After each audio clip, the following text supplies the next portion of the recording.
This is a Southern Sin breaking news special.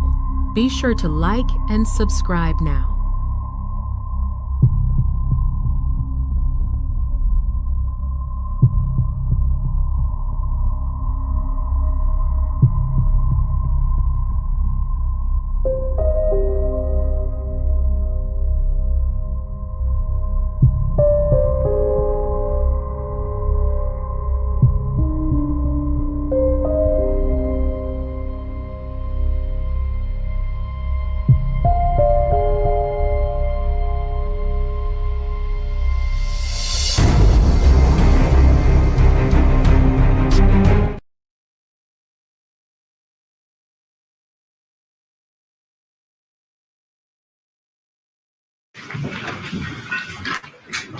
Please be seated. Your Honor, the jury's all present and accounted for.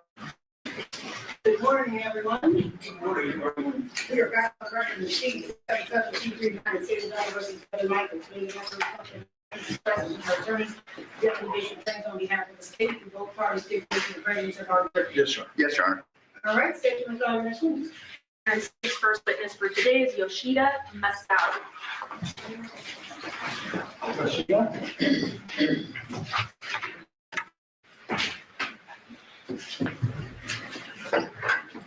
Just follow me on.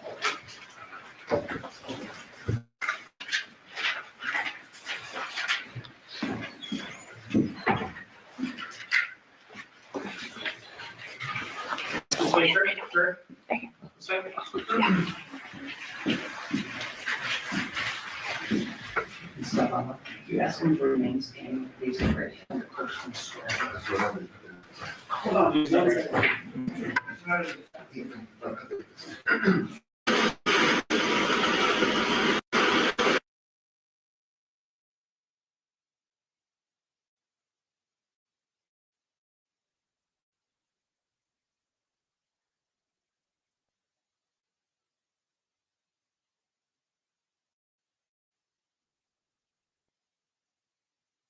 Like that he is being assisted by a court interpreter. Mr. Interpreter, can we have your name for the record? Takuya Kawamoto. Okay, you have a card you can leave us when you leave? You have a business card you can give to us? Okay. Can you spell that for us? Can you spell it? TAJUYA. That's first name. And the last name is ICYMI. Okay. And sir, we're going to swear you in first. So if you could raise your right hand, the clerk will swear you in. Sir, which language are you interpreting? Japanese. Japanese? You do solemnly swear that you will interpret from Japanese into English and from English into Japanese the questions and answers to be propounded by counsel to the defendant/plaintiff to the best of your ability, so help you God. Yes, That's you, the witness. Okay. All right, and sir, and now we're going to swear him in. If you could ask him to please raise his right hand. Good morning. You solemnly swear or affirm the testimony you're about to give in this action shall be the truth, the whole truth, and nothing but the truth. So you can translate what you're saying.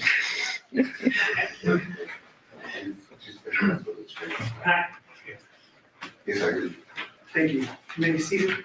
And sir, if you please state your full name and spell it for the record. Now I have to take straight. Masao, first name, Yoshida, last name. First name, M-A-S-A-O, last name, Y-O-S-H-I-D-A. And can you just?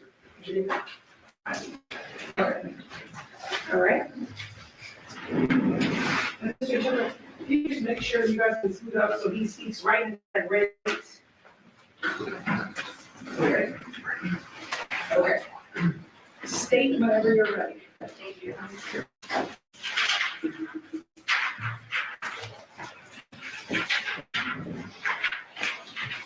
Good morning, sir.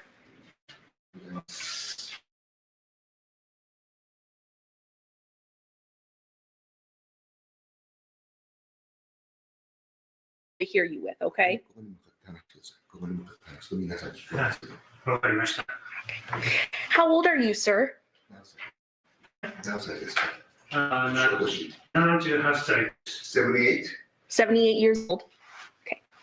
And where do you reside? Do you reside at 2698 Paladura Drive?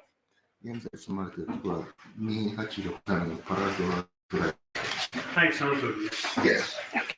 Who do you live there with? どなたと一緒に住まれていますか？ヨコさんと一緒に住んでます。I live with Yoko. And who is Yoko to you? ヨコさんはあなたにとってどういう関係ですか？ボーイフレンド、ガールフレンドだと思います。Boyfriend and girlfriend relationship. So Yoko is your girlfriend. ヨコさんははい。 How long have you known Yoko? ヨコさんはどのくらい知られてますか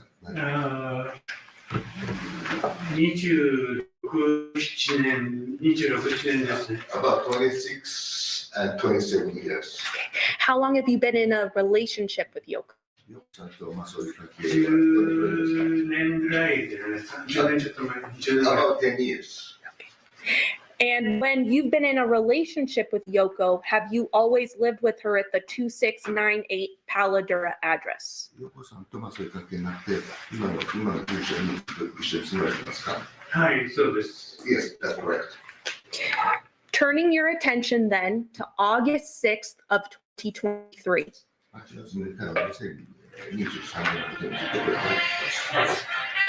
Who were you living with at that address? その住所にどなたと一緒に住んでましたか？その時、その住所にどなたと一緒に住んでましたか？ヨコさんと住んでました。with Yoko. Was anyone else living at the house at that time? その時にヨコさん以外の方と住んでましたか？ジョン。with John. And who was John? ジョンソンって誰ですか？ジョンソンって誰ですか？ヨコさんの息子ですね。He's the son of Yoko. The downstairs living room became a bedroom. ジョンさんは1階のリビングルームを自分のベッドルームにして使っていました。そうですね。1階のリビングルームに住んでましたね、彼は。That is correct. And did you and Yoko share a bedroom then upstairs of the home? そしてヨコさんは2階の。 2階の。 That's correct. So on August 6th of 2023, were you aware of a person named Nikki? この8月6日2023年に、ニッキーという人を知ってましたか？知らないです。意味も知らない。8月6日、そのニッキーという人をその時に知ってましたか？2023年に知ってました。Yes. And who was Nikki? ニッキーという方はどういう方なんですか？全く何もないです。ヨコさんの息子のガールフレンドだと思ってました。The only thing I know is that じゃあ、ワイドかな。わからないです。I don't know quite well, but I assume that she's the girlfriend of the Yoko's son, John. or wife. Okay. They had children together, correct? 子供さんがおられましたよね。はい。 Yes. Two girls. 2人の子供。 Two girls, yes. And then John had an older son not with Nikki, correct? ジョンさんは、年の上の子供がおられましたか？その2人以外。もう一人、最初の、奥さんと、いましたね。デビエラという子で。デビエラ、probably that the son of children of her former marriage. Okay, so John's former marriage, he had a son. ジョンさんの最初の結婚の時の子供さんがおられたんですか？どっかカリフォルニアの方から来て、住みたい、ジョンが住みたいと言ったんで、ヨコさんに聞いて、OK、いいですよと、私はそういうことを言いました。その前にね。それだけです。ジョンさんカリフォルニアから来て、ヨコさんからそれを聞きました。Can I ask him again? Question. So did John have a son not with Nikki, with somebody else? ジョンさんがニッキーさんとの間の子供じゃなくて、他の方との子供じゃなくて。最初の奥さんがいたみたいですね。別れた、離婚したみたいですけど、それはヨコさんから聞きました。He heard that John has a previous marriage, and then that's what he heard from Yoko. John had an older son named Devyn. デビエラという方がおられたんですか？そうですね。That's correct. Okay. So then turning your attention to August 6th, 2023, you see Nikki at that house at 2698 Paladura. 8月6日、2023年に、そのニッキーさんと、その、お家にいて、会ったんですね。全く見てないです。8月、その当日ね。I didn't see her on the date of the August 6th. Did you see her vehicle? 車は見ましたか、その日に。犬を散歩出たんで、帰ってきたら、車があるなと見ました。I saw his car. I saw her car. Her car? 彼女の車ですね。そうですね。Nikki's car. はい。ニッキーの車ですね。はい、そうです。ニッキーの車ですね。はい、そうで Yes. す。And then on that evening, eventually you go to sleep, correct? 夜、ベッドに疲れて休まれたんだと思いますけども、もう散歩帰ってきて、2階に行って、テレビ見て、もう10時には寝ました。After I took a walk with 2 dogs and came back home, and I went to bed at around 10 o'clock. Whose dogs were they? その犬は誰のですか？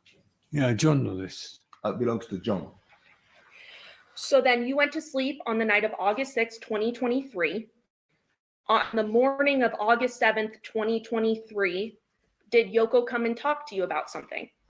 で翌日の8月7日に、ヨコさんがその岡田さんにその話を持ってこられたんですか？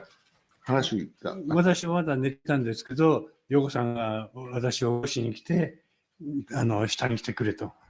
Yes, she came. He was sleeping. She came and then woke him up and asked him to go downstairs. And did you and Yoko ultimately call 911? その時下に降りて、最後に911、911を電話されたんですか？そうですね。あれはもう死んでるって思って、で、911しましたね。I called 911 because I assumed that he's dead. And when you say he, do you mean John? ジョンさんが死んでると思ったんですね。はい。That's correct. And did the police eventually come to the house? で、警察がうちに来たんですね。それ電話して警察が来たんですか？それで、いろんな人がたくさん、警察の人がたくさん来ましたね。Quite a few policemen came. What time did you see Nikki's car? 何時に The day before. その8月に降りてきて、これは大変だと。8時20分か30分、ちょっとその辺ですよね。On August 6th of 2023, the day before, when did you see Nikki's car? 8月6日だからに、いつ頃そのニッキーさんの車を見ましたか？朝は見なかったですね。だから、8月彼女は10時ぐらい来たんじゃないですか？っていうのは事件の日ですか？夜ですか？You're asking August 6th, right? Yes, what time? だから事件の日です。事件の夜ですか？何時に彼女の車を見たんですか？8時ぐらいですか？夜の。8 p.m. around 8 p.m. Did you see Devyn that night? デビエラさんをその、時見たんですか？デビエラは見てないです。I didn't see her. did you see Devier the next morning when you woke up? そして翌日朝目が覚めてこの彼女を見たんですね。彼をベラ見てないです。No, I didn't see her. ヒムですね。デビエラは。I didn't him. うん I didn't see him. Days later, after the police came, did you notice that there was a knife missing from your kitchen? ポリスが来た後に、そのキッチンからあなたのナイフがなくなったのに気がつきましたか？誰があなたが。ジョー Yeah, okay. Let me clarify question. Do you ask him whether he know that his knife was Yes. okay, あなたのナイフです。ワイフ、いや、あなたのナイフ。ライフ。ナイフ、ナイフ、ブッチャーナイフがなくなったの To が、cut food. そう、ナイフ。ジョンたちはあまり餌あげないんで、私がいつも大体犬の餌を作ってあげてたんです。その時に使うのが、チャイニーズのブッチャーナイフっていうので、細かくしてチキンをあげて、それが前の夜使ってたのが、朝そこに売ったら乾かしてるところに、I was using butcher knife to prepare the food for the dogs and do it every day. But the next day, he used that knife the night. But next day, he realized that that knife was gone. Okay. Did you ever find that knife? その後、ナイフは見つかりましたか？ No. Pass the witness, Your Honor. Good morning, sir. In the years that you had lived with Yoko, was there a period of time that Devier lived in the house? I'm sorry, I can hear you. In the years that he lived with Yoko, was there a period of time that Devier lived in the house? ヨコさんと住み始めて、でそのディビエラは、その頻繁にうちに行きましたか？いや、いなかったですよ。そして、何年前からで覚えてないんですけど、ジョンがこっちに来て、ラスベガスに来たいと。それで、OK って言っただけです。それ以外はもう何も知らないですね。ディビエラ didn't come. And only John asked Yoko, he want to come back to Vegas. That's the only thing he. Okay, but you do recall during some time that Devier lived in the house with you and your girlfriend.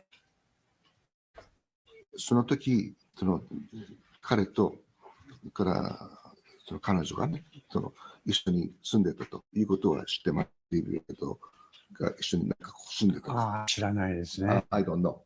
You don't remember, or you? 思い出せない、知らないかどっちですか？知らないです。 I don't know. Okay. On the weekend, and if I told you that August 6th was a Sunday, the weekend before all these things happened was Jonathon moving out. I'm sorry, I can't hear you. Okay. August 6th, August 7th was Jonathon moving out. この8月6日の週末にジョンが奪おうとしたんですか？ Is your question move out?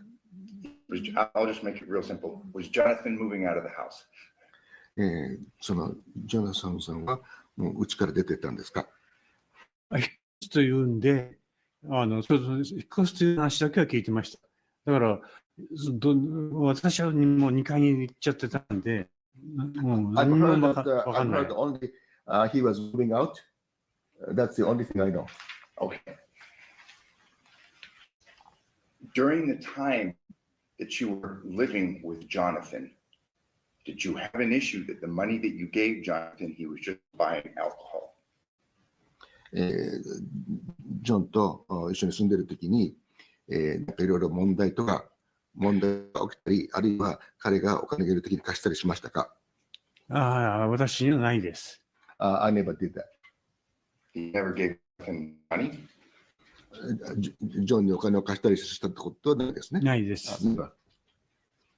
And you were never part of a discussion that he was just spending that money on alcohol? And maybe I'm just, were you ever part of a discussion where Jonathon was taking money and spending it on alcohol? まあ、そうなんかこう話の中で、彼が、お金を、まあ、使ってコールを買ってるとか、そんな話聞いたことありますか？まあ、全くそういうのは私は知らないですね。あり Okay. Was there discussions in the days before that weekend Jonathon was moving out? この週末の前にジョナサンはもう出てったんですか？いや、出てってないですね。No. I have no further questions. Any follow-up statement? No, Your Honor. The ladies and gentlemen of the jury have any questions for this witness? Okay, seeing no response, sir, you are excused. Thank you very much. 終わりました。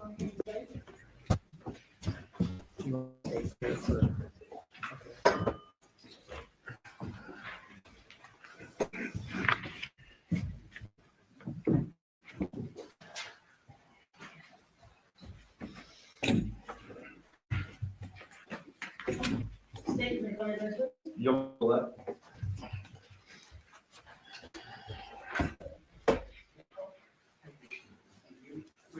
Yes, please.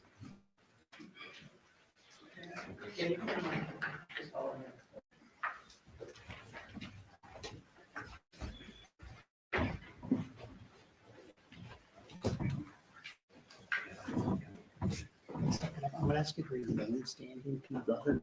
She's gonna swear. 立って先生します。はいそれ Just for the record, we are going to swear in Mr. Interpreter again because she is being assisted by the court. Swear in interpreter. 最初私がいます。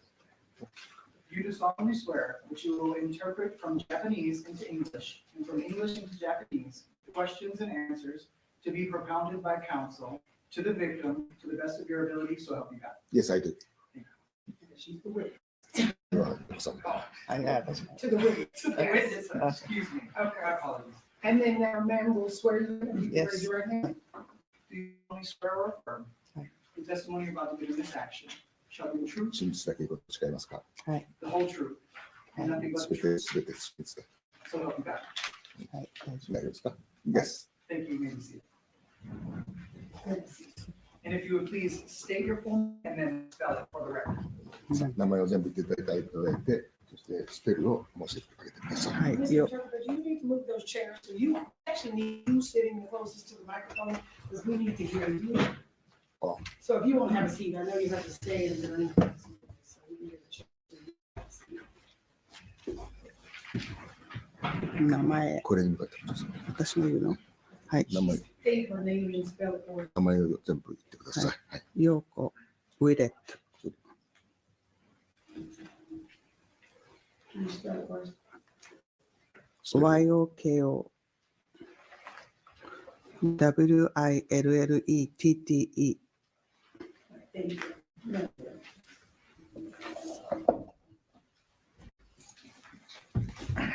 Yoko, you and I have met many times before, correct? 今まで何度か会いましたね。はい、 That's correct. And you have always spoken in English to me when we've spoken, correct? 常に話していただきましたね。はい、 Yes.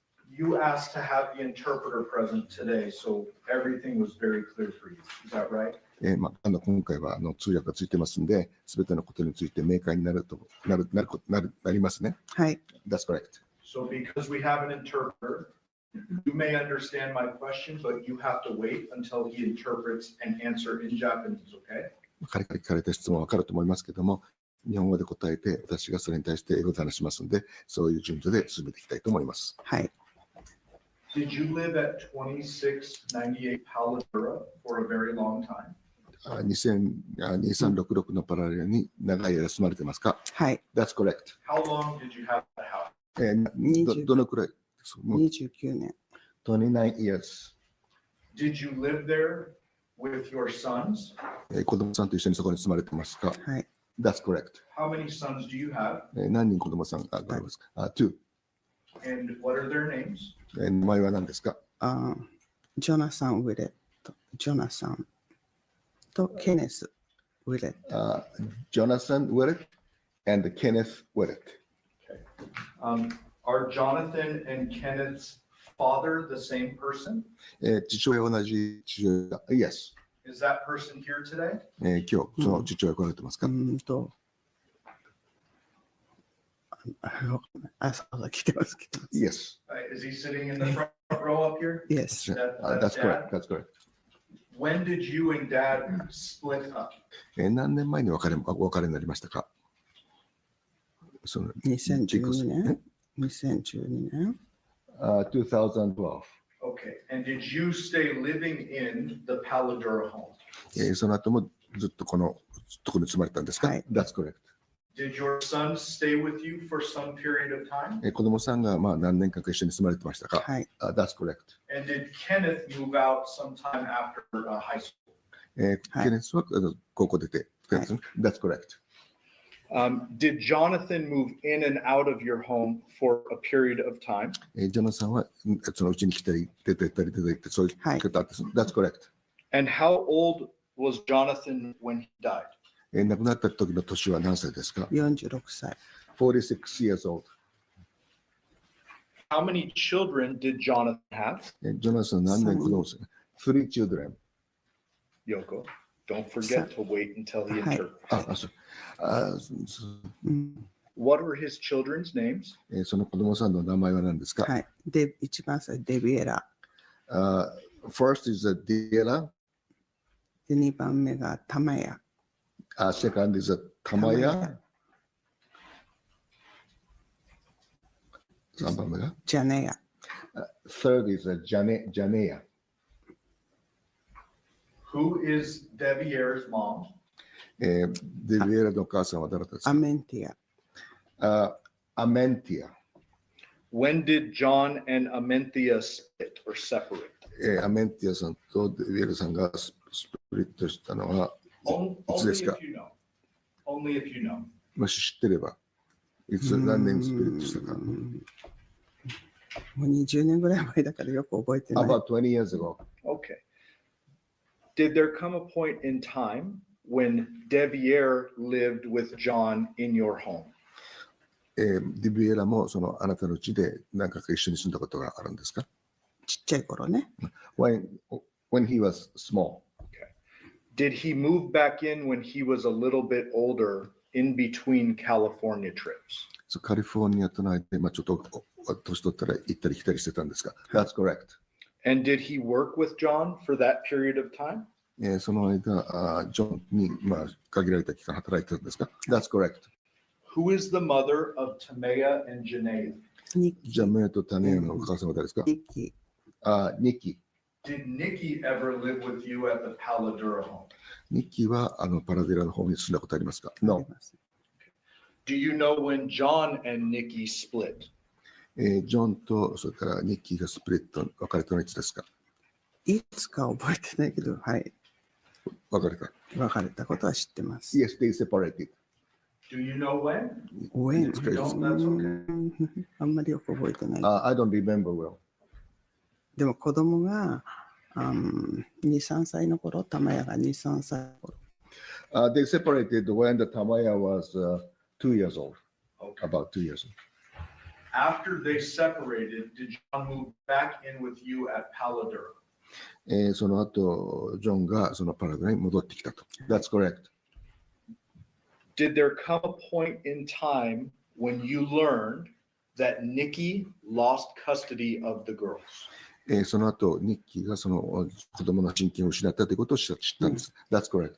And at that time, did John get full custody of the girls? その時にジョンが親権を得たということですね。Yes. As a result, did the girls move into the Paladura home? その結果、その女の子たちがそのパラデラのホームに戻ってきたということですね。That's correct. Do you know about what years they lived in your home or how long the girls lived in? その子供たちが戻ってきた年と、その後どのくらい一緒に住んだかという時間がわかりますか？2022年の11月か12月頃から2023年の5月まで。They lived together from November 2022 to May 2023. Okay. While the girls were living with you and John, do you know where Nikki was living? その女の子たちがあなたと一緒に住んでる間、ニッキーはどこに住んでましたか？ニッキーの家、自分の家、彼女の。Her own house. Do you know the street or the address or anything? 住所は知ってますか？今は知ってますけど、その時は知らなかった。I know now, but at that time I didn't know. Okay. Do you know who Nikki was living with? その時ニッキーが誰と住んでたか？知りませんでした。I don't know. Okay. When the girls lived with you, did they have their own rooms? その子供が住んでる時は彼女たちの自分たちの部屋がありましたか？ありました。Yes. Where did they sleep? どこで休んでました？うちの2階に部屋があります。Upstairs. And where did John sleep? 下。で、ジョンは downstairs. Did you observe John with the girls on many occasions? どういうオブザー？ Did you observe John interact with his girls on many occasions? その時にジョンが子供たちといろいろこう、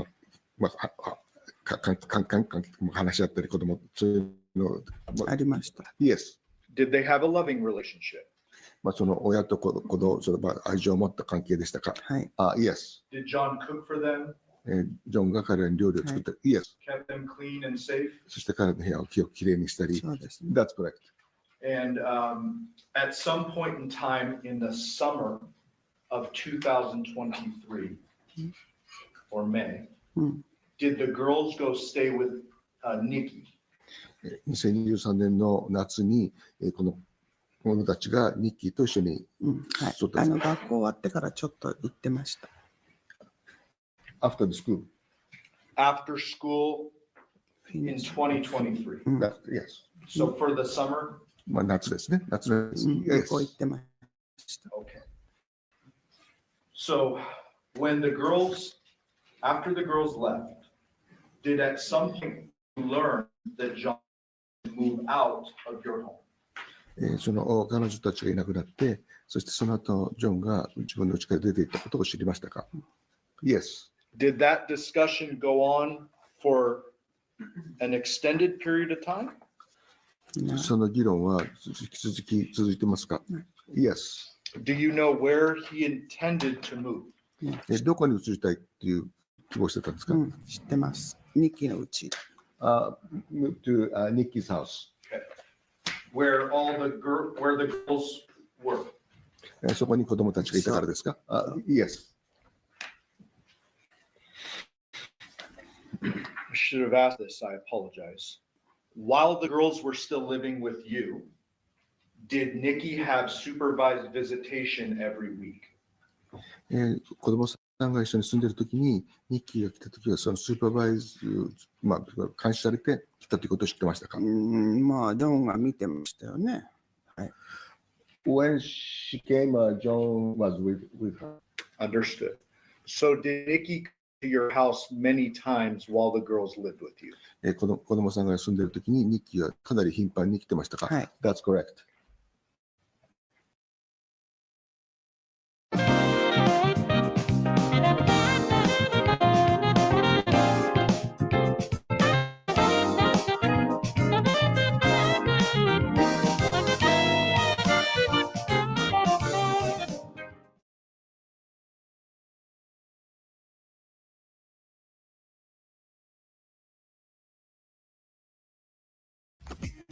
Cushioning Skechers slip-ins are incredible. Just step in and go. Plus, they're built for more cushion and more comfort with every step. But since you don't have to lift them up or touch them, people often wonder, do they stay on like regular sneakers?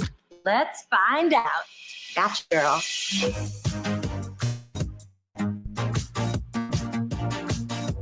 Yep, they're high kick proof. Go hands-free with new Max Cushioning Skechers slip-ins. Still the music?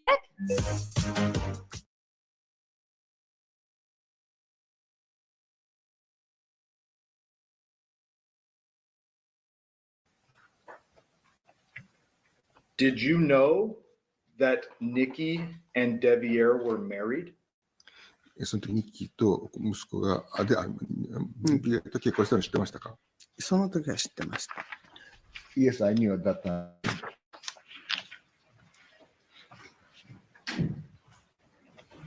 Okay. I now want to focus on August 6th of 2023. で、8月6日の23について、焦点を合わせていきます。You understand that's the day before you found John. そのジョンを見つける前の日のことも知ってますね。Yes. Tell me about that day, what you remember. 覚えることを言ってください。はい。6時頃、ジョンは一人でパッキングしてました。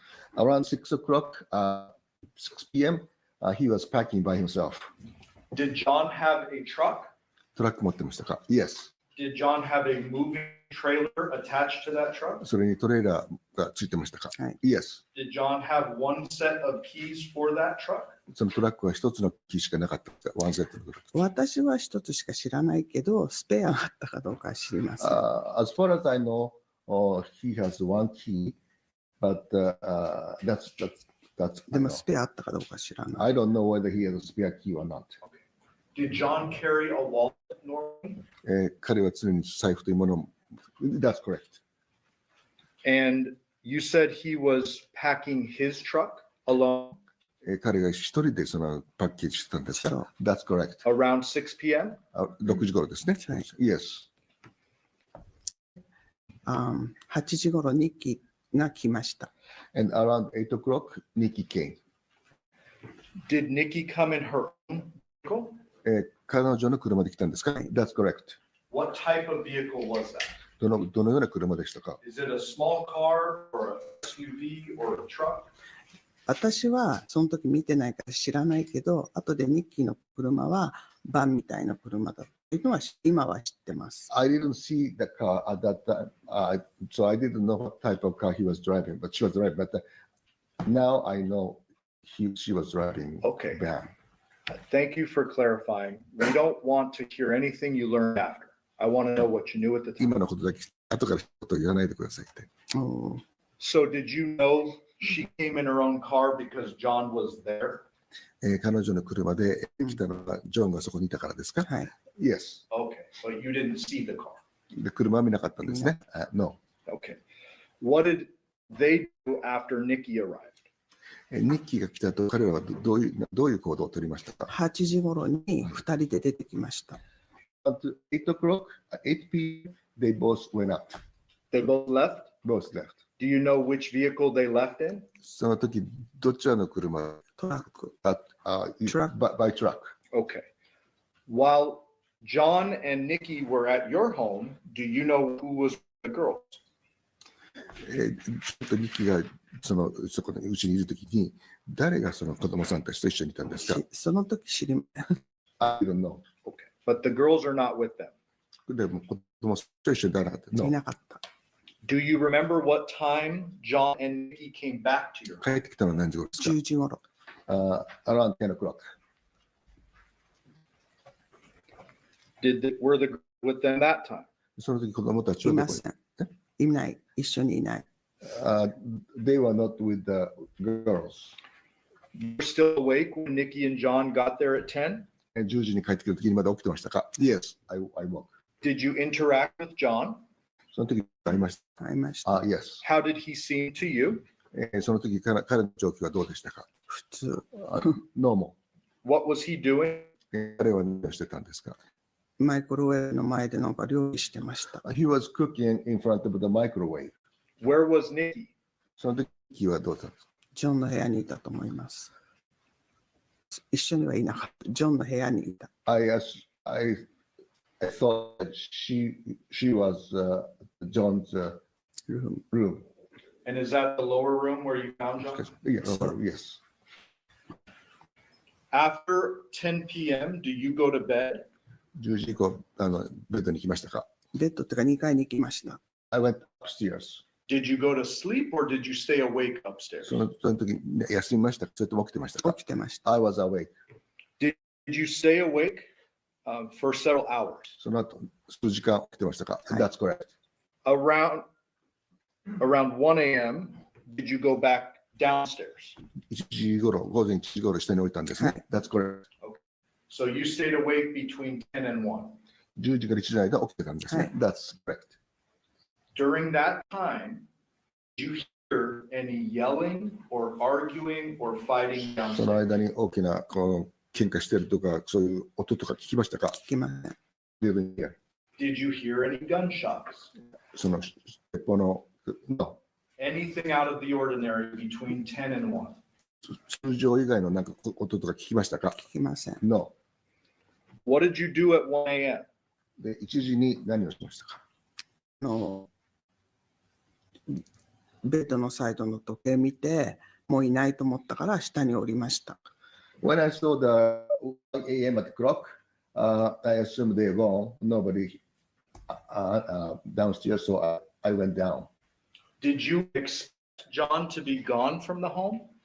その時にもジョンが出てると思ったんです。はい。Yes. Why did you expect that? なぜそれをしたんですか10時に帰ってきた時にちょっと休んでまた出かけるって言ってたから。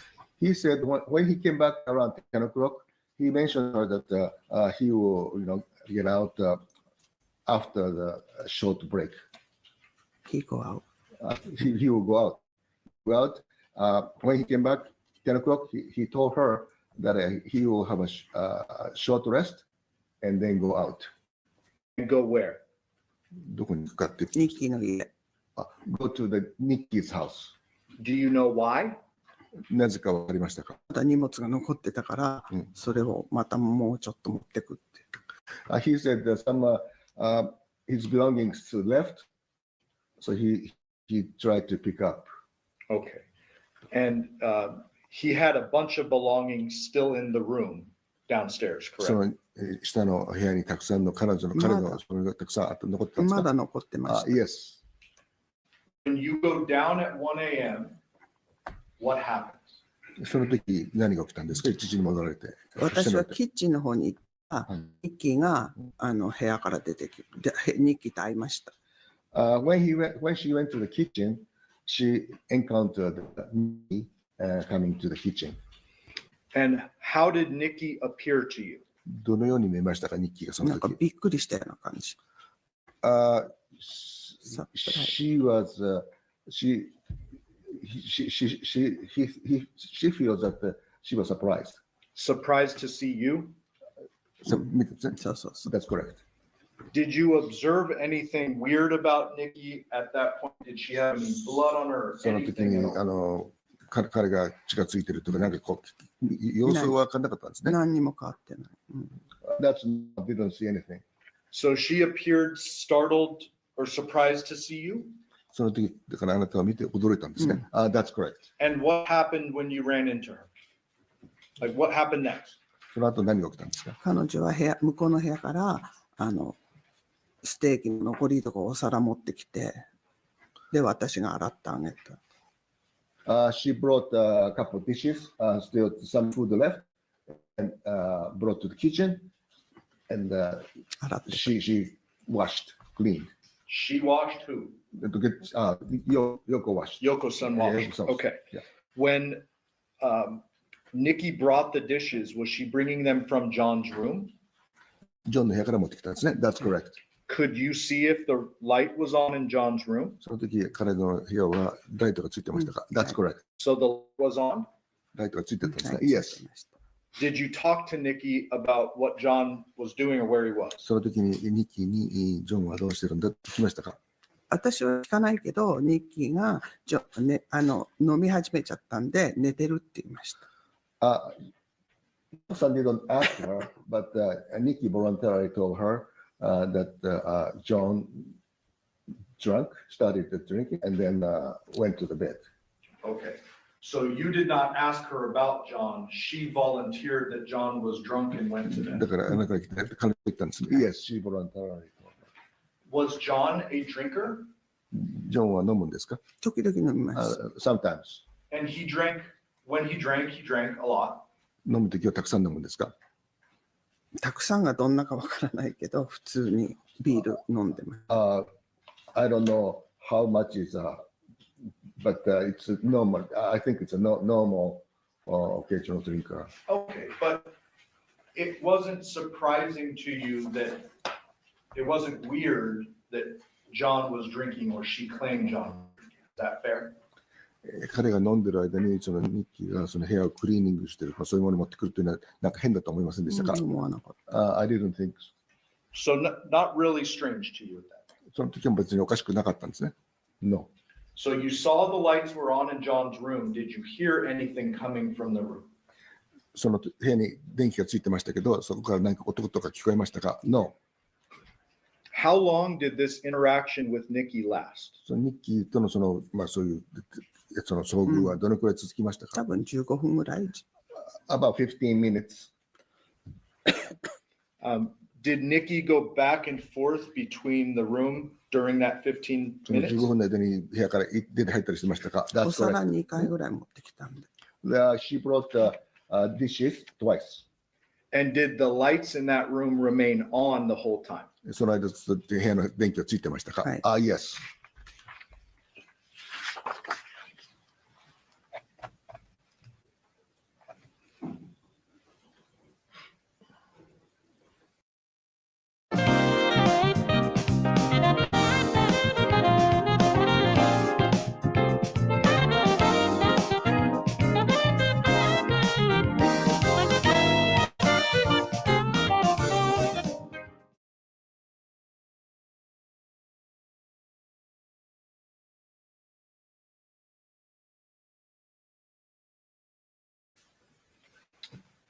After that 15 minutes or so, did you go back upstairs?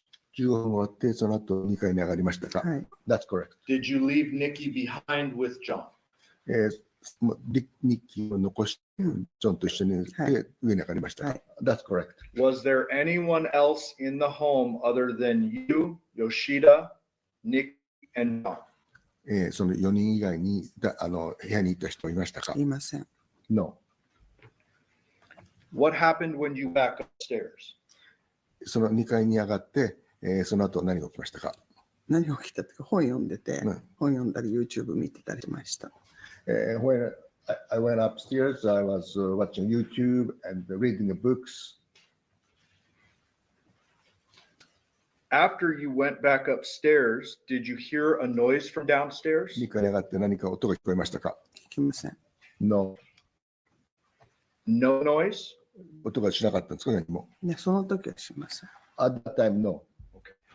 At some time, did you hear noise later? その後、音聞きましたか？ちょっと1時15分頃2階に行って、で、それから寝たんだけど、多分2時頃だと思うけど、よくわかんないけど、犬が庭で鳴いてるのと、なんかドスンと音を聞きました。Around 2 a.m. と思うけど。He assumed around 2 a.m. She assumes? What, 2:15? After 1時15分で上がったんでしょ？に上がった後寝たんだけど、その後寝てる時に音が聞こえた。大きな。1:15, she went to the bed, and then around 2 o'clock while she was sleeping, she got some noise. One of them, when the dogs were embarking 庭で。in the garden, and then other strange noise was heard. Okay, so let's break that down a little. So after 15, you're sitting in bed, you're looking at videos or something. 1時15分の後は寝てた。Around 15, she read and then sleep. Okay, so are you saying at 2 o'clock you got woken up by a noise? 2時頃だから2時頃だと思うんだけど、わかんないけど、寝てる時になんか聞こえる。While she was sleeping, around 2 o'clock, she not sure, but at 2 o'clock, she's heard some noise. What type of noise did you hear at その時の音は何？ドスンと。大きなドスンと。なんか物が落ちたみたいな。Something like something dropped from the like shelves or some strange noise. Okay, was it like a bang? バンってそういう。Something like that. Okay. You said you heard the dogs too. 犬の鳴き声も聞こえたんですよ。Yes.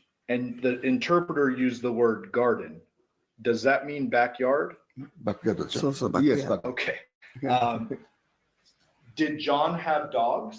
ジョンは犬を持ってたんですか？はい Yes. How many dogs did he have? 何匹いたんですか？その時、子犬が生まれたばっかだったんで、大きい犬2匹と、成犬ね、それとパピーが2匹。So 2 adult dogs and 2 puppies, altogether 4. Were they John's dogs? それはジョンの。はい。 Yes. Where did they normally sleep? それ彼の犬は普通はどこで？ジョンの部屋。In the John's room. Is it normal or was it normal for the dogs to be outside in the middle of the night? その夜中にこの4匹の犬が外に出てるというのはちょっとおかしいと。不審です。It's not normal.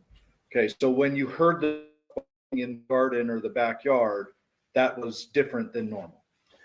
犬がだからバックヤードで吠えてるというのはノーマルじゃないわけですね。ノーマルじゃない。It's not normal. When you heard the noise and the dogs barking, did you go downstairs or just go back to sleep? それが聞いた後、何が起きたかと思って。寝ちゃった。Went back to sleep. What time did you wake up in the morning? で朝何時の？ 8時。8 o'clock. Wake up. 8 a.m.? 8 a.m. What did you do when you woke up? 起き起きて何する？下に。Went downstairs. キッチン。Kitchen. Describe what happened next. その後何が起きたんですか？階段降りてきたら、ジョンのトラックが見えたんです。だから、あれ、おかしいなと思って、When I was using stairs going down, I saw the John's truck through the window, and I feel something strange. Did you expect John's truck to be gone? その時はもうジョンはいないと思ってたんですね。That's correct.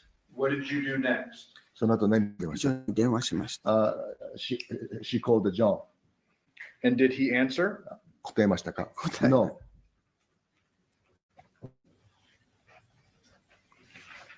What did you do next? その後何しましたか？コーヒー作ってまた2階に上がりました。She prepared coffee and then went upstairs again. You didn't look in John's room at that time? ジョンの部屋に行かなかったんですね、その時そは。の時は行ってない。Didn't go John's room at that time. After you went upstairs, did you come back down? また電話して、またもう1回電話して、また降りてきました。でもおかしいなと思って下降りた。She called him again and no answer, so she feels strange and then went downstairs. What happened then? その後何が起きましたか？ジョンの部屋見たけどいないから、で、また2回行ったのかな。I looked around the John's room and I couldn't see him. And then 2回と went upstairs again. Okay. What happened then? その後はそれで、またちょっとおかしいなと思ってまた降りた。And then after I went upstairs and I still feel strange, and so she went down again.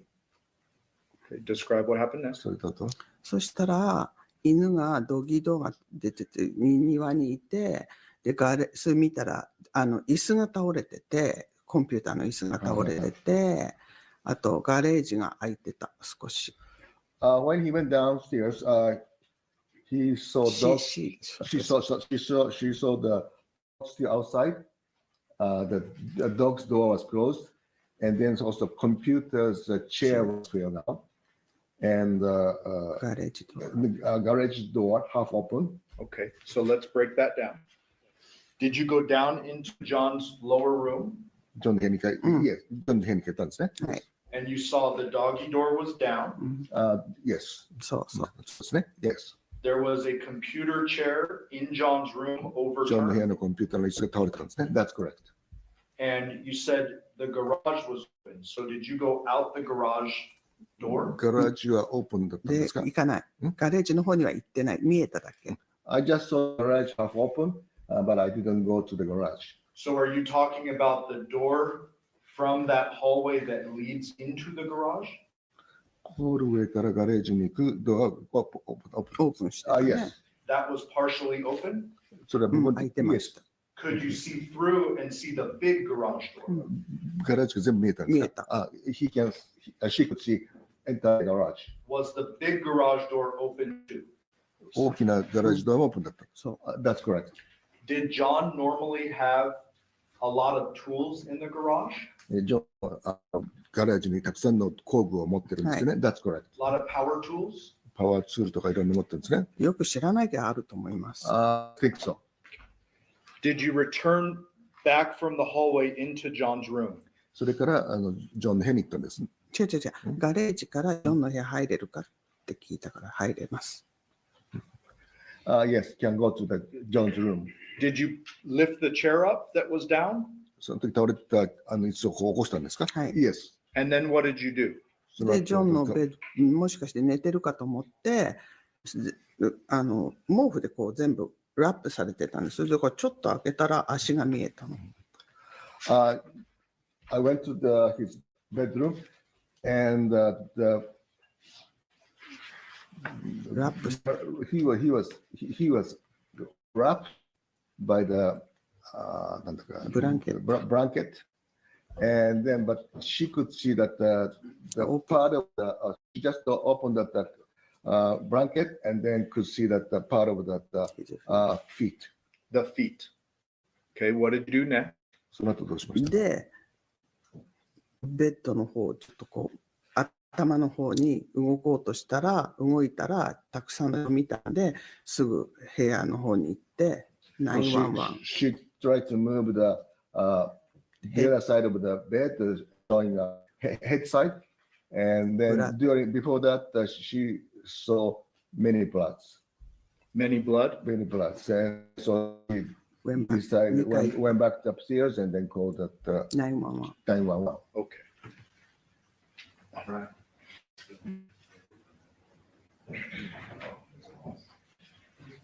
And Judge, we would move to the admission of one. I don't plan to play the game with No objection. One will be admitted. After you called 911, did the police arrive? 911電話した後に警察が来ましたか？ Yes. And did they interview you? そして彼はインタビューしました。Yes. And did they search the house for long, several hours? そしてうちをずっとサーチ何回もしましたか？ Yes. A couple of days later, did you notice a large knife missing from your kitchen? そして2、3日後にキッチンから大きなナイフがなくなってるのに気がつきましたか？ Yes. All right. Thank you, Yoko. Also, ありがとうございます。Yes. 今度この人が質問するね。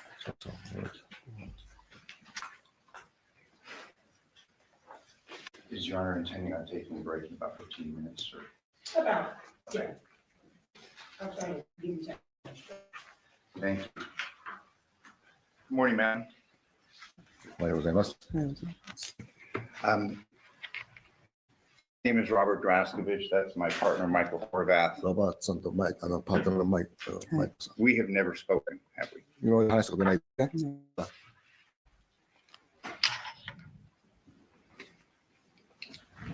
Just to clarify a couple of things. ちょっといろんなことを明確にしたいんですけども。The girls left your house and went and lived with Nikki, as you know her, in May. ガールが離れて、そしてニッキと住んでたと。はい。Correct? そうですね。Yes. You said it at the end of school. 学校終わってから。学校ですね。After the school. And if I told you that was May 27th of 2023, would you have reason to disagree with me? 5月27日。日にちは覚えてないけど、学校が終わってから。He didn't remember the actual date, but after school. This whole summer, before these events, though, the girls were living with Nikki. その夏の間ずっとニッキーと住んでたんですね。That's correct. John had been living with you for a long time. ジョンは長い間一緒に住んでたんですか？そうです。That's correct. And it was understood he was moving out August 1st or August 7th. I'm sorry. 8月1日かなんかに。8月7日に動くって知ってました。Yeah, yes, I do. There had been many discussions that John was moving out in the weeks or even months leading up to. 彼が移るのにいろんなディスカッションとかあったんですか？誰と？ジョンと私と？まあ、動くって聞きました。I've just heard that he was moving out. Okay. and we'll get into this a little bit later, but as part of this investigation, you're aware that the police took your phone to analyze its contents. その間に、そのチェックしてる間に警察が、陽子さんの携帯を取っていろいろ分析してたっていうのを知ってましたか？知らない。I didn't know. Are you aware that they have copies of your texts? I'm sorry, what? Are you aware they have copies of your texts? What? で、テキストを、She'll tell you. 私の電話を全部チェックして、私のテキストを見ててっていうの知ってましたかって言うから、知らないよ。I didn't know. And just as another preliminary matter, Devyn lived with you for about 2 to 3 years, correct? デビエラは2、3年一緒にいたと。2、3年トータルで Is that a total or? When he was 21 on, 1年ぐらいじゃない About 1 year. I think 1, 2. so if he had said, if he had said 2 to 3 years, would you have any reason to disagree with me? 3 years はいなかったと思う。I don't think that she has been 2 or 3 years. Okay, fair enough.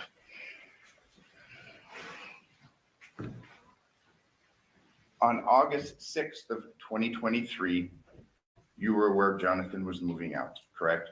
You 8月 saw 6日に出てったのはご存知ですね。 he and Nick Yes. moving things. Oh. And they had actually been in your home the day before, August 5th, moving things, correct? 8月5日に来たんですか？ 8月5日にないよ。 I'm sorry, I cannot hear. Yes. Not only on August 6th were they moving things, but they were actually at your house August 5th, moving things. 8月5日 I don't remember. Okay. They could have been. Is it possible that you just don't remember right now? まあ、それは知らない。 I don't 覚 know. えてない。 Okay. You don't recall them being there very late on August 5th? 夜遅く来たのを覚えてませんか？彼ら8月5日。ああ、なんか来たような気がする。It might be so. Okay. After you find Jonathon, you call the police, and the police come to your home, correct?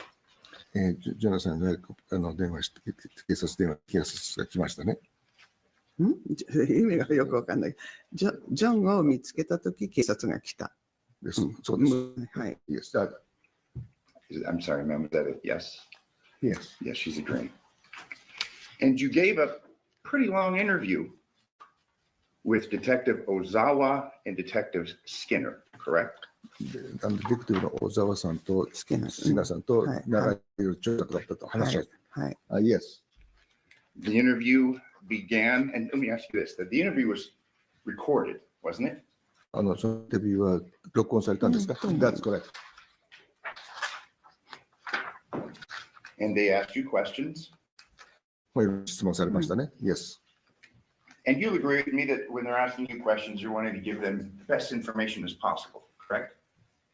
I'm sorry, I cannot- During this interview, you're wanting to give them the best information その possible. 時に質問されたらもうとにかくそうです正直。That's correct. You're as truthful as possible, 非常に真実を語ったんです。That's correct. and you're as detailed as possible. で、いろんな詳細についても覚えてる限り。はい Yes. Obviously, the events that you talk to them about are fresh in your mind, correct? その人たちと話したことを、覚えて、フレッシュに覚えてますね。Yeah. And you'd agree with me that your recollection of events would be far better then than it is now, well, 2 years after these events. その時の方がもっとよく覚えてたわけですね。今2年後だから。それはそうだけど、よく覚えてます。Still, I remember it pretty well. Absolutely. And today you testified, and don't hold me to this, Your Honor, but maybe 40 minutes so far, correct? 40分間証言してる。そんな知ってます？ Give or take. I mean, we're all here, but this interview that you had began at 10:43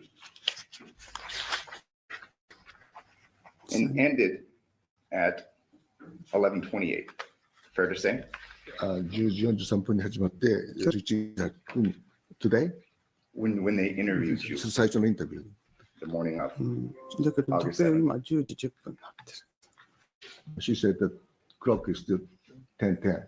Okay, so you're pretty specific on time, aren't you? もう実際に実感したらYes.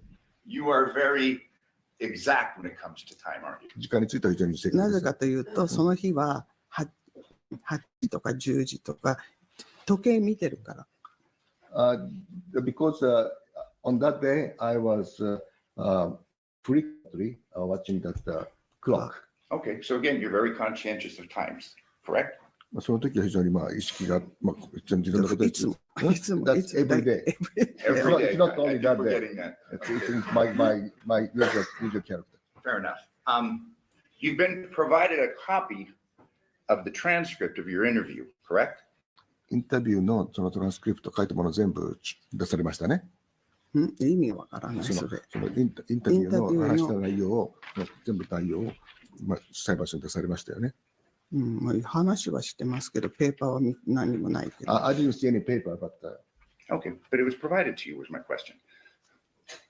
Provided. The transcript of your interview, it was provided to you. Objection. その I didn't clarifying そ what の you その said. そのトランスクリプトが自分が答えた内容について、そのペーパーをもらいましたか。もらってないですよ。 No, I didn't see. Okay, so it wasn't, you didn't see it, and I'm trying to clarify, was it given to you and you didn't read it, or was it never given to you? You never seen it. Never see. You testified before a grand jury for this matter, correct? 大シーンにこの前にね。出てたんですね。Yes, yes. And that was in September 21st of 2023, correct? 9月21日の23年にしたんですね。日にち覚えてないけどしました。Yes, I did, but I don't remember the exact date. Okay. If I told you it was that date, would you have any reason to disagree with me? So, I said, if I told you it was that date, September 21st, 2023, would you have any reason to disagree with me? この日にちを言いましたけど、覚えてない理由とかなんかありますか。日にちは覚えてます。I don't remember the exact date, but I remember that I was on the grand jury. Okay. And this now so there's two. Turning your attention now to the interview, August 7th. 8月7日のそのインタビューについて話しましょう。はい。It was in English, ですね。Yes. and you were asked questions by Detective Ozawa and Detective Skinner, correct? 小沢さんとそのそっちです。はい。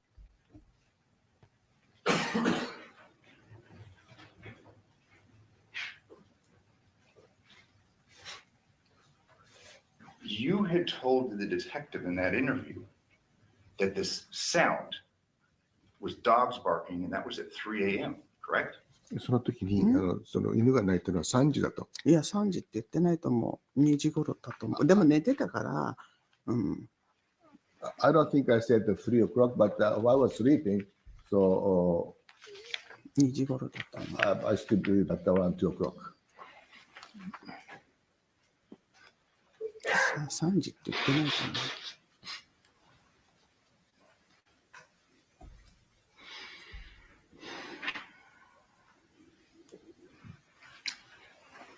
Ma'am, I'm going to read your statement. 言ったことを Counsel, 読む。 page 3, line 62. Then this morning, then last night, like at 3 a.m., I heard a dog barking in the yard, correct? それに書いてあるんですって。で、言ったか覚え、それはちょっとわからない。 You said that to the detective the morning of. でも覚えてない。 I don't remember. でも、 You're very conscientious at time, and obviously it's close to 非 the 常に next 時間に対し question, て correct? 貴重な面のありがとうです。でも寝てたから覚えてな I い。 was sleeping. But you told the detective it was 3 a.m. when you heard the dogs barking, and that was unusual, correct? 3時だから非常にアンニュージュアルだとでも思った。 3時とは覚えてない。でも寝てる時に言ったことは確か。I've heard while I was sleeping.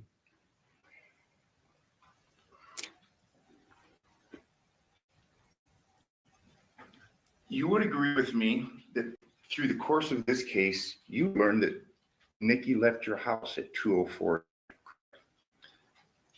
この中で2時4分に彼がニッキーが家を出たということを知りましたか。私は何時に彼女が帰ったか知らない。I don't know what time she left. Okay.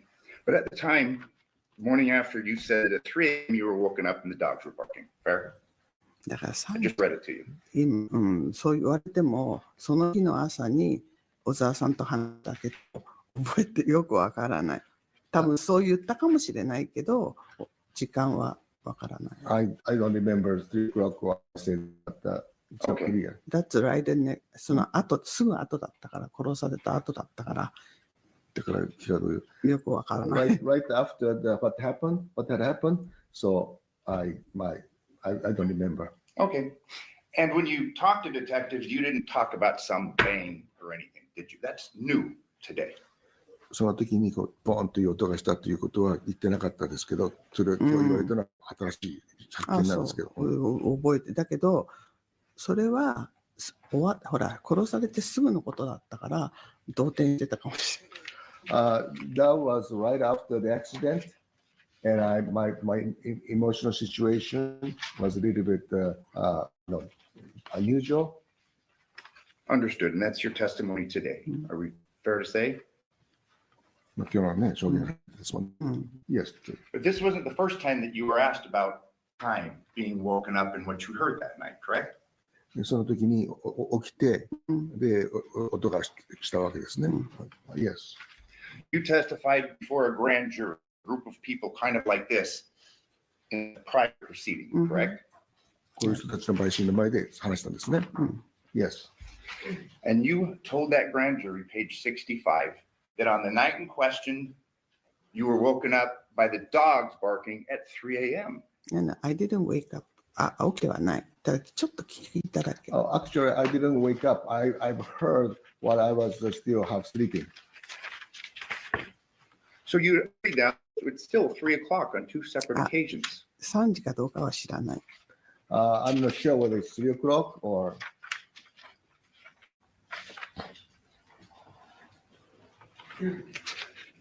Page 64. So you went upstairs, right? And if anything, did you hear after that around 3 a.m. in the morning where the dogs are barking in the yard and you agreed, correct? 3時に犬がいたと泣いたと言ってもそれに。で、3時っていうのはちょっとわからない。泣いたのは聞いてたけど、3時っていうのは覚えて。I've heard that the dog barking, but I don't know if it's 3 o'clock or not. Okay. But in both occasions, you say that this was miserable, didn't you? Dogs barking at 3 a.m. まあ3時に2時とか3時にとにかくunusualですね。Yes.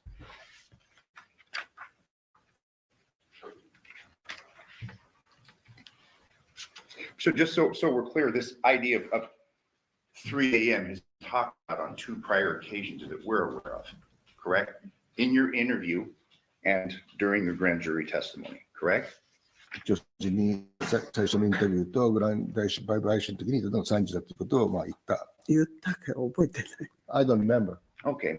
And during the grand jury proceeding, when the prosecutor told you or asked you about 3 a.m., you didn't disagree, did you? その時にその検察側が3時と言ったはずですけども、覚えてるんです。いや、3時って言われたことないと思う。I never been told that the 3 o'clock from the prosecutors. But you'll agree with me on both instances when you talked about this noise in the middle of the night. It was the dogs barking and it was unusual. Fair? 犬が聞こえてるのはunusual. Yes, I agree. Today you talked about when you went downstairs and it was at 1 o'clock. You said that you saw Nikki and she seemed surprised, correct? その下に置いた時にニッキーがその非常に驚いたと言われましたね。Yes. You didn't talk about her looking surprised or startled on August 7th, 2023, did you? 4月7日にそれについて驚いたとかそういうこと言わなかった。驚いたかあったとは言いましたけど、驚いたって言ったかどうかは分からない。I remember what I said, but I told them that I met her. Okay, yeah, you said that you spoke. The point I'm making is you didn't say she was startled or surprised, did you?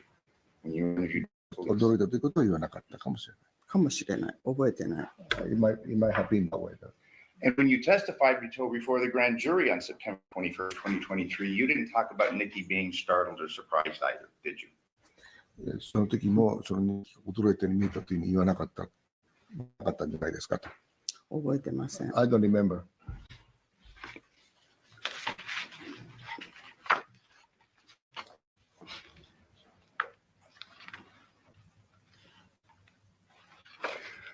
On your interview on August 7th, you talked about after saying at 3 a.m. the dogs are barking, you go back to sleep, you wake up at 8 a.m. and then you go downstairs. 8月7日に3時頃目が覚めて、そして8時頃下に降りたというふうに言いましたけど、覚えてますか？覚えてます。You don't talk about, I'm sorry, did you agree? Are you agreeing with me? 3時でいいですか？ Yes. Didn't talk about seeing his truck and being surprised or anything like that, did you? You didn't talk about being surprised at seeing Jonathan's truck in front of the yard. その彼のトラックを見たときも驚いたりとかしなかったんですか？だから、いたと思ってにトラックあったから、おかしいなと思いま When した。 I saw that his truck, usually not there, I was, I'm talking about the statement, the accurate statement that you agreed with, that you gave to the police on August 7th. You didn't talk about being surprised. 警察のあれでは、その時にそのトラックがいなかったと驚いたとは言わなかったと。覚えてない。I don't remember. You did talk to the police that morning the kids were supposed to start school over at Nikki's house, correct? その時に、その子供は日記の力で学校に行くということをしてたんです。Yes, ma'am. Is that a correct statement? それは正しいんですね。Yes, correct statement.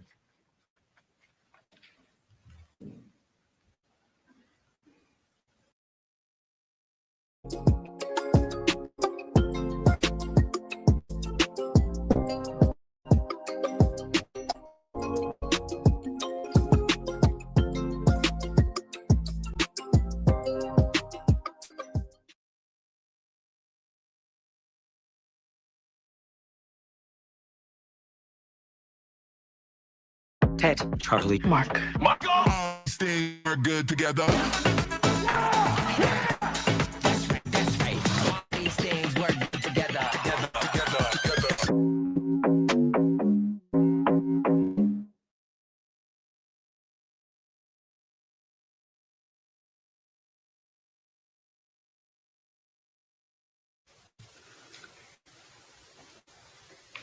You told the police on August 7th when you came downstairs, things were a mess, correct?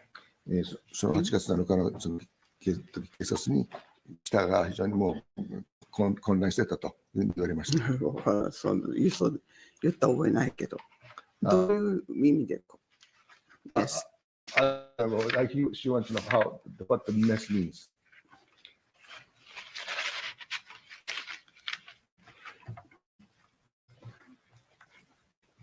Ma'am, you stated, and I'm referring to page 11, voluntary statement, lines 415 through 418. So I don't know about it because this morning I went downstairs. Two chairs were upside down, so messy downstairs. And those were your words. チェアがこうやってメスだったと言ったと。メスって言ったかももう覚えてない。I don't remember.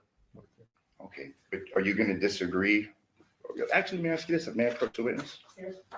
Show me page 11. このトランスクリプトにする。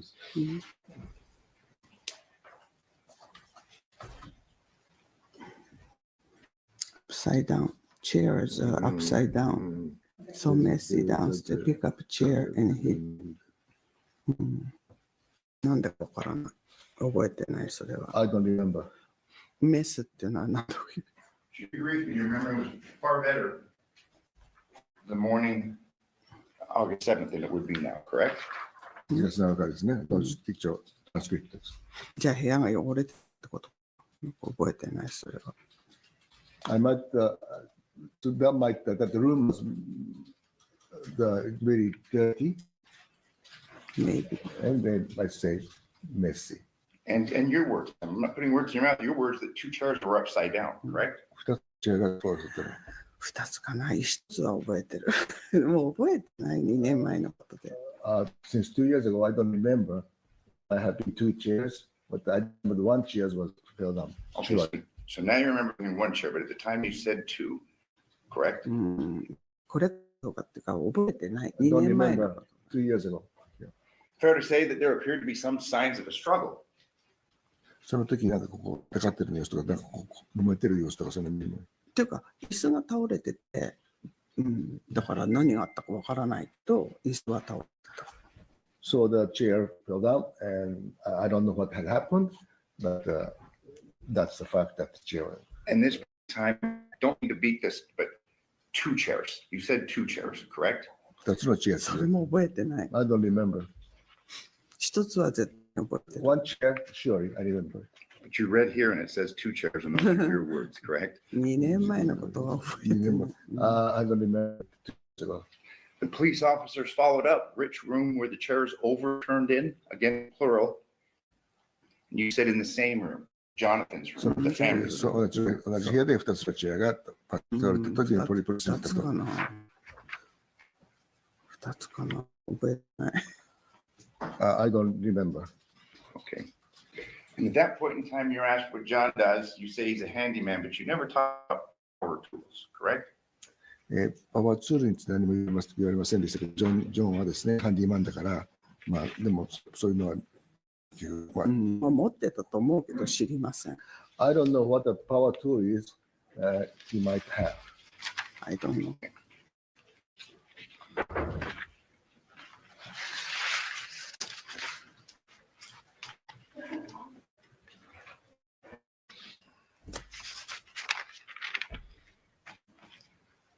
At this point in time, you do remember the process, correct? What? At this point in time, when you give the interview, you remembered your granddaughter's ages, correct? ああ、そう覚え孫ての年は。知ってますよ。 Yes. They were 7 and 9. 7歳と9歳。その時、今13歳だから、そう、23年、2年前、9と7歳、と思う。I saw. Through this interview, and I'll just talk for a bit about this August 7th interview. 2023年8月7日のインタビューについて、まず追加質問があります。During this weekend, that Jonathan and Nikki were talking about moving together and raising the children together, その時 correct? に2人が話して子供を育てると出てってっていうのを話したっていうのはご存知ですか？ Yes. They were back together again. そして元によりを戻すという話ですね。Yes. That it was a very good day. They were very happy. その時は非常に彼らは幸せそうな日だった。Yes. They were happy to move, correct? で、もう喜んでとにかく出ていった。 That he was moving. Yes. This is something that had been talked about and you were aware of for months leading up to this. Fair? I said this move was something that she had known about for months leading up to the move, correct? これに至った経緯はその前から前から知ってたんですね。Yes.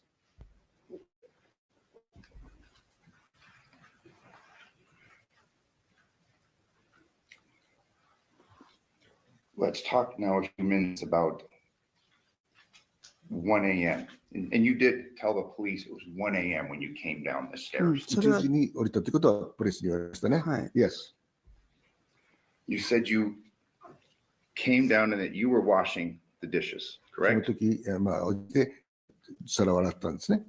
ニッキーがお皿持ってきたから洗いました。The reason I wash dishes is Nick brought. Okay. This was something that was kind of common. Jonathan would eat and he wouldn't really clean up, correct? ジョンは食べた後、そのものをクリーンアップしないというのは。しない。Yes. And ma'am, I'm going to ask you a number of questions, and I'm not trying to attack your son who's deceased, but these things are important to establish, and these questions will be based on things that you have either その said 辺 or の texted. 彼の修正についていろいろ説明したいと。Nikki's bringing you alcohol bottles too, correct? アルコールのボトルを持ってきました。覚えてない、それは。まあ、覚えてない。 I don't remember. お皿は覚えてる。I remember the dishes. Okay. You had said they were a mess. There was a mess that was being cleaned up from Jonathan, correct? I beg your pardon. I said you were washing dishes. She was bringing dishes and alcohol bottles because Jonathan was kind of messy, correct? まあ、そのお皿を洗いますと。で、ジョナさん、まあ、そのアルコールのボトルとかね、持ってきて、その彼の部屋はそのメッシーだったということで。いつもメッシー。Yes, Yes.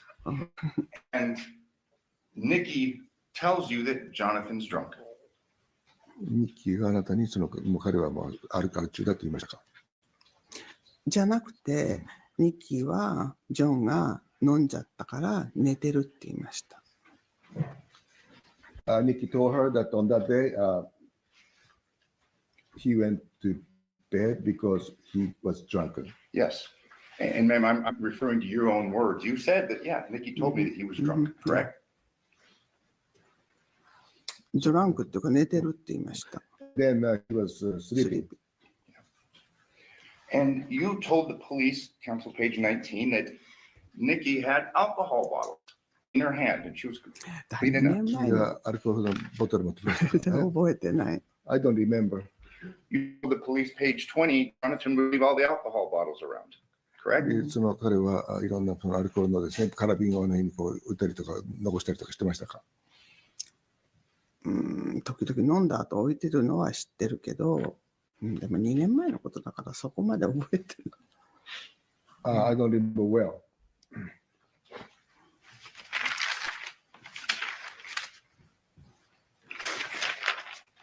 And man, later on in this very same interview, now we're on page 24, you talked to the police about waking up the dog barking at 3 a.m., correct? だから3時は覚えてない。I don't remember. 3時かどうかはわからない。And again, this is the second time that you tell the police now well into this interview that it's 3 o'clock, not 2 o'clock, correct? じゃなくて、でも3時ってはっきり3時時計見たわけじゃないから覚えてない、知らない。I didn't see the clock at that time, 3 o'clock, so I don't remember. But you again say that it's unusual and it's 3 a.m. You told the police. そうだけど、その頃と思ったかもしれないけど、覚えてない。覚えなきゃいけないと。覚えてない。I don't remember. That night, during the 15 minutes that you're talking to Nikki, she told you that she didn't want Jonathan driving and drinking, correct? その彼女だった時に、Yes. That was a concern of hers, wasn't it? まあそれは彼女のまあ心配だと思って。彼女は私に、ね、飲んでから運転させたくないから朝5時に彼は起きて自分の家に来るって言ったの。She said that she didn't want him to drive while drink, and then she also said he will wake up at 5 o'clock and then come to her house. Okay, ma'am, thank you. But this issue with Jonathan drinking and driving had been an ongoing issue and a family concern, wasn't it? 彼がそのアル中なのは家族の中でもやっぱりちょっとこう問題でいろいろ。違う。とにかく飲んでるから運転はさせたくないからってただそれだけ。She said that she just doesn't want him to drive while on drinking. And you'd agree with me the best way to do that is to take his keys, correct? まあその時は運転させたくないから彼女がキーを持って、まあそのでもそのキーを取って、そういうふうにするのがまあそのまあ普通じゃないかと思います。I don't think so. For years, you had sent your son texts concerning his drinking, correct? 4 years. For a number of years, you have sent your son texts concerning his drinking, correct? 何年もないでその息子にもう酒飲むなとか言ってテキストしてたんですか？っていうかお酒飲むのは良くないからやめた方がいい。お金もないからやめた方がいいっていうのはテキストしてました。Yeah, I told too much drink. It's better. It's not a good idea. That's she sent the text to. For years was my question, ma'am. 何年もじゃないけど、そういうふうに教えました。運転しなきゃいけないから、アルコール飲んだときは運転しない方がいいとか。I told him not to drive while drinking, and that's I keep. Okay. And for years, you were concerned about his doing drugs. Same issue. He could be a danger on the road. っていうか、私は一般的にとにかくドラッグとかアルコールはない方がいいと教えてました。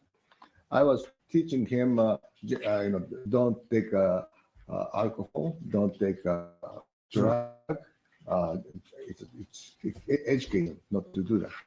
そう、なんか子供にみんな教えるでしょ。親はドラッグはするな、アルコールするな、そういうふうに教えてました。So that's kind of a general education from the parent to the kids, not to drive on while drinking and then not to take drugs.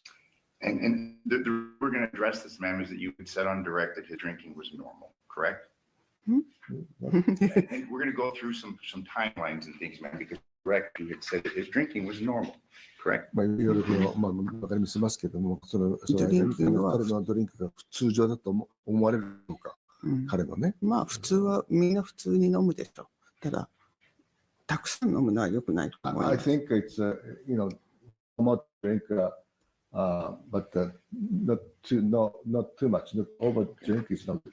You sent him texts in 2018 about drinking in relation to driving, correct? And drugs. 2018年に飲むのとドライブとの関係についてしてます。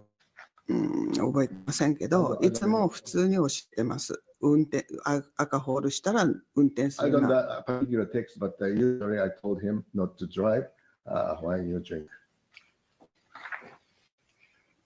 July 18th, 2018, if you're drinking, don't drive, you will mess up. You'll lose things. I'm sure you're drinking this hour. でも普通教えませんか？親としてみんな。But as a parent, is that normal to educate the kids? Oh, I completely agree. I have 3 sons and a daughter, and I completely understand. 私は飲まないし、タバコも吸わないし、もちろんドラッグもやらないから、そういつも子供には教えてました。I don't drink, I don't smoke, and also I don't drug, so I keep teaching the kids not to take it. And that's a good thing. And these texts are not a reflection on you. It's just important that we address these issues right now for the purpose of this trial. I would object at this point, Judge. She has acknowledged that she sent the text messages. There's no need to go through them. The relevance, cumulative. And if the state agrees that this was an ongoing concern for years up until the time. What I would agree is that in 2018, she sent some text. In 2018, there was a concern for her. I think that's what everybody can agree on. In 2019, many texts, the same concern. 2020, many texts, the same concerns. 私はいつもそういうふうに真面目に働いて、真面目にやるように教えてました。I always tell him to work hard and not to drink, not to all the time. I educate him. 2021, many texts, the very same concerns. 2021年はたくさんのテキストを送られました。2022, many texts, the very same 2022年もそうですね。言うこと聞かないから。Correct? そうですよね。多分テキストしてます。I think so. And 2023, text, the same concerns. 2023年もそうですね。I think so.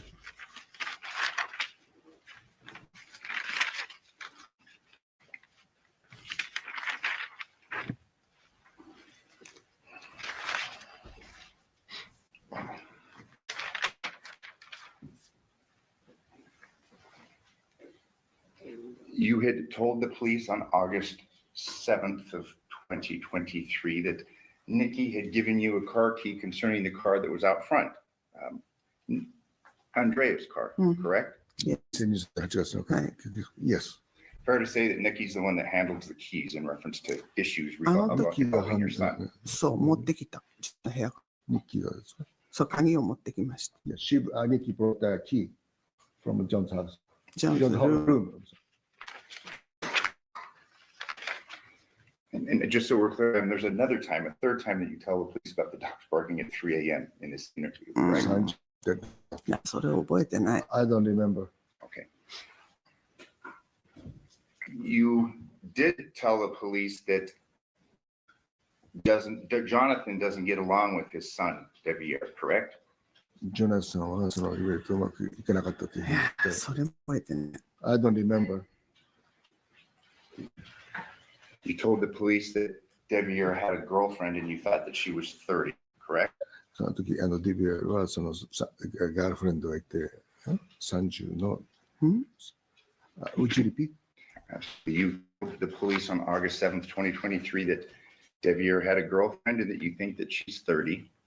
デビューはガールがいて、彼女は30だって言った。覚えてないけど、ニッキーと話したときにキッチンで1時過ぎに、私がデビエラがいるけど大丈夫なのって言ったら、ニッキーがデビエラはずガールフレンドって言ったんです。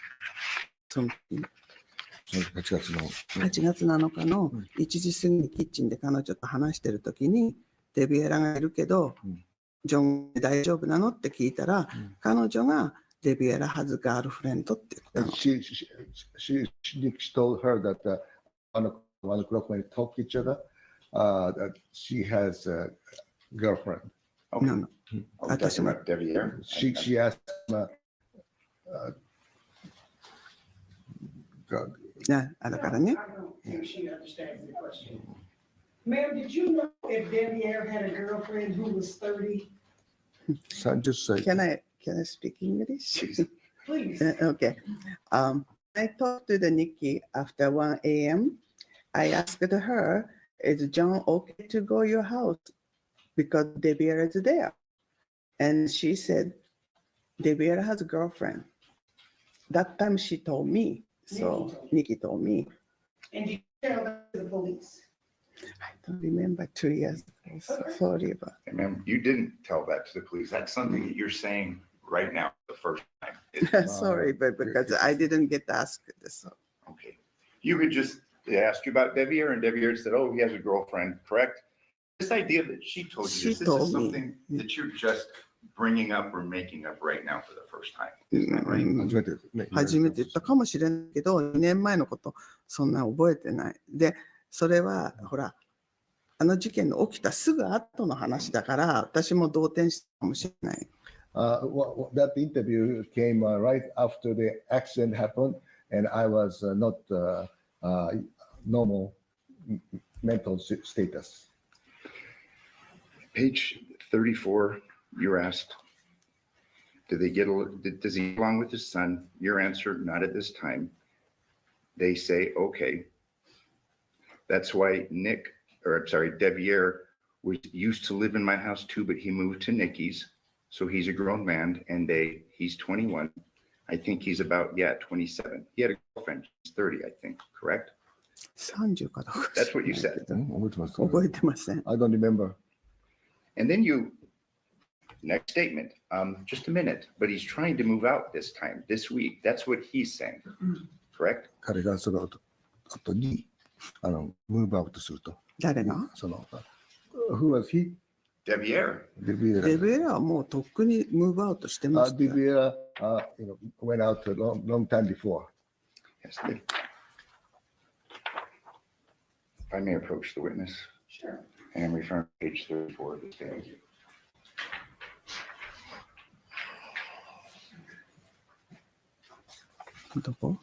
They're here? Yes. Devyn used to live in my house. Move to Nikki. That's why.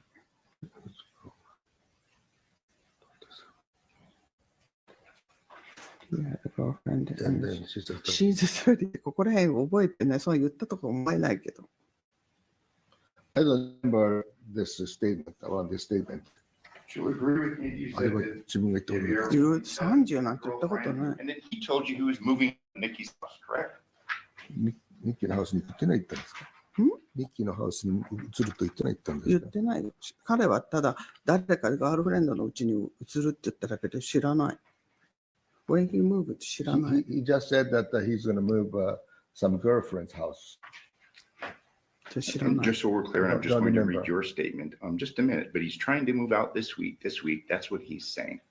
This week ってオーガスト7のこと The 23, August 7th, 23? Correct. No, もうデビエラはいなかった。At that time, Devyn was not my house. I know. You talked about him moving out of Nikki's, correct? いやそのムービングアウトっていうのは、ジョンがムーブアウト、オーガスト7。デビエラ John moved out August 7th, and デビエラもロングタイム後 so にもう Devyn moved out moved a out. long time before. Remember, my question, I just want to make a clean record, is you told the police that Devier told you that he was moving out of Nikki's house, correct? コレクトじゃない。 It's not correct. 何なんですかわからない。Did they get the transcript wrong, do you think? I think wrong. I think the transcript is wrong. だってデビエラはもうとっくに20年ぐらいにもう私の家から出てる So はず。 Devyn moved out around 2020. いや、もう全然家にいなかった。I have no further questions. Thank you, Mom. Can you read your state? Yes, I will try to be brief, Yoko. Just a few more questions. You were interviewed right after you found your son dead, correct? 子供さんが亡くなってその後、直後にインタビューを受けたんですね。Yes. That incident was obviously traumatic for you. 非常にもう自分としても very shocking. When the detectives interviewed you, was it at your house? どこでそのインタビューしたんですか？家の近くの車の中。Inside the car, nearby the house. Did they bring a Japanese interpreter for the その interview? 時に日本人の通訳と来ましたか？い No. ません。 Okay, so were you asked some questions and provided some answers that may have been a little unclear? 質問されて、英語でされて、そう答えた時に若干不明な点とかありましたが、Yes. And when I questioned you at the grand jury, do you remember that? その大陪審で示しましたね、覚えてますか？ Yes. We did not have an interpreter for you, if I remember. Do you remember? その時通訳ですね。いました。Yes, she had an interpreter. So you had an interpreter at the grand jury proceeding, グランジュリーでも通訳いたんですね。女の人。Yes, and you obviously have one here today. yes. 今日もいますね。Yes. Do you know if you were asked the same questions every single time you have talked about this? その聞かれた時にそれ全部通訳されましたね。それで大体同じだけど、今日のその3時に犬がどの吠えたっていうのは知らん。Yes. Okay. Today, you are testifying off your memory, correct? まあ、自分の記憶から今こう証言してるんですね。That's correct. And these papers that the attorney showed you, you didn't read these before coming in today. その今見せてくれた紙は読んでないんですね。読んでない。Never saw that, never seen that. Yeah, so you're testifying from memory. その時は記憶で話したんですね。Yes. As you sit here right now, do you remember hearing the sound that woke you up at 2 o'clock? 2時にその音がして、まあ、言ってる2時頃だと思う。で、3時って言われたけど、時間は覚えてない I けど。believe it's around 2 o'clock. Okay. The dogs are separate. And let me ask you about the dogs. で、犬についてね。The dogs, I presume, didn't just bark once and shut up. その犬は1回だけ超えて、そうなくて、もう引き続きどんどん。ちょっと泣いてた。For a while. I'm going to allow a limited reading for the purposes of the language barrier at this point. For a while. The dogs barked for a while? Yes. You heard them outside at some time in the night, correct? 外でそれ犬が鳴いたのを聞いたんですね。Yes. And then when you came down at 8 a.m., the dogs were not in John's room, correct? そして8時に行った時にドッグはそのジョンの部屋にいなかったですね。Still outside. So the dogs could have barked many times from 2 a.m. to 8 a.m., I would. 9時から8時の間にドッグが泣いたかもしれない。 Hold on just one second, man. Don't answer that question. That objection is going to be sustained if she doesn't know if the dogs could have barked for that experience. Sure. Just ask me, do you know if the dogs barked once or if they time? 一回か何回も泣い一たから。回じゃないことわかるけど、ちょっとワンワンって泣いてたのはなんとなく記憶にある。それだけ。 Not once. Not once? Not once. Okay. Mr. The attorney asked you if you believed that John and Nikki were happy to move out. Do you remember that question? 彼ら二人がその喜んで、その出て行こうとしてるのは覚えてますか、Yes. You would agree with me that you don't know what was going on in Nikki's head, その correct? 時にニッキーが何を考えてるかとかさっぱり分かんなかったです。知りません。 No. Okay, so you can't say whether Nikki was happy about the move or その not. 時にニッキーが幸せだったのかどうかってことは分からないですね。分からない I don't know. You were asked about text messages. Remember that? テクストメッセージについて聞かれましたよね。John was 46 when he was killed, ジョン46歳で亡くなりましたね。 and he's still your baby at 46, I presume. Is that right? だからその時亡くなったから彼は46歳のままの子供ですね。そう That's correct. So even though he's 46, you're still trying to coach him on life and guide him in the right direction like my mom does all the time. だからその時もとにかくその正しい方向に行くようにいろいろコーチングしてたんですね。Yes. Thank you. I'll pass the witness. Yes. For today, you said it was 3 o'clock, you were woken up by the dogs 5 times, correct? だから覚えてない。 3時に起きて5時になったと。でそれだから3時って言ってるけど覚えてない。 I don't remember. And today you're saying it's 2. そして今日2時と言ってるんですね。2時頃だと思う。 Around 思 2 う o'clock, I think. I think around 2 o'clock. And in front of this grand jury, you told them about the 2 chairs being upside down, correct? そしてそのグランドジャそのージには2年前のことが覚えてないけど、一つは絶対に覚えてるんだけど、もう一つもあったか That も was しれ 2ないけ years ど、 ago. I don't remember. But I'm sure that one chair was filled.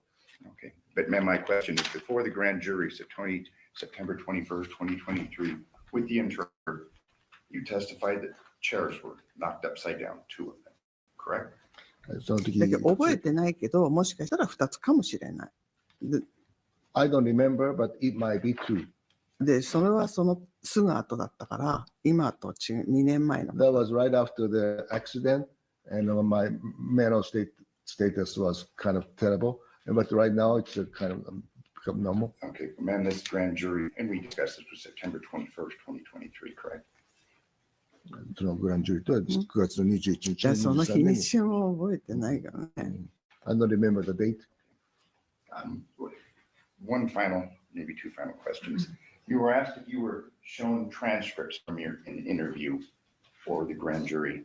Did you listen to a recording of your interview? それをレコードされたり、その、could you rephrase? Yes. Did you listen to a recording of your interview before その today? 時そのインタビューが録音されてるのを聞いてます。聞いてない。No. Thank you. I have no further questions. Any follow-up statements? Ladies and gentlemen, the jury have any questions for this witness? Okay, seeing no response, ma'am, you are excused. Thank you very much for your testimony here today. そういいのね。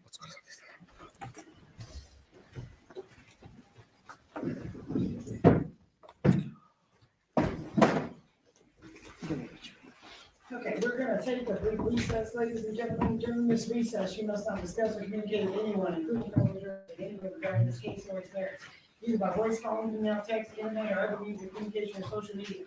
You must not read off listing news or media accounts or commentary about the case. You must not do any research, such as consulting dictionaries, using the internet, or using reference materials. You must not make an investigation, testify the case, recreate an aspect of the case, or any other way investigate or work about the case on your own. You must not harm or press anything regarding this case or response to you. Ladies and gentlemen, 10:50 will be a recess till 11:05. All rise, ready.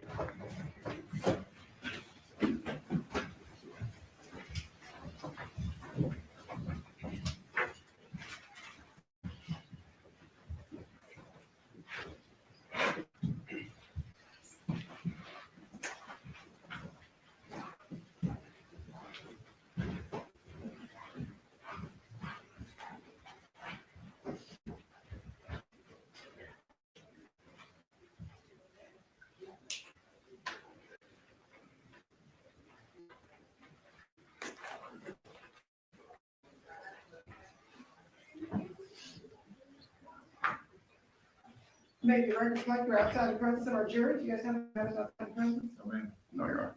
Is your next witness here, state? Yes. Okay, all right, well, that 15.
They told you these stories didn't exist. We're here to prove they do. Real footage, real crimes. No filter. For more true crime from the South, be sure to like and subscribe to our channel at Southern Sin. You can also support more episodes by becoming a member of the Southern Sin channel, where you'll get early, exclusive access to crimes that mainstream media won't show you. Tune in for all new episodes every True Crime Tuesday at 9 p.m. Let's go. Truth Talks is the fastest growing show about pop culture, and now we're exclusively on our own channel. Go ahead, say it, man. Attention! We're back. We gotta stop letting this slide. Bigger and stronger than ever. I mean, I just have questions. Season 2 is reloading May 26th at 8 p.m. Eastern Time. What's up? With new hosts. Let me tell you what damn time it is. And big celebrity surprises. Kiss my behind. It's Oprah Winfrey. Subscribe today at Truth Talks Live. Give black people what they need, and we'll show them for you. And don't miss out on all the upcoming viral moments. Simulcasting weeknights at 8 p.m. on Roland Martin Unfiltered and Black Star Network and Truth Talks Live. I'll see you there. What's up, True Fam? It's your girl, Cheyenne. And yes, season 2 of True Talks is here, and we are turning up even higher. Yo, it's your man, Torre, the newest co-host on the set, and I'm bringing heart, heat, and hard truth every night. And we are keeping it all the way fire. Ain't no filters, ain't no fluff, just straight facts. Y'all know how we do. So stop scrolling and pull up to our YouTube at Truth Talks-Live. Like, subscribe, and smash that bell. And after you do that, join us because we go live weeknights at 8 p.m. Eastern on all the coasts, wherever you are. From culture to controversy, we say what everyone else is scared to say. We talk truth. Season 2 of Truth Talks. Let's go. Because this time, we ain't asking. We're taking the mic.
After raising 3 kids and 8 grandchildren, I've never seen a boy create this much genuine happiness. I've been a grandmother for 15 years, and this is the smartest purchase I've ever made. Last month, I got granddaughter Emma this smart robotic puppy called Wuffy. I still can't believe what this tiny guy can do. This isn't just some stuffed animal. Wuffy has smart technology inside that recognizes Emma's voice and responds to her. He sits on command, barks when you talk to him, walks around the house, even tilts his head and wags his tail exactly like a real puppy. The first time Emma saw him, her eyes lit up. She held him and didn't want to put him down. I could tell she felt calmer and happier than ever. She sleeps better now and smiles more than ever. Woofy comes in two gorgeous colors, white and brown. I picked brown because it reminded me of my childhood pup. What I love most is watching Emma with him. When he hits his head, his tail wags and he makes these sweet puppy sounds back. It's like having a real puppy,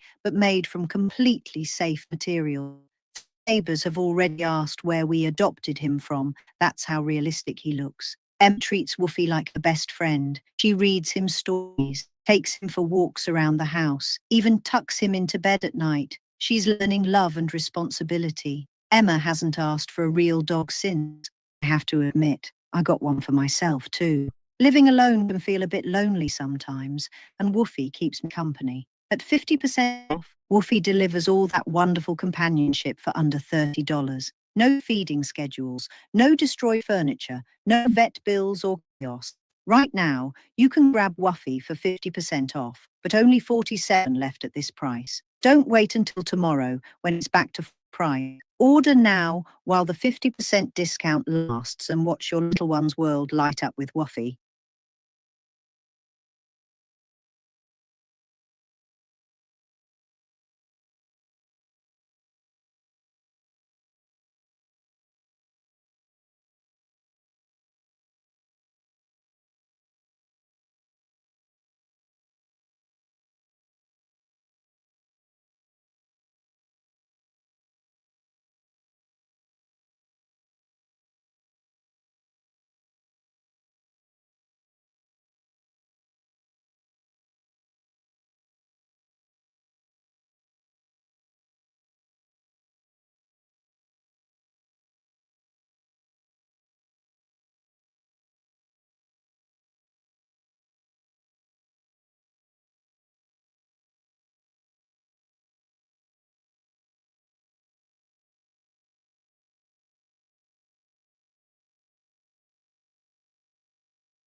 I do. Sure. Nicole Mariam, NICOLEMARIAM. Good morning, ma'am. Morning. Yes, still morning. How are you doing today? Good, how are you? Good. What is your position? I am a analyst 2 at the Henderson Police Department. Okay. How long have you worked in that capacity? Total almost 15 years. I've been at Henderson for just over 9 years, and I was with Las Vegas Metropolitan Police Department for nearly 6 years prior to that. And you mentioned crime scene analyst 2. What does that mean? It's just a level. Are you 2 specifically, or? Yes. It's a level. So in both Metro and Henderson, there are 3 tiers of crime scene analyst. At Henderson, classified as tech is the bottom, the lowest when you start out, then 1, and then 2. So I'm the top level crime scene analyst that Henderson has. What is some of your background and training that you have done to become a crime scene analyst? Sure. So I have 2 bachelor's degrees from University of Nevada, Las Vegas, one in criminal justice and one in psychology. Upon starting at Las Vegas Metropolitan Police Department back in January of 2011, I started with a training course at an academy that was nearly 300 hours, so about 8 weeks-ish of training. Then after that, did a 12-week field training program where we're paired up with more senior crime scene analysts, and we investigate scenes with them until we progressively get to the point where we're on our own. And then in my nearly 15 years, I've taken upwards of 1,000 hours of different training ongoing throughout my career. Turns out if you've been in a car accident in the past year, they have to give you a huge check, and all you have to do is ask. No, seriously, it's got over $100,000 after being a passenger in a car accident that was a month ago. Listen, I had no idea this was even possible until it happened to me. I was just another passenger who got hurt in someone else's accident, and I figured I might get enough to cover my medical bills if I was lucky. But then I found out there's actually a specific way to ask for compensation that gets completely different results than what most people receive. If you've been in a car accident recently, you're probably dealing with the same frustration I was. Insurance companies giving you the runaround, medical bills piling up, and no clear path to getting fairly compensated. Most people think they just have to accept whatever insurance offers or hire expensive lawyers and hope for the best. But there's actually a program that knows exactly how to ask for what you're entitled to in a way that gets maximum results. However, there is a catch. Your car accident had to have happened in the past 300 days to qualify for a new program. If it did, you're in luck. This program is designed specifically to help accident victims get the compensation they deserve without the typical delays and hassles of dealing with insurance companies directly. Let me tell you about what happened to other people who used the same approach. Maria was getting nowhere with insurance after the accident. They kept offering her around $5. So the ladies and gentlemen of the jury have heard from a crime scene analyst in this case, but can you just generally go over what some of your duties are? Sure. So we respond to crime scenes where we identify, document, collect, and preserve evidence. So we use ways of doing that like photography, fingerprinting, blood spatter analysis, trajectory, and then we collect the evidence and preserve it so it can be processed or tested later if need be as well. And you also impound evidence, correct? Is that correct? So the items that you do locate, you undergo an impound process. Correct. What is that impound process? So we package the items in their packages. So depending on the item, it depends on what type of packaging we use, a paper bag, a box, depending on its shape and size. And then we put that inner package, that individual package, we label it with the item number, the DR number or the event number associated with the case, with the date of the case, and also my P number and initials, so my identifying personnel number. And then that package is placed in a larger outer package, which then is sealed with red tape. I initial it and date it, so that way it can show that the seal has not been broken, no one else has gone in and tampered with it. And then a label goes on the outside of that bare outer package to tell you what's inside the package. When you're collecting evidence, obviously you and members of your team are wearing gloves. Correct. Okay, and what's the purpose of that? In order to prevent cross-contamination. I don't want to put my fingerprints, my DNA onto the item. Also safety for me. Some items we handle may be bloody, and I don't want to get that on myself as well. but it's in order to not cross-contaminate and leave anything behind that wasn't there naturally. So you have 15 years of experience, but can you approximate about how many scenes you have documented? Are we talking hundreds? Scenes in entirety, we do everything from burglaries up to homicide. So we don't just do major calls. I honestly don't even begin to know what that number would be. Safe to say hundreds? Yes, definitely. Okay. Oh, definitely. So then directing your attention to August 7th of 2023, were you called out to a scene? I was. What was the name of the scene? It was a search warrant reference homicide investigation. Okay. And was that location that you were assigned to 5510 Porcupine Rim? Yes, it was. What information did you have about the call? I knew it was a homicide where the victim was located decapitated. And this residence was the house of, I believe, the girlfriend or ex-girlfriend, and we would be a search warrant on it. Okay. What time, and did you arrive around 6:30 that night at that Porcupine Rim residence? 6:34 was my arrival time. Okay. And when you arrived at the scene, were people already there? Yes. Who was there? The detectives were there. We also had Sergeant Kyle Slattery. We had, I believe, 6 detectives. Detective Ozawa, Detective Pappas, Detective Lina, Detective Christopher, Detective Skinner, and Detective Redsoul. So a handful of detectives, including Correct. yourself, correct? I'm a detective, but yes. Well, thank you for correcting me. So you get there and the search warrant has already been obtained, signed off by a judge, and now is ready to be executed. Is that correct? Okay. And can you walk, ladies and gentlemen of the jury, sort of the process of what happened when you got there with that search warrant? Sure. With search warrants, my job largely is photography. So I take pictures of the scene, the residence as it is. So the detectives have not yet searched anything. The photos I take in the beginning are as the scene is when I arrive. So I go through and I photograph any vehicles that would be related and the residence, all the different rooms, closets, to document the scene as it was when we arrived before anything has happened yet.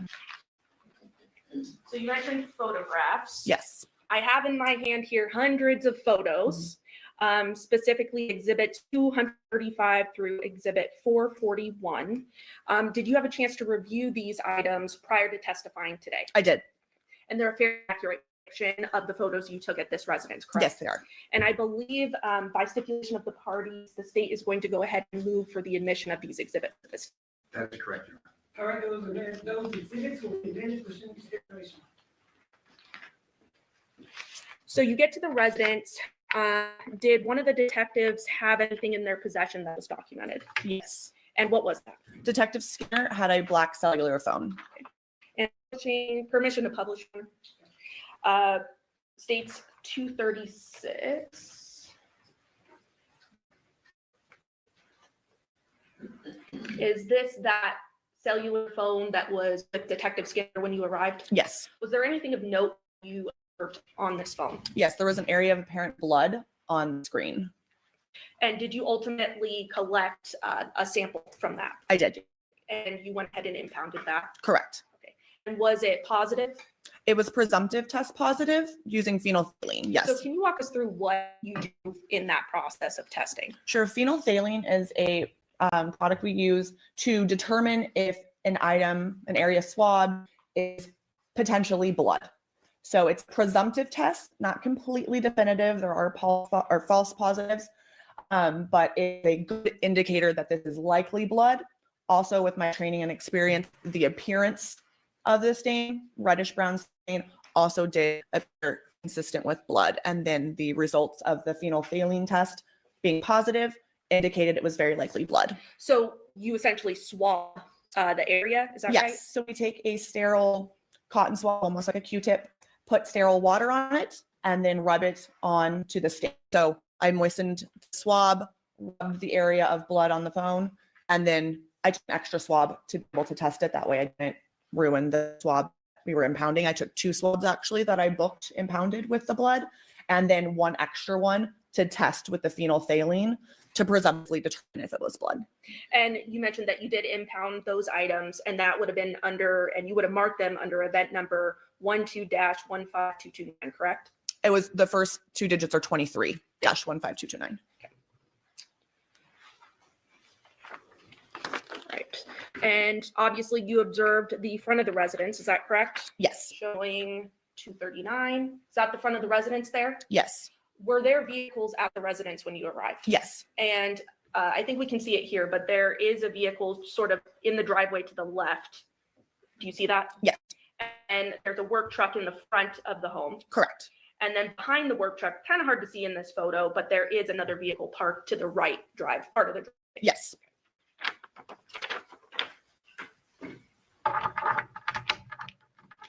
And did the search warrant also include, states 241, a search of this work van here? Yes. Okay, and it was searched? Yes.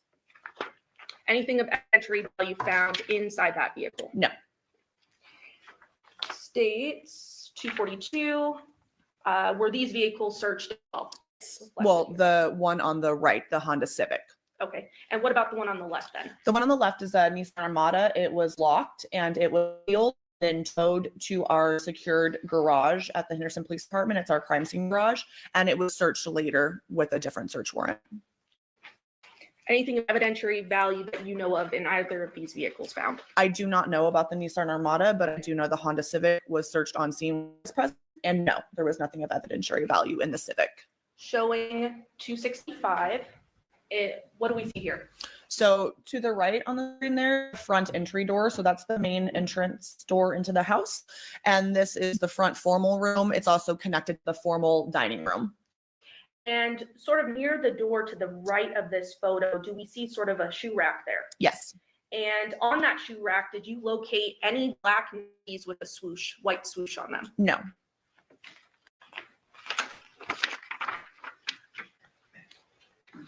Publishing 267. What is this here? That's a different angle of that same room. So again, on the right, you see the couch, and on the left, the dining table where the family room meets up with the formal dining room area. 268. What do we see there? That's a close-up of the larger seats or couches in the room, the living room. And then I'm specifically sort of pointing towards the left of the center. Those items there, were those, did anyone look at those? Yes. And what were they? Some types of swords. 276, what do we see here? That's a photograph of the kitchen in the residence. Okay. And this kitchen was searched thoroughly, is that correct? Yes. Okay. Publishing 277, what do we see here? That's a picture of me standing in the kitchen, looking out to the dining nook, and then the living room. That's a different one than the front entry, the family room. This is the living room.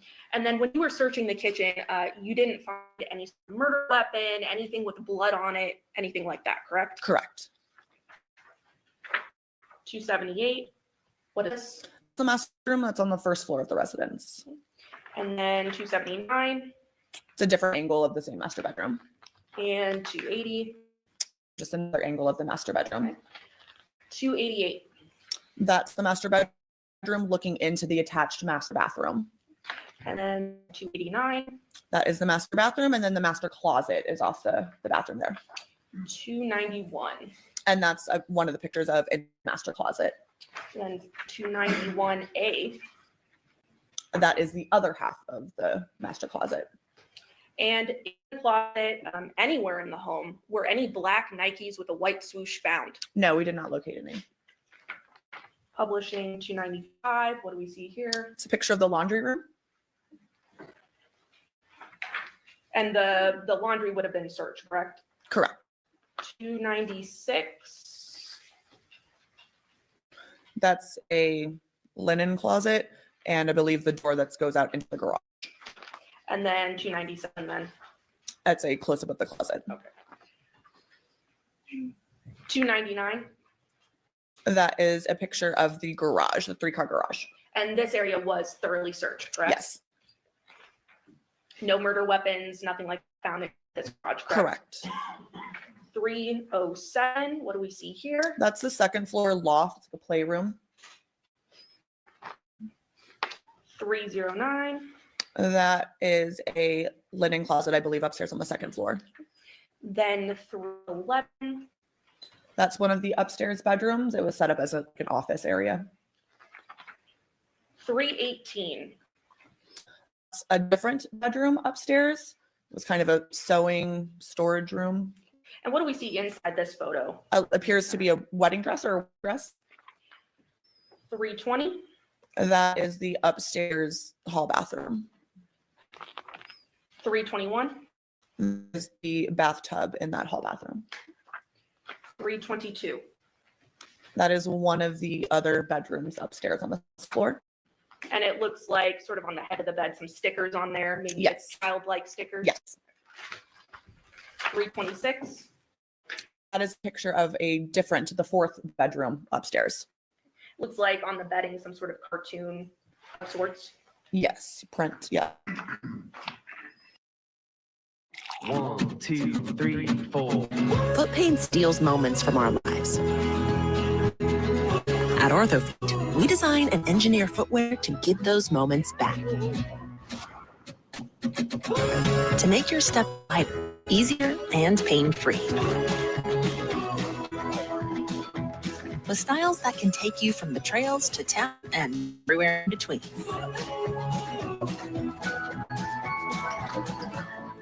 OrthoFeet, trusted for relief, designed for life. She hears footsteps, and right above her head is a hand. But it's worse than that. It's not just in the apartment. I'm Teresita Basa. I was murdered in my apartment. And she loved when James got to witness that.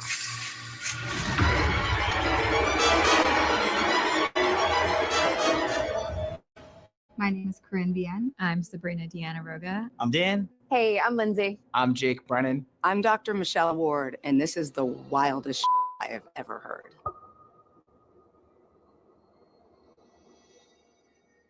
This is a story sent in to us from our listener Tegan. And her brother Danny love to go camping. So it's fall 2017 in Carver, Massachusetts. The air is crisp. The smell of the leaves. They hunt, they fish, and then as night began to fall, they're like, let's set up camp and easily and peacefully drift off. The last thing Tegan remembers before she falls asleep is her brother Danny saying, good night. But then she wakes up. She looks across the tent and Danny is missing. And she realizes that all of the sounds from the forest have gone dead. She hears footsteps. And right above her head is a hand reaching down, pressing into the tent. She realizes that now this hand is not an ordinary hand. It's definitely not Dave's hand. This hand has 7 fingers. And then this voice calls her name. But here's the weird thing. Danny has never called Tegan by her name. Since Tegan was little. 328. Those are just photos of miscellaneous receipts that were located during the search warrant. Do you recall where they were located? I believe the kitchen, but I'm not 100%. Okay. 329. That is a picture of the drawers. Yes. And what was that? It was a collection of plastic bags, 6 in total, with the inner one being knotted, tied in a knot, containing a black wallet that had miscellaneous cards in the name of Jonathon Willette, and then a set of keys were tied in that inner plastic Vaughn's bag, grocery bag. Sen Publishing, 347. Is that bag? Yes, that's the inner. You can see the knot at the top, so that's the inner bag, and there were 5 other plastic bags around it. 344 are those extra bags that were around it? Yes, that's the clump of all of it. Okay. And then 348, is that the wallet and keys you mentioned? Yes. And then 349, the driver's license you mentioned? Correct. And whose name is on that driver's license? Jonathon James Willette.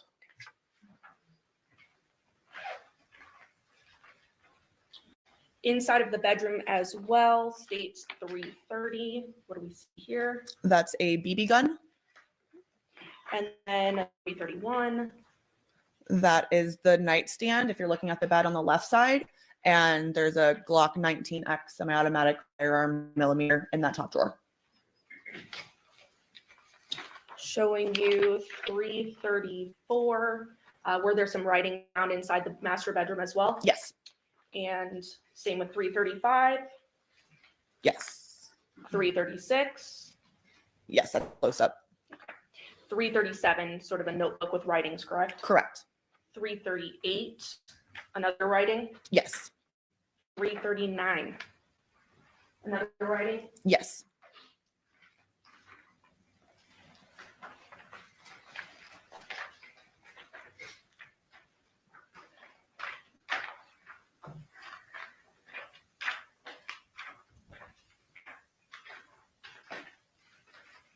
Inside the garage, states 353. Did you locate a bag with something inside? Yes. And what do we see there? So that red bag was found on top of those trash cans in the garage. And there were 2 Ring cameras, security cameras, that were located inside that red bag. So then states 356, is that a close-up of that red bag? Yes. And states 355, are those Ring cameras you mentioned? Yes, they are.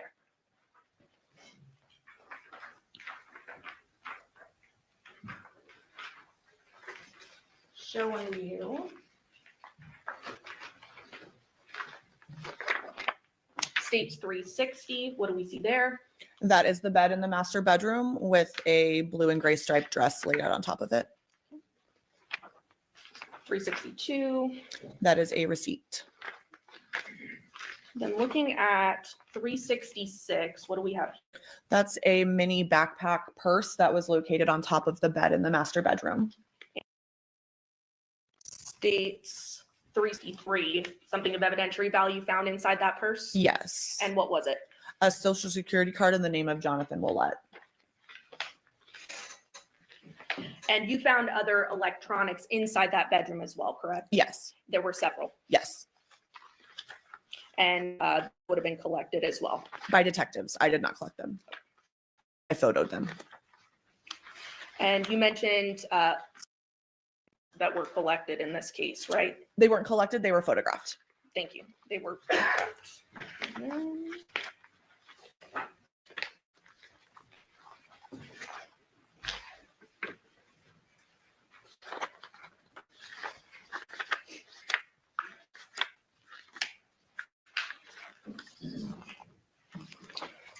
Showing you states 394, was this located as well? Yes. Okay, and what do we see toward the card underneath Jonathan's social security card there?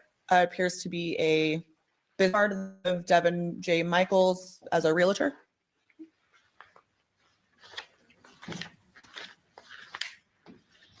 And then some devices were located. Correct. In an abundance of time, I'm not going to go through each one of those. Members of the grand jury will have these.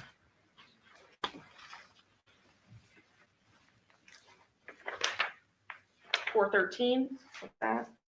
2 debit cards. Showing you 414. What does that depict? That's the upstairs hall bathroom. So that's the sink vanity area. And underneath in the cabinets was a safe. And 415, is that just close up that same safe? Yes. And you located items inside of the safe, correct? Yes. 416, what do we see inside the safe? That's a 9mm 6-hour handgun. Looks like live ammunition as well as extra magazines and maybe a magazine and a loader. And you would have documented the backyard as well, correct? Yes. 422, 423. I put curing hepatitis C on my today list. Epclusa treats all types of hepatitis C with a 98% cure rate. Epclusa is one pill once a day for 12 weeks. If you've had hepatitis B, it may flare up and cause serious liver problems during and after treatment. Tell your doctor if you've had hepatitis B, liver or kidney problems, HIV, and all medicines and supplements you take. Taking amiodarone with Epclusa may cause a serious slowing of your heart rate. Most common side effects include headache and tiredness. Ask your doctor about Epclusa today. Filmora 15 understands your intent, dissolving the space between thought and action. With AI Extend, those almost moments find their perfect continuation. Even text transforms, breathing life into your message. And then did you take photographs of the female that was there? I did, yes. And publishing 424, is that the female that you photographed? Yes. And you knew her to be Devyn Michaels, correct? Yes. Publishing 425, what do we see there? That's just the back of her. 426. Those are close-ups of her hands. And we see sort of a ruler here. What is that? That's called an ABFO scale. It's just a scale to show the general size of items. States 427. What do we see there? That's just more of a close-up of her other hand, again with a scale. 428. And those are the pictures of the palms of her hands. Did you also take a picture of a male that was there? I did, yes. And that was Jonathon Willette, correct? Correct. Showing 429. Is that the front picture of him? Yes. 430.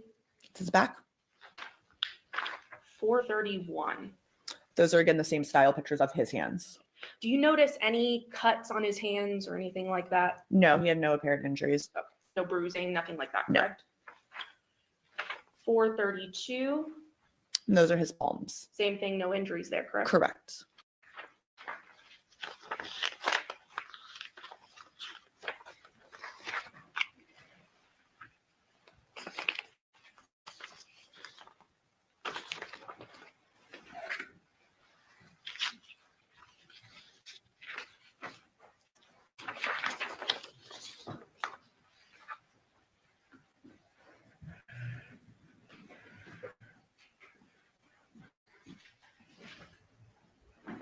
When you were taking pictures of Miss Michaels, what was her demeanor like? I honestly don't recall too much. Nothing out of the ordinary? No, I don't. Nothing stands out to me one way or another. Same thing with Devyn, correct? Correct. Nothing out of the ordinary? Correct. Okay. Turning your attention then to August 9th of 2023, did you assist in collecting an item back at that 2698 Paladura Drive? Yes. And did that include black boxers? I believe they were gray. Okay. But they were boxers. Yes, boxer nonetheless, shorts. Correct. And those were located on top of a couch, correct? Yes. Okay. And that was inside of sort of that recessed, informal, makeshift bedroom? Yes. Okay. Then on August 15th of 2020, and you collected those and impounded them, correct? Correct. On August 15th of 2023, you then returned to the 5510 Porcupine Rim, Yes. correct? Okay. And you were there to collect and document some more items with a search warrant, correct? Correct. I believe you took photos of cleaning products that were located in cabinets, correct? Yes. A pair of blue cloth shorts in the first floor of the master bedroom. Yes. And a pink tank top in the first floor of the master bedroom. Yes. All impounded. I did not impound cleaning products or the tank top, but I did collect and impound the blue shorts. Under that event number that we discussed. Yes. Witness.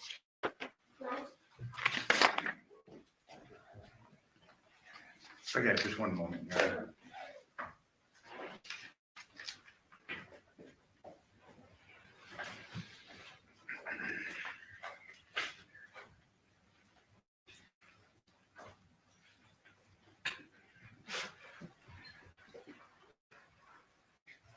Good morning. Hi. You were shown hands of both Devyn Willette photographs and Devyn Michaels, correct? Those all the photos that you took of both of these people's hands, front and back? I don't believe so. They're in general the same photographs. I typically take pictures of the two together, the two flipped, individual more of the left, individual more of the right. Okay. You were asked questions as to whether or not you saw any injuries on Mr. Willette's hands. Correct. In your testimony that you saw that. Right. There were no apparent injuries that we noted. You were not asked questions concerning Miss Michaels' hands. Same questions. No injuries, front or back. Correct. I didn't notice any injuries to her hands either.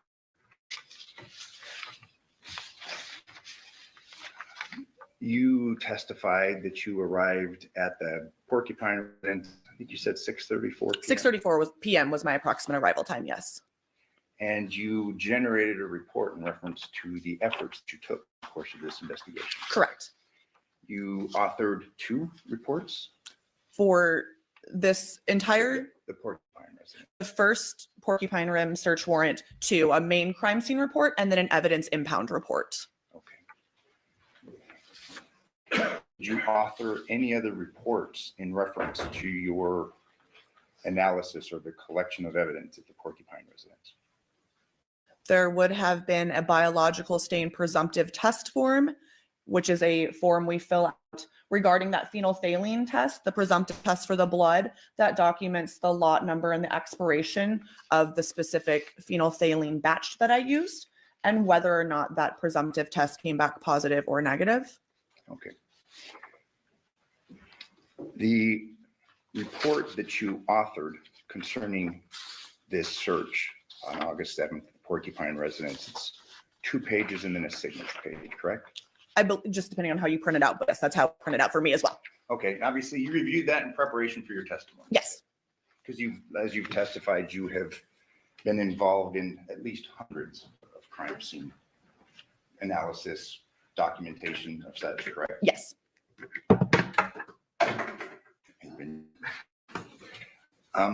We'll go through this. Are these all the exhibits? There's some right here too. Okay. Are those all the exhibits that were taken? These, Mhm. between those 2, yes. Yes, they have. Yeah. Okay, we'll go through. Okay. You were asked questions specifically concerning tennis shoes, correct? Correct. Your testimony is that you didn't photograph, didn't collect any evidence concerning tennis shoes? That we did not locate the specific shoes she was describing. Are these specific shoes that you've given testimony concerning that you now say that you were looking for, is that documented in your report? That we did not find shoes? That you were looking for? I don't document what we're looking, no. Okay, but you just gave testimony concerning what you said you found or didn't find, correct? I gave testimony saying what I photographed and. Okay. Did you have a list of things that you should be looking for? No, the detectives are the ones who pretty much dictate the search. I'm there largely as a photographer, and then I collect the evidence that we locate. So the detectives are the ones that know what they're looking for. Were there any black shoes that you located at that residence, black tennis shoes? Perhaps we could go through the photos and look, but nothing that I specifically photographed. You don't recall photographing a shoe holder near the front door? I do, but I don't want to testify officially without examining the photograph that there were black tennis shoes on there because that was not something that I specifically documented. Do you recall specifically capturing a photo of black tennis shoes in the closet? Again, no, I took overall pictures of the closet and then I photographed the items detectives locate and deem of note. I then photographed those more closely. It's your testimony that you reviewed. I believe it was the first exhibit under this pile that was published to the jury concerning van, correct? Yes, there was a Nissan cargo van parked out front. And you testified that there was nothing of evidentiary value within that van, correct? Correct. Did you photograph the contents of the van? I did. Power tools in the van? I'm not sure we can look at the photographs, but I just took overall pictures of the inside of the van. Any saws found in that van? Again, I'm not sure. But nonetheless, it's your testimony that there's nothing in the van that was of evidentiary value. Correct. You were shown pictures of 3 samurai swords. I believe there's 3, but yes, of swords. Did you pull out the swords? Yes, the detectives did. Did you photograph the blades? I'm not sure if the blades were photographed or not, but if there was anything like blood or any type of item of note on there, we photographed it. Were these samurai swords wiped for anything of evidentiary use? DNA testing, fingerprint testing, anything like that? Were they swabbed? Is that what you're asking? Yes. No. Now, you were aware that this case involved a decapitation, correct? Yes. Are you aware of the manner or means in which this decapitation may have occurred, or how? No. But nonetheless, you're going through this investigation determinations what's of evidentiary value or no, correct? Correct. Fair to say that you're, as you sit here today, and it'll be borne out in the photographs, you recall photographing the actual swords other than they're on the ground, correct? I have a more close-up photo of them. I don't know if I photographed them unsheathed. Okay, but you didn't collect anything from them Correct. for further submission? Correct. You don't recall photographing a sawzall or a saw in the van, correct? Correct. Or submitting anything for any secondary tests, correct? Not from anything in the van. Correct.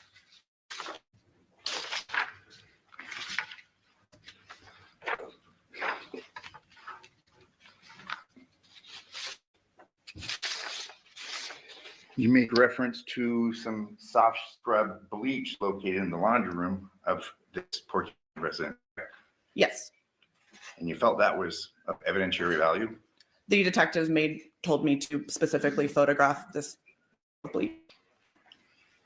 Soft scrub, that's a fairly common household item, is it not? I can't testify to I don't have it at my house, but it's a soft scrub. I mean, you've heard of it, you know of it, correct? I don't know that I've well versed on brands of bleach, but I was not shocked by seeing the brand. Common occurrence. I mean, Essentially. fair to say these hundreds of crime scenes, I mean, people have soft scrub at their house, correct? I said I can't testify to who has it, but I'm sure people possess soft scrub bleach. Yes. What do you use? I have Clorox or Walmart brand. Okay. But I don't have I just have liquid bleach.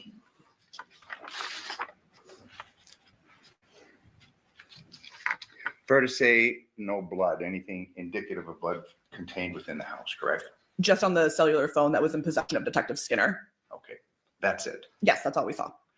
In reviewing the Armada, did you take pictures of that? Just on the exterior because it was locked and we did, like I said, sealed it and then towed it to the crime scene garage where it was then processed by a different crime scene analyst at a later date. Okay, so you're unaware of any results or the lack thereof, any blood or anything of that? Correct. I don't know what was inside the Armada. Through your review of the house, you found no signs of blood on any clothing or anything else for that matter? Correct. Nothing found in any trash cans of that nature? Correct.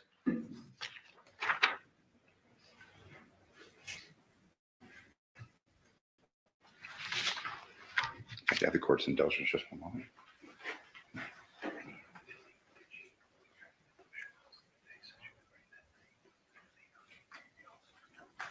I don't have any more questions as witness. Thank you very much. Nothing for this Okay, so your responsibility is excused. Thank you. Very much for your testimony here today. State, you may call your next witness. Dr. Stephanie Yagi. And Council Rose while she's coming in.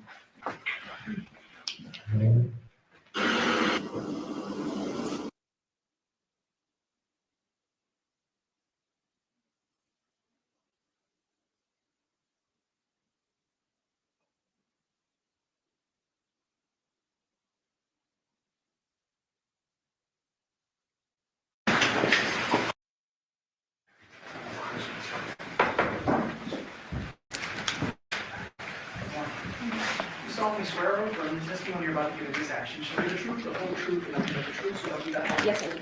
Amen. And Dr., please state your full name and spell it for the record. First name is Stephanie, Stephanie. Last name is Yagi, Yagi. Thank you, whenever you're ready. Thank you. Ma'am, what do you do for a living? I'm a medical examiner at the Clark County Coroner's Office. And how long have you been so employed? About 3 years. What is it that you do on a day-to-day basis at the medical examiner's office? So my primary role at the medical examiner's office is going to be determining cause and manner of death in any sudden, unexpected, violent, or suspicious deaths. How do you go about examining a deceased person that comes into your office? So to determine cause and manner of death, oftentimes we will do a medical type of examination, and one of which is an autopsy. Are you trained in conducting autopsies? Yes. Can you please describe your education and training in order to do what you do? As a medical examiner, I am a medical doctor. I have my degree and I'm licensed to practice medicine in the state of Nevada. I am also board certified in anatomic, clinical, and forensic pathology. And if you didn't say already, how long have you been conducting autopsies with the Clark County Coroner's Office? About 3 years. You mentioned the term cause and manner of death. Yes. What is a cause of death? So a cause of death is going to be a natural disease or traumatic injury that ultimately leads to cessation of life. Do you conduct autopsies to determine cause on every single death within Clark County? No. Which do you focus on when it comes to autopsy specifically? So our office, again, is responsible for conducting medical examinations on any sudden, unexpected, violent, or suspicious thereof deaths. Can you give a couple of examples of causes of death? Sure. So causes of death might be something like hypertensive cardiovascular disease, which is high blood pressure, blunt force injuries due to motor vehicle accident, something like gunshot wounds. Is there a difference between a cause of death for your purposes and the mechanism of death? Yes. Can you describe that for the jury? So the mechanism of death is more what's happening inside your body. So the pathophysiology of our particular disease process or traumatic injury, where a cause of death is going to be the overarching event that led to death. You also mentioned the term manner of death. What does that mean? Manner of death is how the circumstances of the death arose. It's a categorical determination of which we have 5. So those are going to be a natural, accident, suicide, homicide, or undetermined. When it comes to homicide, what does that term mean? For us, homicide is death at the hands of another. And what does the undetermined manner mean? Undetermined is for situations where we can't make a determination. So it is either unknown or we can't determine between one or more other mechanisms or manners of death. We'll get back to that in a moment. In your prior testimony, you mentioned the term autopsy, and I think also, what does an autopsy actually entail? So an autopsy is a medical type of examination. It has multiple parts. The first of which is going to be external examination. So we look at the body. We document any identifying features, eye color, hair color, tattoos, any external trauma or injuries that we can see with our eye. Then we'll move on to an internal examination where we open the body in a surgical-like fashion. We again inspect the internal organs for things like natural disease or trauma and injury.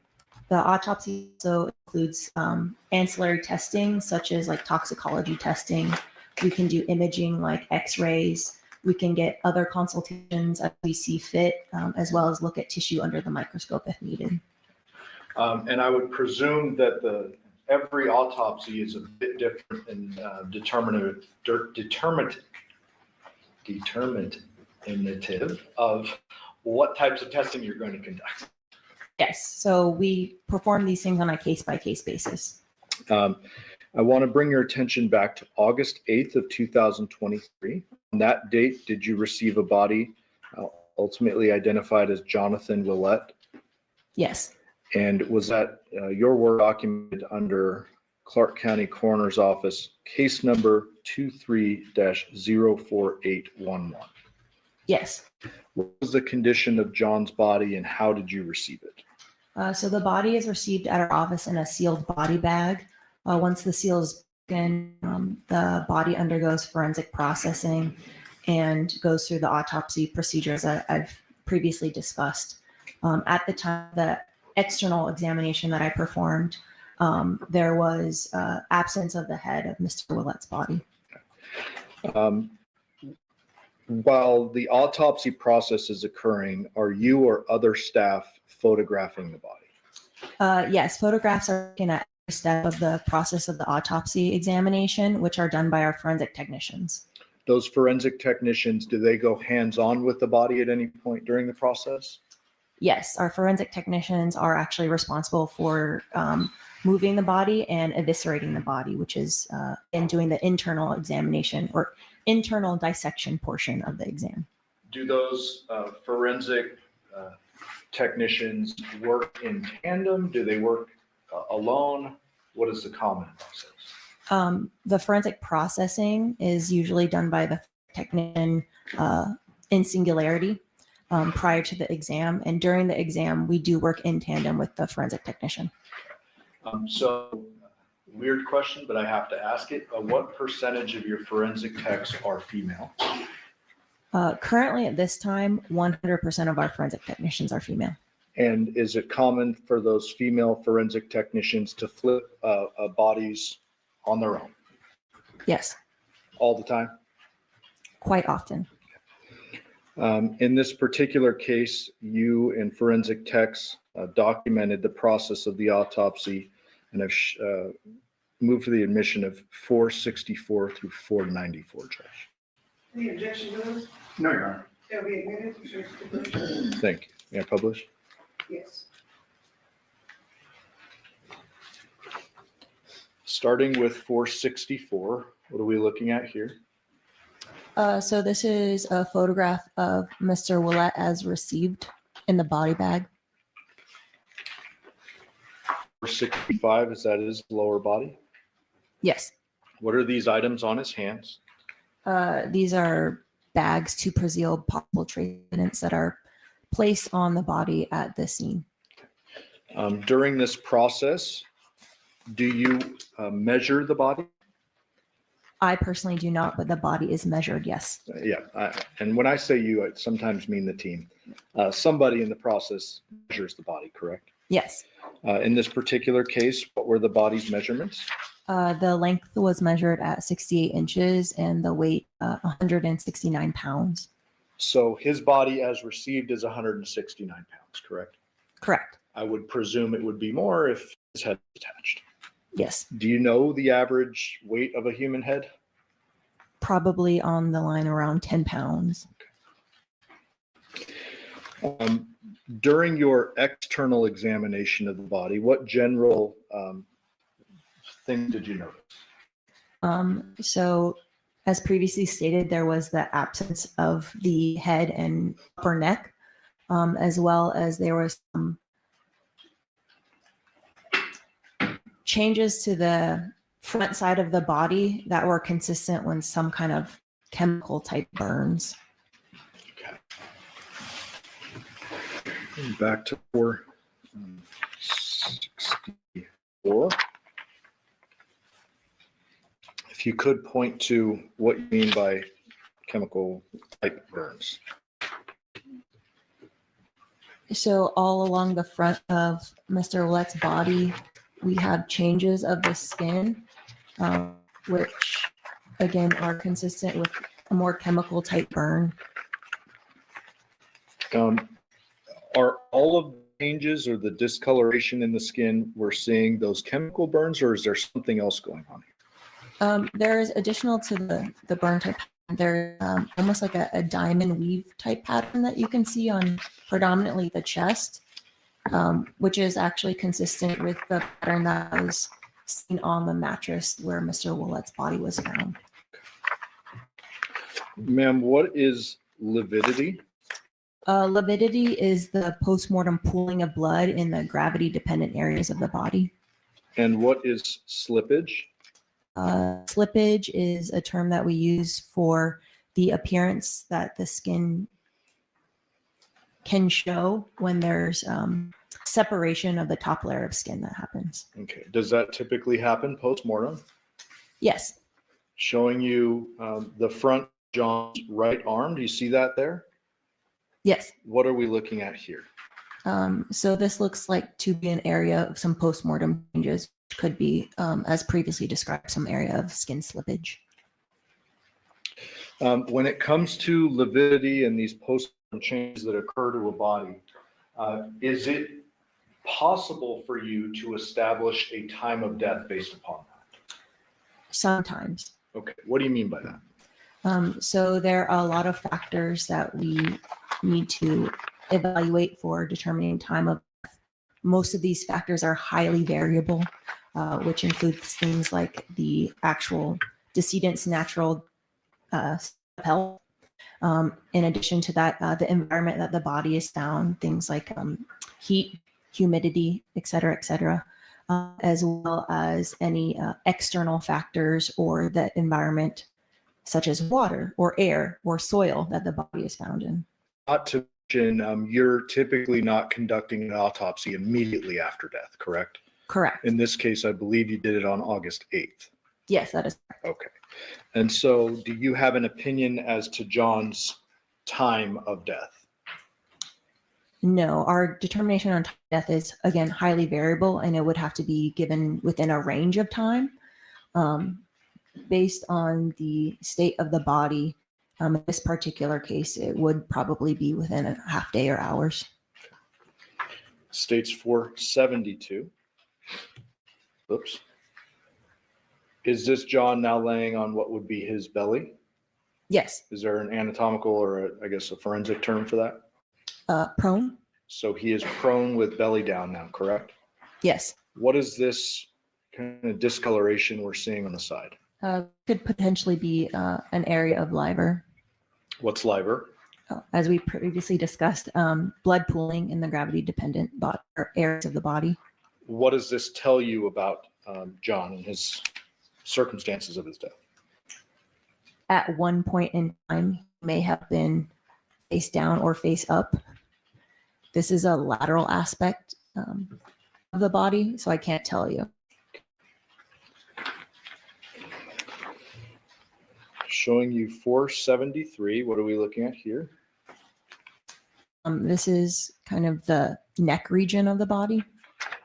From the back? Yes. 474, same position basically? Yes. Now with a ruler? Did you or your forensic techs clean up John's body? Yes, the forensic technicians. Before I move on, did you notice anything about the blood that was abnormal? Is this normal, the coloring? I can't tell anything from this photograph. 475. What are we looking at here? So this is now a cleaned up photograph of that same area, the neck region from the back. Is there anything notable to the back of the neck? Yes. What is so in this photograph, you can see that there are some superficial incised wounds that are somewhat parallel to the main area of defect at the neck here. 476, is that a little bit closer on those areas that you were describing? Yes.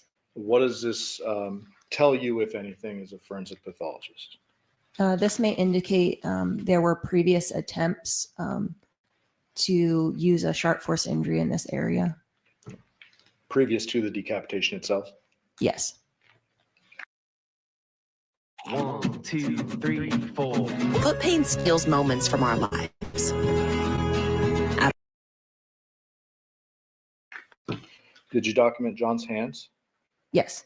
478, is that his right hand? Yes. 479, another angle of his right hand. Yes. 480, same thing, another angle. Yes. 481, inside of John's right hand. Yes. Did you observe any bleeding injuries to his right hand? No. 482, is this John's left hand? Yes.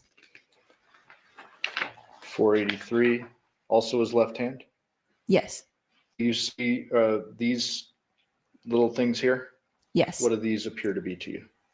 Some type of callus or blister. Any bleeding injuries to his left hand? No. 484, another shot of his left hand. Correct. 485, the inside of his left hand. Yes. And what are we looking at here? Again, I would consider these blisters or calluses. Any bleeding injuries to his left hand at all? No.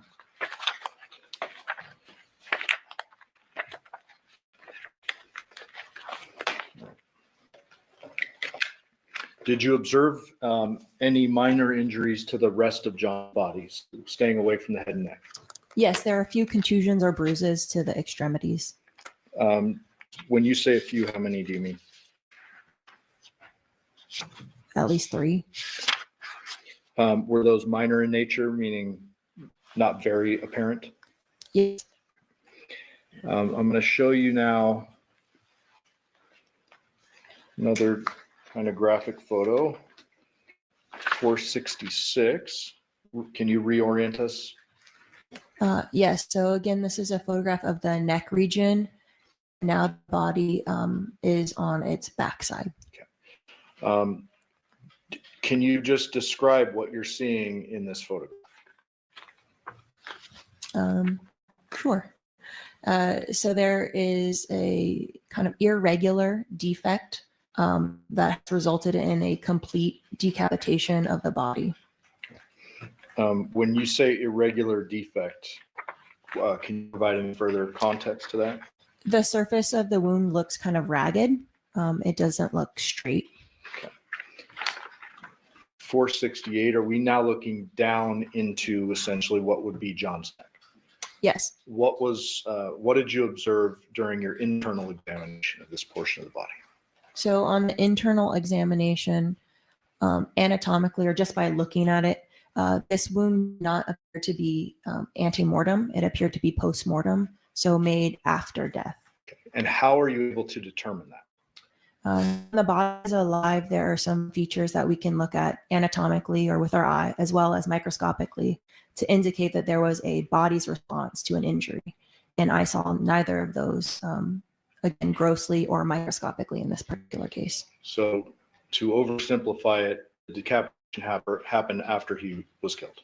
Yes. 470, is this a side view of that same area? Yes. What type of surfaces or types of the body are actually sliced through when a decapitation occurs? So in this particular case, we would consider this a complete decapitation. So there is transection through the soft tissues, which are like skin and muscle, as well as any vasculature that is within that soft tissue. In this case as well, the decapitation went through the spine. So both the bone parts of the spine as well as the spinal cord, as well as the structures in the neck. So again, the muscle, soft tissues of the neck, as well as kind of the throat area. States 486, what are we looking at here? So this is a internal photograph, that same area, taken from the front side of the body. What is the purpose of you eviscerating the skin and taking these photographs? Well, as part of the autopsy examination, we examine all parts of the body, one of which is routinely the neck. So we would do this naturally in every case. Did you see any evidence of strangulation with what was left of the neck? No. What would you expect to see in the event of strangulation? So in some strangulation cases, findings that are suggestive of that would be intravascular hemorrhage of the anterior neck muscles, as well as sometimes we can have fracture of the hyoid bone, which is a bone in the neck. And is the hyoid bone in this particular case gone? Yes. So you weren't able to examine the hyoid bone, but you didn't see any of that you described? Correct. When it comes to eviscerating a body, is it common for you to use tools? Yes. Do you use mechanized tools or just hand power tools? Both. When you use mechanized tools, do you get splatter in your face? Not me personally, no. Are there times in which there will be splatter? Yes. How so? So if a saw is being used and there is active bleeding, say within the brain or within the head, sometimes as part of the technique of taking off the skull cap, blood could splatter. When there's active bleeding inside the head? Yes. Okay. If someone is dead, how is there active bleeding inside the head? Well, there is blood within the cranial cavity, and the sheer mechanism of the saw can splatter blood. Got it. When it comes to autopsy process, is there ever a time in which you need to decapitate a body? No. Okay, so that's not a thing that you actually would have to do. And so in this particular case, did you use tools to take some items of John's body to forward onto someone else? Yes, tools were used. What type of body part were? So as part of this particular examination, segments of the cervical spine were removed for a forensic anthropology consultation. It's 488. Is that one of the sections? Yes. And 488 or 488? And 489, is that the same section? Was it one section you took or multiple? Multiple cervical vertebrae were taken out. 490, are those the cervical vertebrae that were taken? Yes. And 491, what is this little piece here? I don't know. Okay. Was this obviously removed from the body? Yes. And provided to the forensic anthropologist? Yes. Is that Dr. Jennifer Burns? Yes.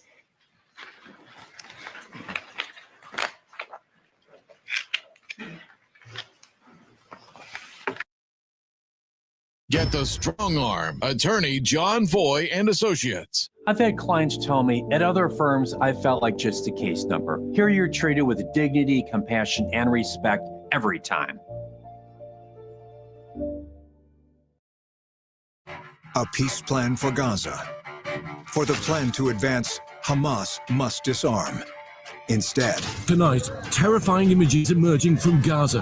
Videos show Hamas-linked gunmen carrying out a public execution as they return to the streets. Hamas on a rampage, executing Palestinians, bloody crackdown, spreading terror. For freedom, not terror, Hamas must go. Why is it that you need to enlist the assistance of Dr. Burns?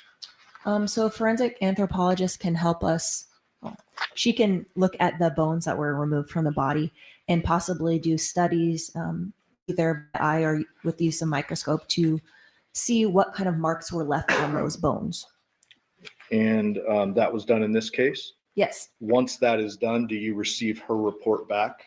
Yes. And after that, is it that coupled with a bunch of other stuff that you make ultimate cause and manner determination? Correct. And you mentioned toxicology earlier, 492. What is this? No, this is a urine drug screen cup. 493. Same thing, just different side. 494. Same thing. Yes. Did you send those items out for testing as well? Yes, we sent multiple samples for official toxicologic analysis. And what were the results associated with John's tox analysis? So in the peripheral blood, ethanol or alcohol was detected, as well as caffeine and I believe cotinine, which is a metabolite of nicotine. Those items were also detected in the urine and gastric contents. Was there a low level of marijuana? Oh, yes, I apologize. Delta 9 THC, which is the active ingredient in marijuana, and its metabolites were also detected in the peripheral blood. And was there findings associated with GHB? Yes, so in addition, in the heart blood, GHB, which is gamma butyric acid, was also detected at a level. What kind of scientific explanation is there for the GHB? So GHB is a chemical that can be endogenously produced, which means our body naturally produces it. And at the level that was detected through the toxicology report is consistent with natural levels of GHB. Okay, so we all have GHB in our bodies? Yes. So the level found here is not as though he ingested some drug. It's actually consistent with naturally occurring levels in our body. Yes. And you mentioned alcohol was found in his body. Yes. What was the level with association to that? In the peripheral blood, I believe it was 29 milligrams per deciliter. And does that, I guess, is there a percentage or a decimal that's associated with that? Yeah, so that would equate to like a blood alcohol level of 0.029. And are you familiar with the legal limit in Nevada? Yes. What is it? 0.08. Okay, and that's considered legally drunk? I guess so. Okay. Well, 0.02 is a relatively low level. It's below the legal driving limit, yes. Are there post-mortem changes that occur that could affect the level of blood alcohol concentration? Yes, there could be. And how would that potentially affect the level? So as the body decomposes, the microbes that are in our body actually also produce alcohol. So in advanced decomposition cases, there could actually be alcohol detected that wasn't necessarily in the body at the time of death, or could falsely elevate the level that is detected. Okay, so I don't want to oversimplify it, but at the time of John's death, he had a blood alcohol concentration of 0.02 or less. Yes, It wouldn't be higher. correct. Ultimately, did you make a determination as to John's cause of death? Yes, And what was that? homicidal violence. What does that mean in your world? So it's a term that we use in forensics to indicate that there is no anatomic cause of death that is identified at exam. There's no toxicological cause of death that is identified. And the circumstances surrounding the death are objectively suspicious. So in this case, there is a postmortem decapitation. Had a blunt force injury to his head killed John, is it fair to say that you would need his head to make that legal determination? Yes, That you never received his head up until today's date? correct. There was no head available for evaluation. And ultimately, what did you determine was John's manner of death? Homicide? Thank you. I'll pass the witness. Ross? Yes, was Your Honor going to take it, or was you going to take it? No, we're gonna finish our for lunch. Okay.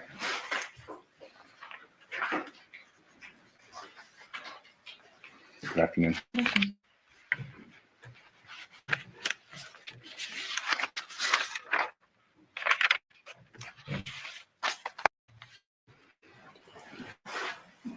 Ma'am, in reference to your testimony concerning lividity, start with that, the beginning of your testimony, just through this.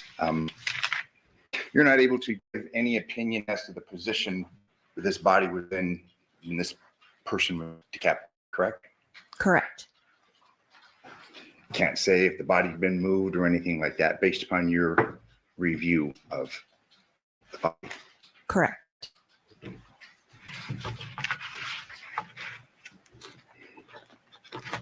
You're unable to say whether the body was face down or face up when the decapitation occurred. Fair to say? Correct.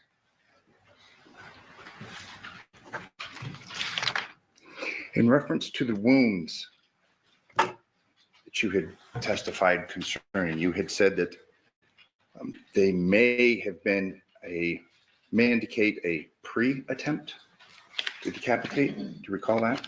Previous. Okay, a previous. Yes. Could have been a post though. I mean, you can't say for sure one way or the other, correct? Correct. So that's an assumption. Yes.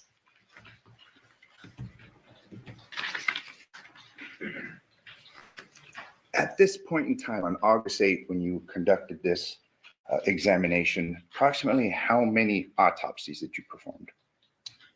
At that time, I would estimate maybe 500-600 autopsies. Okay. How many years had you been conducting autopsies when you conducted this autopsy? 2023, 2 years. 2 years. However, due to these, perhaps can we say out of the ordinary circumstances, this was sent to a Dr. Burns. There were tissue samples and things sent to Dr. Burns. Say the anthropologist. The bones were sent, yes. Bones were.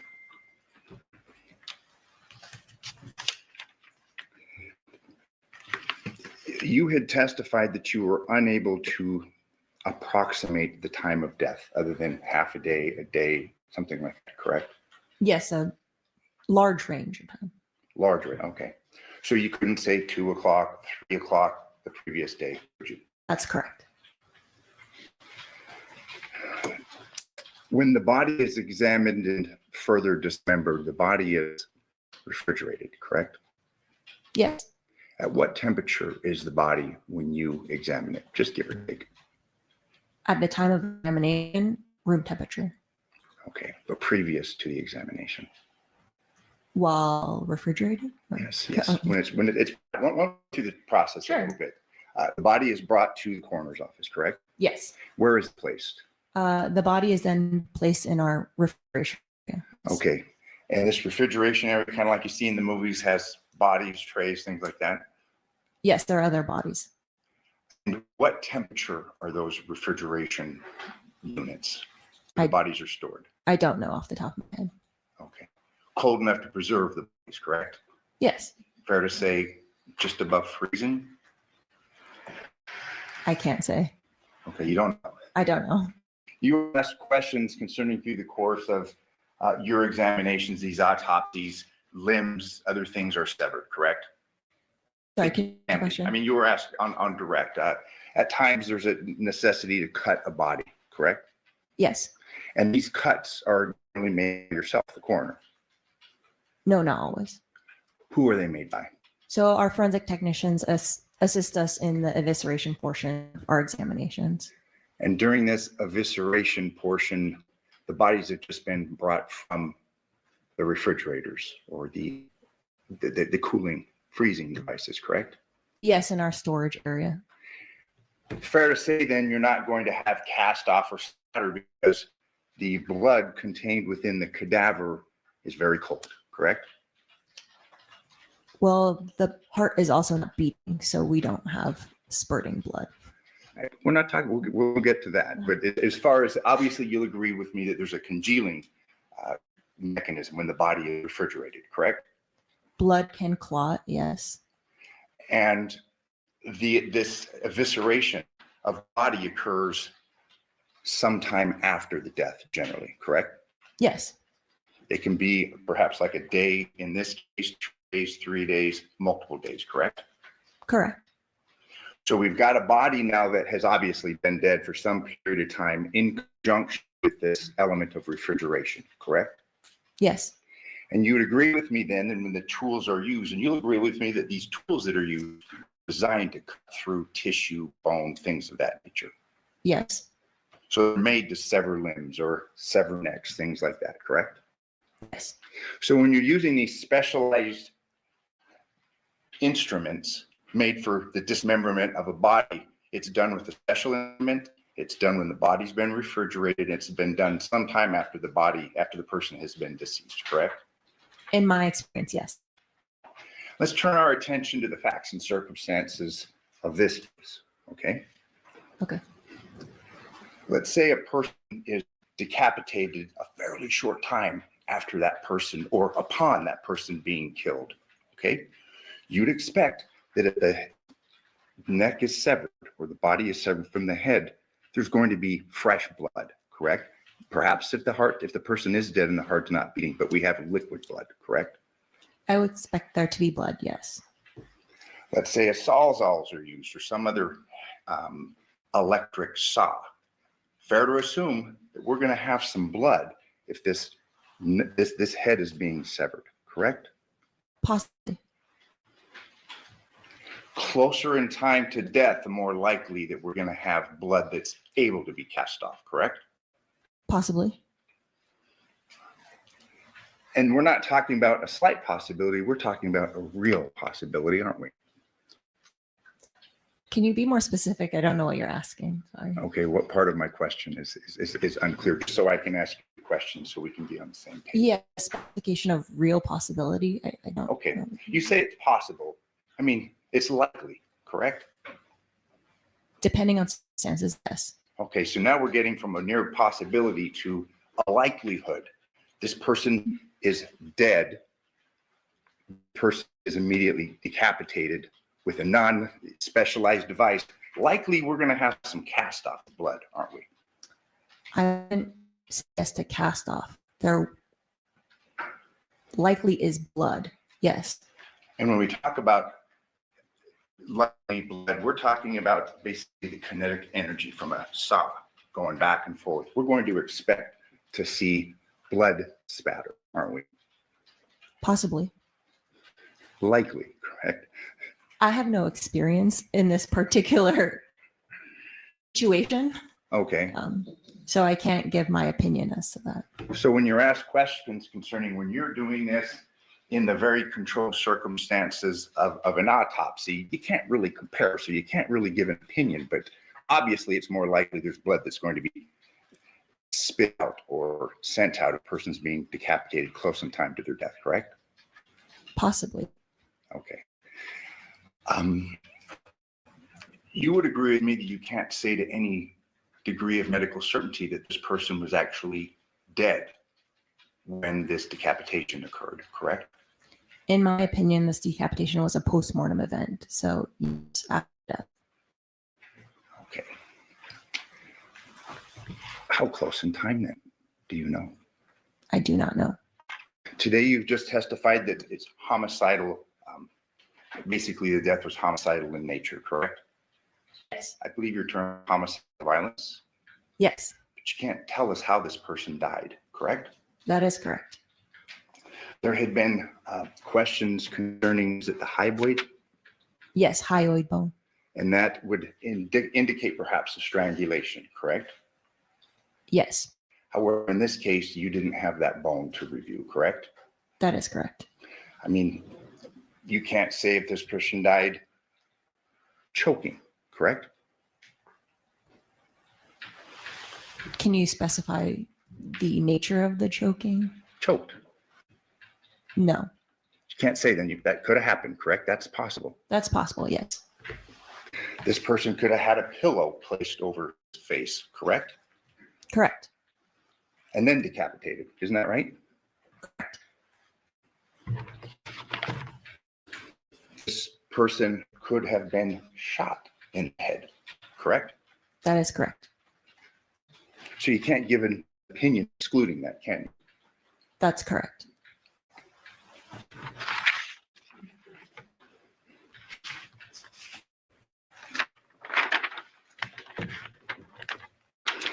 You were asked questions concerning any bleeding injuries on the body, correct? Yes, Fair to say at this point in time, this body wasn't bleeding, correct? no active bleeding. Correct. I mean, the head's off, it's not bleeding, correct? Yes,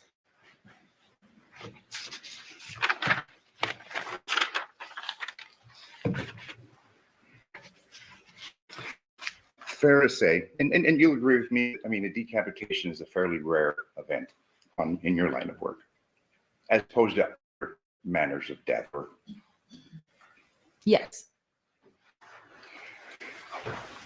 would you agree with me that it'd be difficult to effectuate a decapitation? I don't know. I have never attempted one myself. Okay. Based upon the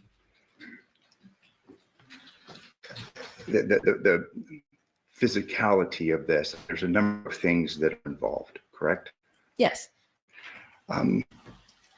We have the blood system, the veins, things of that nature in the neck, correct? yes, And you would agree with me that that person is dead or not. I mean, we have what, the aorta veins, big veins, correct? the aorta is not in the neck. I'm sorry, the heart, but I mean the neck. We have the Carotid. correct, that's a fair amount of blood there, correct? It can be. Dead or not, correct? Well, if they're dead, there's no blood in the carotids.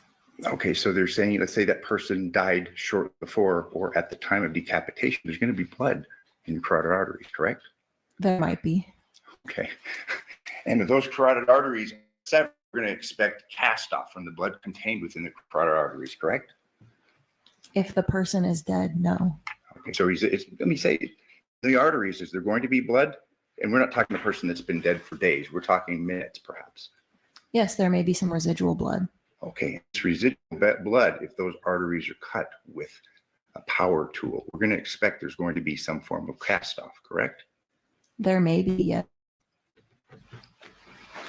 The musculature, obviously that would have to be severed, correct? Yes. And there's a fair amount of musculature in the human neck, correct? Yes.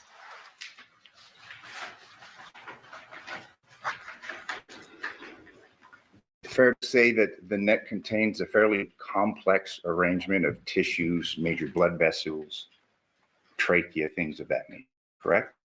Yes. The vertebrae in this case were severed, Yes. as well as the thick ligaments connecting such, correct? Yes.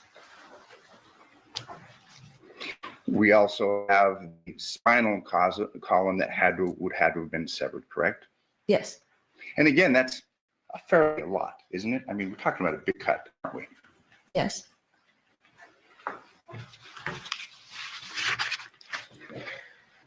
Dense ligaments, cartilage, correct? All that had to have been severed, correct? Yes. So this is fairly different, say, a limb, correct? That depends. Okay, an arm. I mean, next, a lot more going on than an arm, correct? Yes and no. There are still some of the same elements that you see in the neck and arm, including bones and soft tissues. Okay. But would you agree with me that the neck is a more complex portion of the body than the arm? Yes. Obviously, you have heart supplying the brain with blood, correct? Yes. So you have large arteries supply, large arteries supplying the brain with blood, correct? Yes.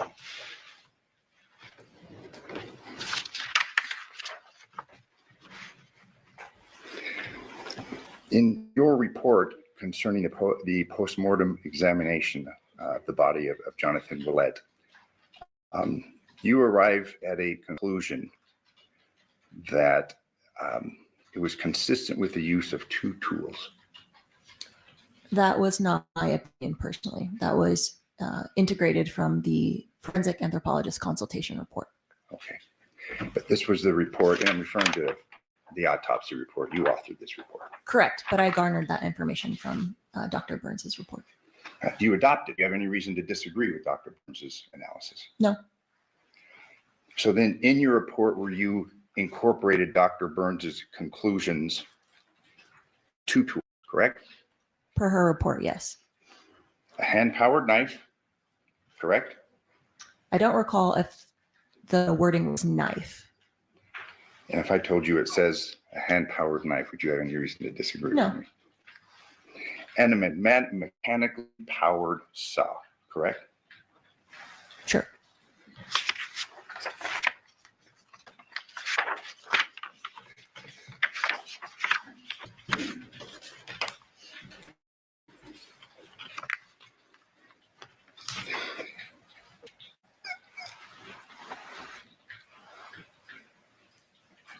On your pathologic findings, in addition to the decapitation, you also found hepatic steatosis, Correct. and that is? Fatty liver disease. You were given asked questions concerning the blood alcohol content, correct? Yes. And it's your testimony that that was the blood alcohol content at the time of death? Most likely, yes. Would that blood alcohol content changed following the time of death? It could. So as previously discussed in the postmortem interval, there is postmortem development or formation of ethanol that can be produced by the body's microbes.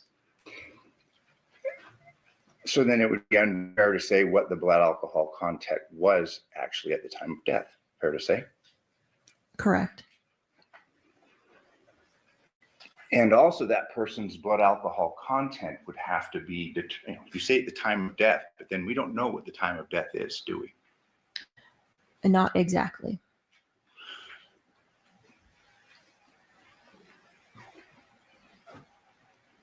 We can't say it was 3 o'clock, 3:30, anything like that, can we? No. Now, it's possible, based upon your understanding the physiology of how we process alcohol in our bodies, this person may have had a much higher blood alcohol content, let's say at 1 p.m., correct? Can you specify the time that you're using in relation to the question? Okay. You were asked a question, this person's blood alcohol 0.02 something, remember that? Yes. 0.29 milliliters per milliliter of blood. You gave it an opinion concerning the blood alcohol, correct? Correct. But you'd have to know the time of death, correct? That's part of this analysis. No. My question to you now is, let's say the time of death is 3 o'clock, okay? Are you able to give us with an estimation, and I won't hold you to it specifically, but can you give us an estimation of that person's blood alcohol at 2 o'clock, assuming that person died at 3? No. Can you give us the blood alcohol content at 1 o'clock, assuming that person died at 3? No. Midnight, you can't, can you? No.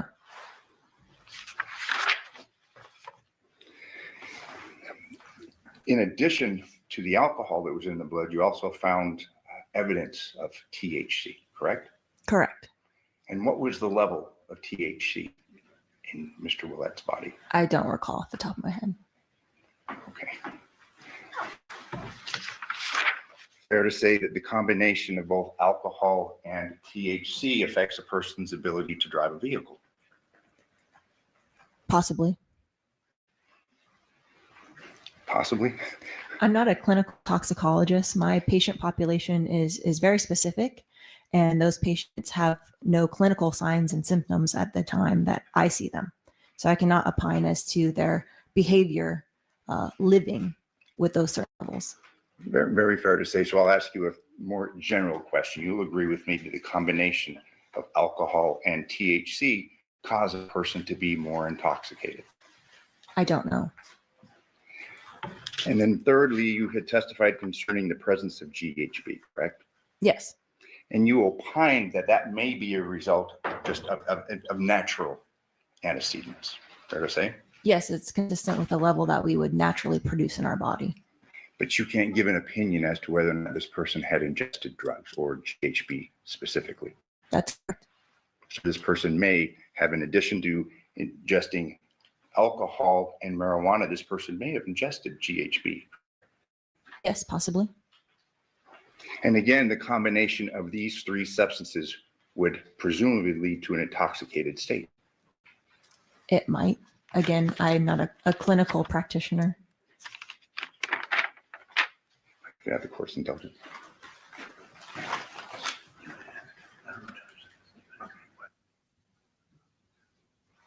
Fine, brief question. Through the course of this dismemberment or evisceration, do you wear goggles?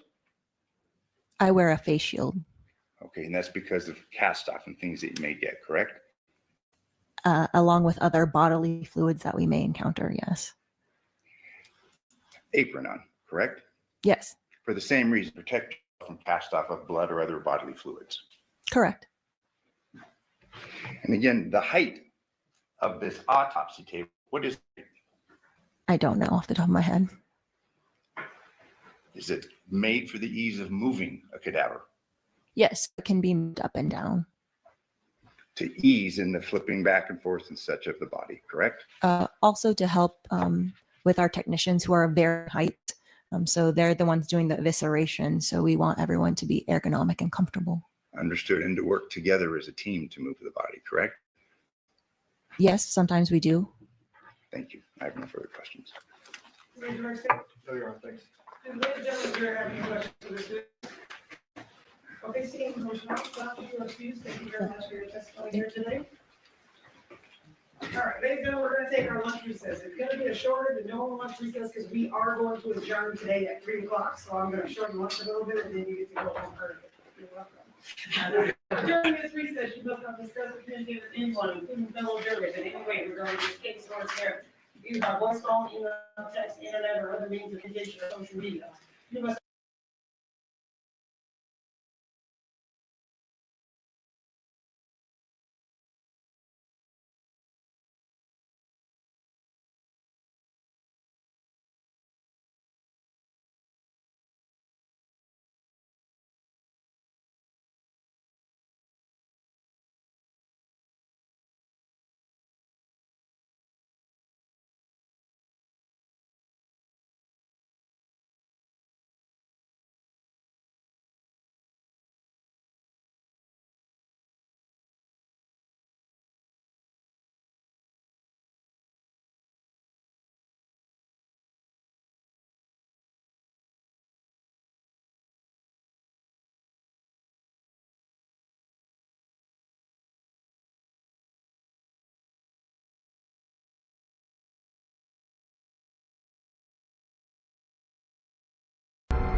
She hears footsteps, and right above her head is a hand. But it's worse than that. It's not just in the apartment. I'm Teresita Bassa. I was murdered in my apartment. And she loved when James got to witness that.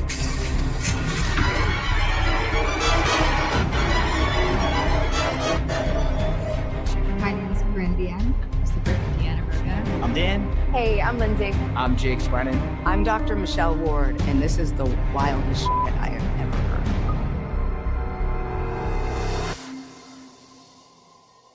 This is a story sent in to us from our listener, Tegan. Tegan and her brother, Danny, love to go camping. So it's fall 2017 in Carver, Massachusetts. The air is crisp. The smell of the leaves. They hiked, they fished, and then it began to fall. They're like, let's set up camp. And easily and peacefully drift off. The last thing Tegan remembers before she falls asleep is her brother Danny saying, good night. But then she wakes up. She looks across the tent, and Danny's missing. And she realizes all of the sounds from the forest have gone dead. She hears footsteps. And right above her head is a hand reaching down into the tent. She realizes that now this hand is not an ordinary hand. It's definitely not Danny's hand. The hand has 7 fingers. And then this voice calls her name. But here's the weird thing. Danny has never called Tegan by her name. Since Tegan was little, he would call her Sissy. So this is really weird. Why is he saying her name? Now scared, she chokes out, Danny, what are you doing? And this time it says to her,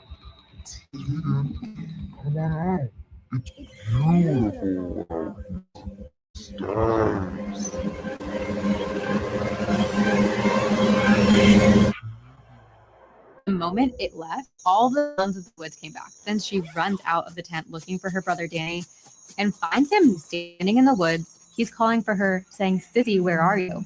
He realizes this has to be Danny because he's actually calling me by my correct name. The two get together. He said that he left the tent because he heard her calling for him, saying, Danny, Danny, come outside. Danny, Danny, come on out. It's beautiful out here. So sure enough, they packed up their things and Tegan and Danny looked.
After raising 3 kids and 8 grandchildren, I've never at all create this much genuine happiness. I've been a grandmother for 15 years, and this is the smartest purchase I've ever made.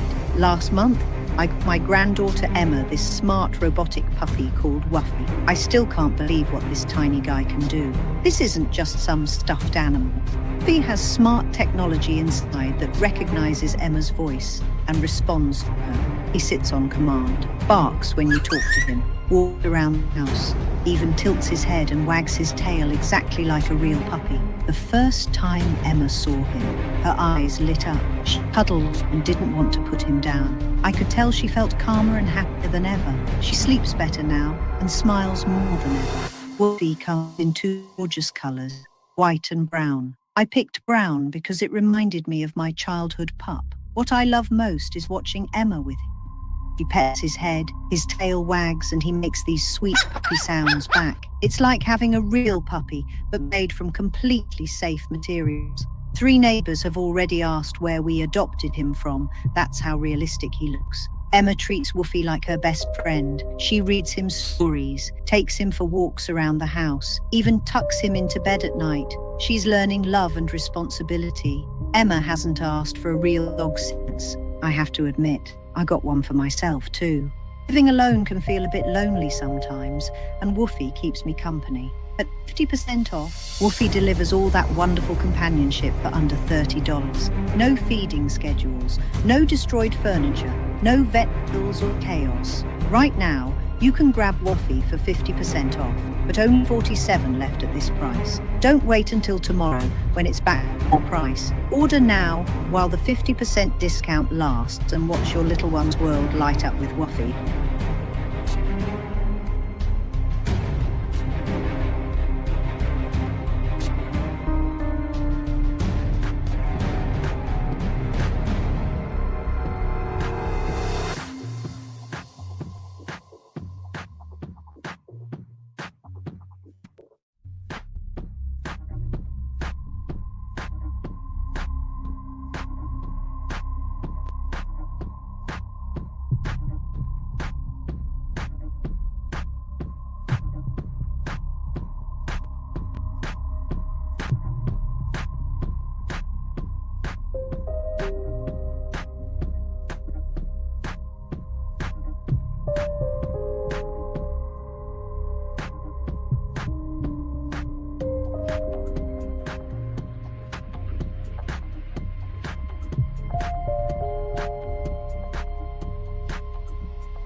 What's up, True Fam? It's your girl, Cheyenne. And yes, season 2 of True Talks is here, and we are turning up even higher. Yo, it's your man, Torre, the newest co-host on the set, and I'm bringing heart, heat, and hard truth every night. And we are keeping it all the way fire. Ain't no filters, ain't no fluff, just straight facts. Y'all know how we do. So stop scrolling and pull up to our YouTube at Truth Talks-Live.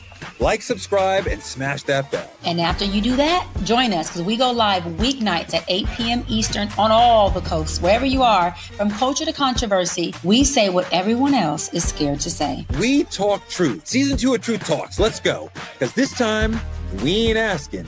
We're taking the mic.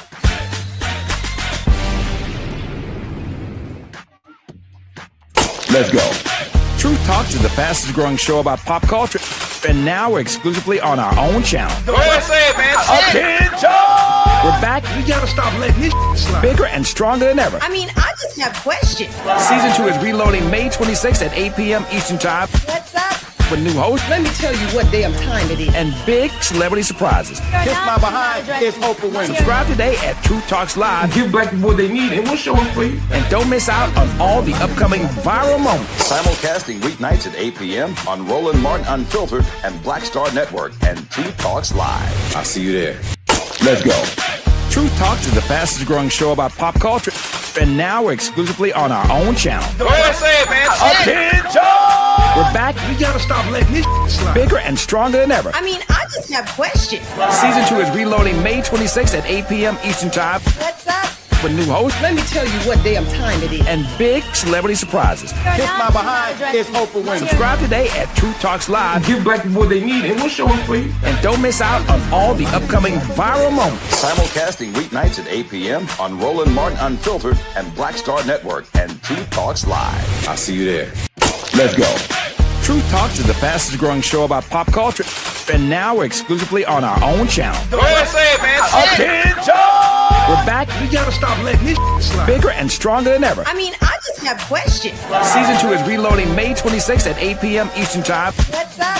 with new hosts. Let me tell you what damn time it is. And big celebrity surprises. Kiss my behind is Oprah Winfrey. Subscribe today at Truth Talks Live. Give black people what they need, and we'll show them for you. And don't miss out on all the upcoming viral moments. Simulcasting weeknights at 8 p.m. on Roland Martin Unfiltered and Black Star Network and Truth Talks Live. I'll see you there. Let's go.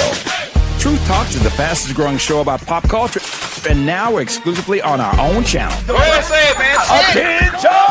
We're back. We gotta stop letting this slide. Bigger and stronger than ever. I mean, I just have questions. Season 2 is reloading May 26th at 8 p.m. Eastern Time. What's up?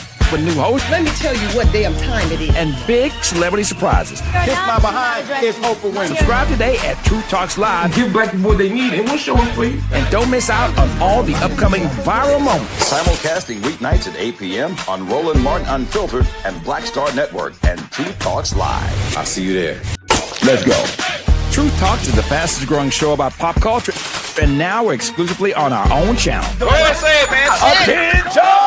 We're back. We gotta stop letting this slide. Bigger and stronger than ever. I mean, I just have questions. Season 2 is reloading May 26th at 8 p.m. Eastern Time. What's up? With new hosts. Let me tell you what damn time it is. And big celebrity surprises. Kiss my behind is Oprah Winfrey. Subscribe today at Truth Talks Live. Give black people what they need, and we'll show them for you. And don't miss out on all the upcoming viral moments. Simulcasting weeknights at 8 p.m. on Roland Martin Unfiltered and Black Star Network and Truth Talks Live. I'll see you there. They told you these stories didn't exist. We're here to prove they do. Real footage, real crimes. No filter. For more true crime from the South, be sure to like and subscribe to our channel at Southern Sin. You can also support more episodes by becoming a member of the Southern Sin channel, where you'll get early, exclusive access to crimes that mainstream media won't show you. Tune in for all new episodes every True Crime Tuesday at 9 p.m. They told you these stories didn't exist. We're here to prove they do. Real footage, real crimes. No filter. For more true crime from the South, be sure to like and subscribe to our channel at Southern Sin. You can also support more episodes by becoming a member of the Southern Sin channel, where you'll get early, exclusive access to crimes that mainstream media won't show you. Tune in for all new episodes every True Crime Tuesday at 9 p.m. They told you these stories didn't exist. We're here to prove they do. Real footage, real crimes. No filter. For more true crime from the South, be sure to like and subscribe to our channel at Southern Sin. You can also support more episodes by becoming a member of the Southern Sin channel, where you'll get early, exclusive access to crimes that mainstream media won't show you. Tune in for all new episodes every True Crime Tuesday at 9 p.m. Hey everybody, Judge Lauren Lake here. Listen, I need you to head on over to YouTube weeknights at 8 p.m. Eastern Time. Why? Because your favorite judge, I'm one of the new co-hosts of Truth Talks Season 2. And guess what? We're live every night at 8 p.m. Eastern Time on YouTube, only at Truth Talks Live. I'll see you there.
You think you're fine after a car accident until this happens.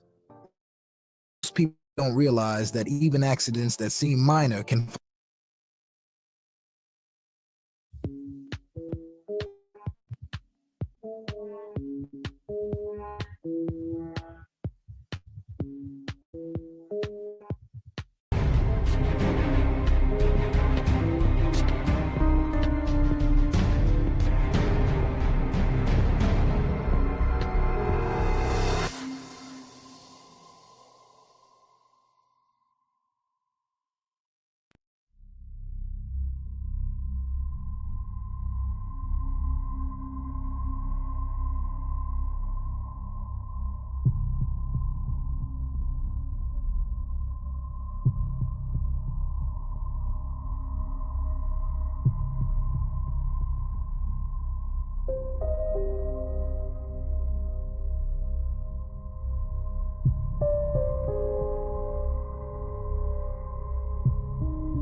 And where did you work with her?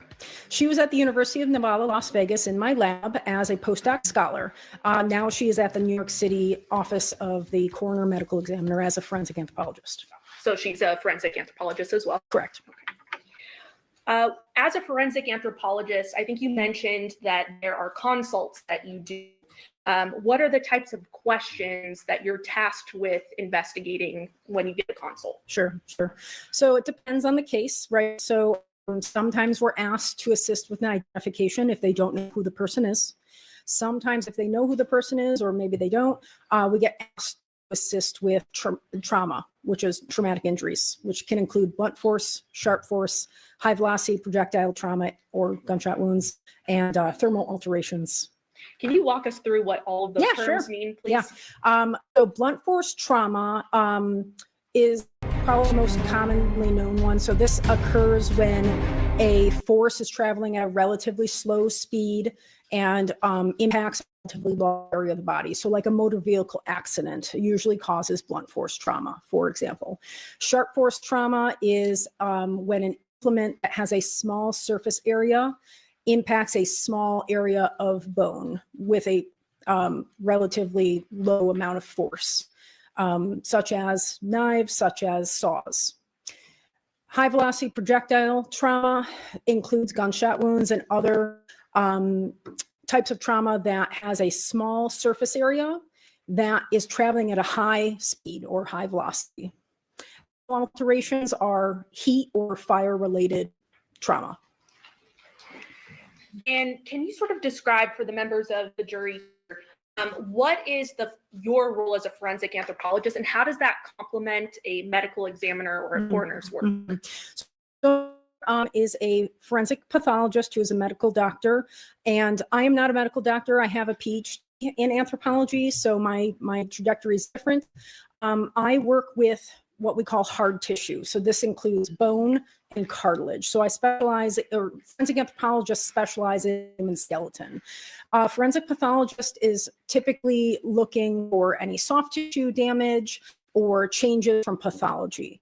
And so if they need additional information, they will call a forensic anthropologist to testify, or write a report on something specific such as identification or traumatic injuries when it impacts bone and cartilage.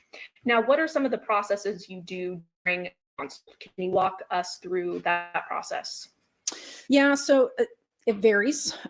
If you have, it varies on the nature of the remains. So sometimes you get skeletonized remains, which means there's no soft tissue left. All the skin, muscle, organs are gone. Sometimes you have fully fleshed individuals that have traumatic injuries, and that might include blunt force, sharp force, gunshot wounds, where the pathologist calls us in and says, okay, we have this, we want more information about it. Can you help us by looking at this more specifically at the bone level? And we'll go and we'll advise on how we need the sample or the specimen, and they'll move forward with removing it for us and providing it to us. So it basically depends on what the request is. Okay, so ultimately you get a request and you follow through with the request, and that request is typically a question that needs answering. Correct. Yeah. So sometimes it's tool marks, sometimes it's is there trauma, or a lot of times is it trauma, or were they scavenged by a coyote, right? So a broad range of things. Yeah, it's a broad range of things that we get asked with a very specific and to what they want an answer to. Now, you mentioned sharp force trauma or cases. About how many of those have you worked on in your career? I've worked on 64 cases with actual report that I've generated reports for. 2 of those were sharp force trauma. Have you ever worked on decapitations in your career? I've only worked on 1. And then I guess turning your attention to 2023, in your work, do you recall receiving a referral from the Clark County Coroner's Office in that year? Yes, I do. And did that referral include examining the remains of a Jonathon Willette? I didn't know the decedent's name at the time, but yes. Okay. But during your work on the case, you did develop what his name was, correct? Yes, correct. And you did an analysis of those remains, correct? Correct. Can you walk us through how you essentially got those remains and walk us through how that happened? Sure. So it was sometime in August 2023. I got a call from the coroner's office, and the doctor wanted us to come in and give our, feedback on what we could do with assessing tool mark analysis, because it was a sharp force trauma incident. So myself and my postdoc, Dr. Clara Ralston at the time, went down to the office. We looked at the decedent and told them, okay, well, this is what we would need for you to do, is to excise this portion of the neck so that we can look at it more specifically under our stereo microscope. So they excised that part. They macerated it, which is removal of the soft tissue, in their office under Dr. Clara Ralston's supervision. And then those remains were then packaged, chain of custody was followed, and it was transported by Dr. Ralston to our lab. That is when we go through the intake records on our part to make sure everything is present, has been tampered with, and so we unbox it, take photos of that process. Once that is all completed, that's when we start our analysis, and we keep detailed bench notes that inform our report. As part of conducting your analysis, are there photos taken of what you're examining? Everything. Yes, we take lots and lots of photos. So those include photos with a digital SLR or digital camera, as well as a microscope, which is called a stereo microscope. It's not like what you would traditionally think of as a microscope. It's looking at a higher or a lower level magnification. And prior to testifying, you did look through I did. This package. Yes. Many photos here, correct? Yes. Okay. Your Honor, permission to publish. Yes. These are all that you did? Yes, Your Honor. By stipulation between the parties. Showing states 495. What do we see there? Yeah, so that is the paper bag that the remains were transported into our lab. That is a picture of the inside of our lab. So it's an unopened stapled bag with the case number on it. And so that we take right before we open the bag to show the bag is unopened. This is how it arrived at our lab. Then showing you 496.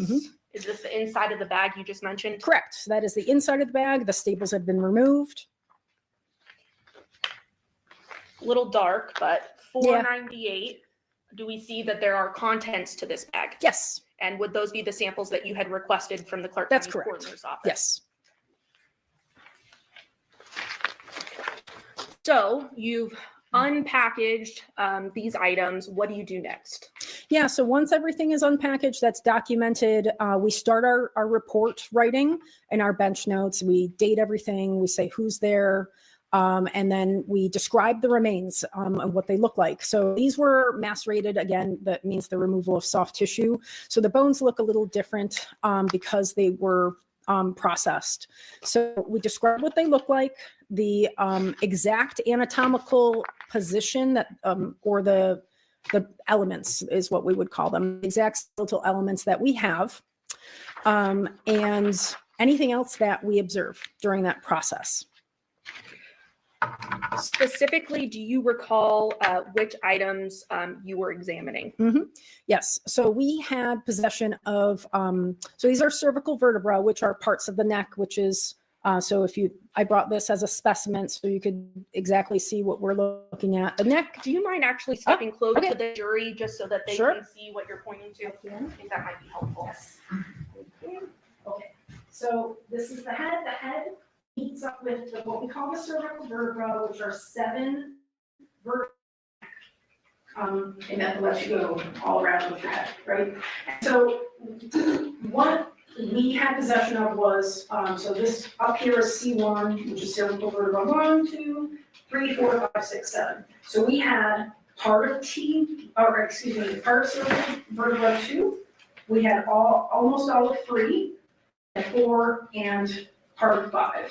And so this was the part that was removed, was from 5 up to the part that we didn't have anything above that. So these were the ones that we were dealing with C3 primarily for the trauma analysis. Is there anything interesting about the front of the skull based on your analysis after just pointing to the vertebrae that you think is important to know? The front of the skull? So the front of the neck. Well, so the anatomy of the neck is complex, just as the rest of the spinal column. So the bones of the neck meet up at many different joints. So we have joints back here. We have a joint up in the front as well. And so when or if you were trying to take this apart, like if we were learning in the classroom, I would take this apart, right? And I'd show you all the different so I can pass this around so they can see that. Okay. So these are two different examples of cervical vertebrae. So you can see how small they are. That's like when you see these pictures, they're not going up a lot. So that's cervical vertebrae 2 and 1, or excuse me, 2 and 3, which is where the cut marks go through, are those two vertebrae. So the complexity of the joints between your vertebrae make it difficult to take them apart. And they're very, very sturdy, which is why like when you move, your spinal column is like the base of like all of your movement. And so there's many different joints here that make it complicated to actually remove or take them apart. But not impossible, correct? No, not impossible. All right, if you don't mind taking a seat, doctor. We have something cool here. What you're looking at is the new Spedience home gym. This one is called the Gym Monster 2. And look at how small it is. This actually ships to you basically assembled. A huge bonus for this equipment in general. They can be a real nuisance to build. This thing folds up. It takes up barely any space, and you can get pounds of resistance using magnets. I should just go ahead and drop this deck right now.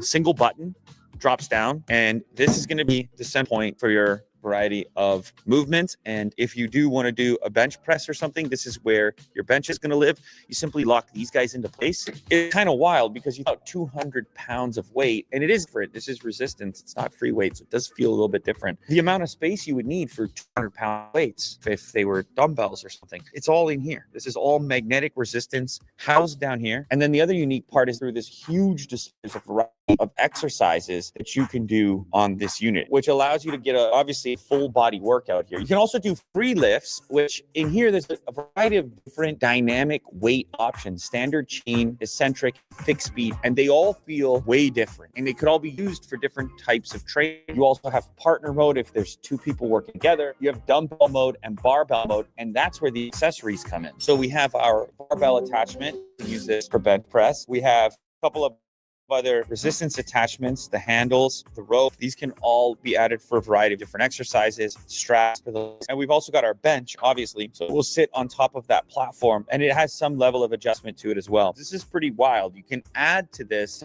have even more variety. So if you want to get a little bit of cardio and strength in, you can add this running attachment. There's also a dedicated spot for if you're using the rowing attachment so that it's going to be at the right height. But look at how quickly you adjust this. I mean, you simply pull on this piece and slide this section to whichever height you need depending on your own physical size, and then also whatever workout you're trying to do. Mo really likes this thing, to be honest. He's been really into this since we've set it up, and he's been playing around with it. It's actually going to help us do some demonstration here and talk about it. So you have it at a level 3 for resistance right now. Oh, took it up a notch. What if we want to be on a canal rowing instead because we want to have a beautiful visual? We could do that too. 3, 2, 1, go. When doing this action, the amount of weight is adjusted here. So I can either do this on screen, but there's also an accessory remote that fits on your finger, and that allows you to adjust the amount of resistance in real time. Look, I just have this toggle wheel here. And so therefore I don't need to try to reach out and reach the screen. And this can be especially useful if you're trying to push a lot of resistance. You just dial it back, eliminate the weight. This is flexibility that obviously not going to get with free weights. Okay, so now we're in the free lift mode, and this is where the ring is helpful. So by clicking it, you actually turn the weight on or off. quickly toggle it off or on. That's obviously not as important in this type of exercise as opposed to when you maybe have like the barbell over top of your body. We'll show that in a moment. But it allows you to make quick adjustments as well without having to constantly interact with the screen. If he turns the weight on, there you go, 19 pounds. You can see the range of motion, the power, and the number of reps. And in this case, it's only on the right side because he's using the right side here. Now, the 3 different modes, this is what's kind of fun. The standard mode, I guess, is the closest use some sort of cable system. It just feels natural and typical with the kind of interaction of your own mode. Something called chain mode, which is harder to pull compared to the amount of resistance once you let go on the way back into the system. So this is the opposite of the next mode, which is called eccentric. Here, we're looking at the eccentric mode. And what this basically does is it adds some tension as you're returning to the anchor position. So this is on the way down or as the muscle lengthens. So this offers a different way to train for different muscle groups, or possibly if you're looking for a different muscle appearance. And then this mode, the fixed speed mode, basically lets you pull the entire maximum resistance of the unit. Go ahead, let's get one more here. Boom, look, I hurt his wrist. I think I saw 100. I saw him crack 100. Each of these modes has its own usefulness or functionality depending on the exercise. It's just cool to modify the way the resistance is being applied. This is not something that you can do at all on a typical cable system. It's exclusive to this because this is dynamic magnetic resistance. You can push yourself really far on this fixed speed, look for a maximum figure in terms of power, and not necessarily have the same risk of putting all weight over your head. Again, not necessarily for this exercise, but possibly for others. When it comes to installing a bench, you can actually completely move these attachments to these spots, have your resistance come up on the floor, deadlift, press, squats. You can do all of those things. Remove the accessory, little quick release stainless steel ball, clicks in and holds. Boom. So now we are in bench press mode, very modular, like these little holders which take the place of the actual pulley, and they will hold the bar so that now you can get started a little bit more easily once you lay down. We're going to switch to barbell, and then if Mo wants to see it, we can use our flip, and now Mo can read the screen. I don't know if Will can. You can see he's getting these very satisfying Nintendo-esque pings each time he executes a repetition. You can see on your left side the pattern and your range of motion to see if you're maybe pushing from one side a little bit more than the other. You see a graphic of it, so you can like immediately adjust your next rep without doing like a full set of bad form. Mo's fitness class. Oh, it's getting to him. Oh. Where we're going to get out these last few reps here. It's also got a couple of different assist modes. So if you're struggling with a lift and the system senses it, it actually help you get those last few reps in. So with this assistant mode turned on, what you'll see is at the top of the rep, if Mo pauses for a moment, the resistance begins to go down in order to make it easier for him to do his final reps. Now, I should also mention at this point that you've got this speaker. I have the music turned off at this point. So you have this built-in music. It's actually Expedience music. You've got Bluetooth if you just want to connect your own stuff. How you went first, but you come in second. They watching you next, so you got to protect it. It's actually pretty loud. The speaker's surprisingly loud. But you can mix your background music with your voice guidance from any of the classes. This is something I was wondering because the music was coming on. I was like, oh, I can't even hear what the guy's saying in the guided workout session. And then it's just a matter of jumping into this mixer and getting whatever mix you like. Here, we're able to dial down our background music and turn up our voice guidance. Control the weight as we go down. All right, so let's jump into the classes here. Look how many total workouts are crazy. 102 program movement, 641. This is your basic movements. If you don't want a whole guided session, this just gives you all the different ideas, which this is really helpful for beginners. Or they might not know all of these movements yet. Kneeling, tricep row lap, pull down, barbell, straight arm, pull down. And each one of these, if I click on one, it basically shows you the movement. In here, you can see you've got more than one coach we can choose depending on your preference. We can obviously adjust our weight per side, number of sets, reps, and rest time. It has this nice overlay with your own stats, and it shows you the muscle group you're working on, target muscle. We can turn assist on or off, and we still have our different dynamic lift modes, stand, chain, eccentric, fit speed, depending on our own personal goals. This It's a nice, simple way to learn new exercises. See what the form is supposed to look like, because you get a lot of people, they don't actually bring the right form. It doesn't matter how much weight you're lifting. If you're not bringing the right form, then you're not targeting the muscle group that you intend to target. This is going to be a great place to learn about a variety of movements, even if you take those movements to other machines in the future. Here, you can learn basics. Biceps. Yeah, if you're looking to work on biceps, here's 4 different options: bicep stretch, barbell bicep curl, dual handle alternating bicep curl, and standing dual handle cable bicep curl. So yeah, if you select a muscle group, it will bring up, I mean, it's really a lot of different options. But then it goes into full workouts. You can see like a full body workout, 76 minutes. This is an advanced workout targeting a variety of muscle groups. We can see our previous stats, and we can also see the workout schedule. We can see basically what it's going to entail, and it's going to move from exercise to exercise sequence. An actual workout for archery, circuit training, soccer, frisbee. They got a workout for frisbee, baseball, triathlon. So if we just click on this basketball workout, what would you work out for basketball? Body weight squat, push up, dual handle bench press. You can design these yourself if you just want to go into the free workout mode, or you want to have a quick workout, 20 minutes. Look at this, 11 minutes. Wow, you can actually get like a 12-week, a 2-week program. It's comprehensive. A lot of ways that you can interact with it, from beginner to more advanced. Now, all that said, the coolest thing about the Speedy Gym Monster 2 remains, which is how compact it is. Not only when it's in its working mode, but even more so when it's packed up. Like that's taking up barely any space. Most cases can fit this. It's got wheels on it so it can move around, and it doesn't have to occupy an entire room like a lot of other fitness equipment. So you have a full body workout, the capacity for a full body workout in something about as small as you could imagine it. That's probably the best feature. What? That you don't need a spotter.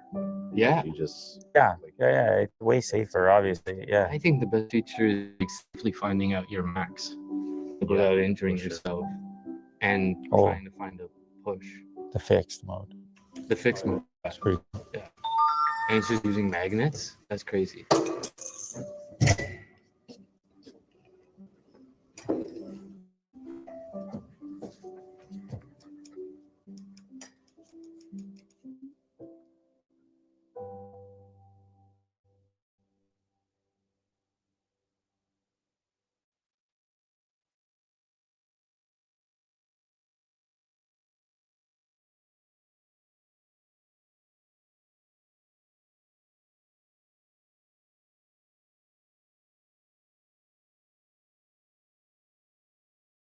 So you mentioned that obviously a lot of photos were taken during your examination. Was there a grouping of photos that had annotations on them as well? Yeah, so excuse me, when we write reports, we know what we're looking at in photos, but we want everyone else to know exactly what we're looking at. So what we'll do is we'll annotate them with different colored boxes or arrows in order to show exactly the features that we are trying to display. Now then, I am going to publish State 603.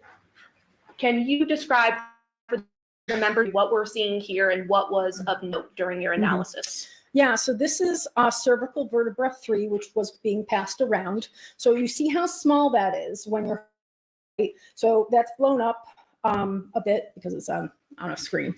But what we're looking at is the sharp force trauma was analyzed for tool mark analysis on this bone. So the white boxes are in 5 different parts.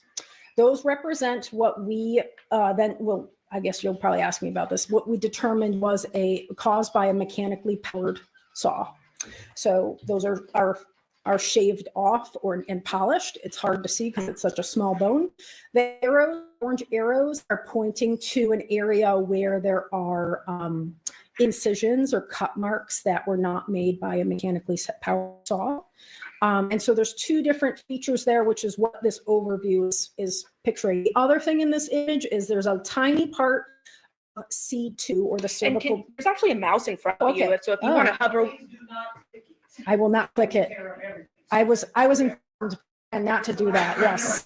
Yes. So this, can you see that? Yeah. Okay. This part right here is the bottom the body of cervical vertebra 2, which also got passed around because it meets up with C3.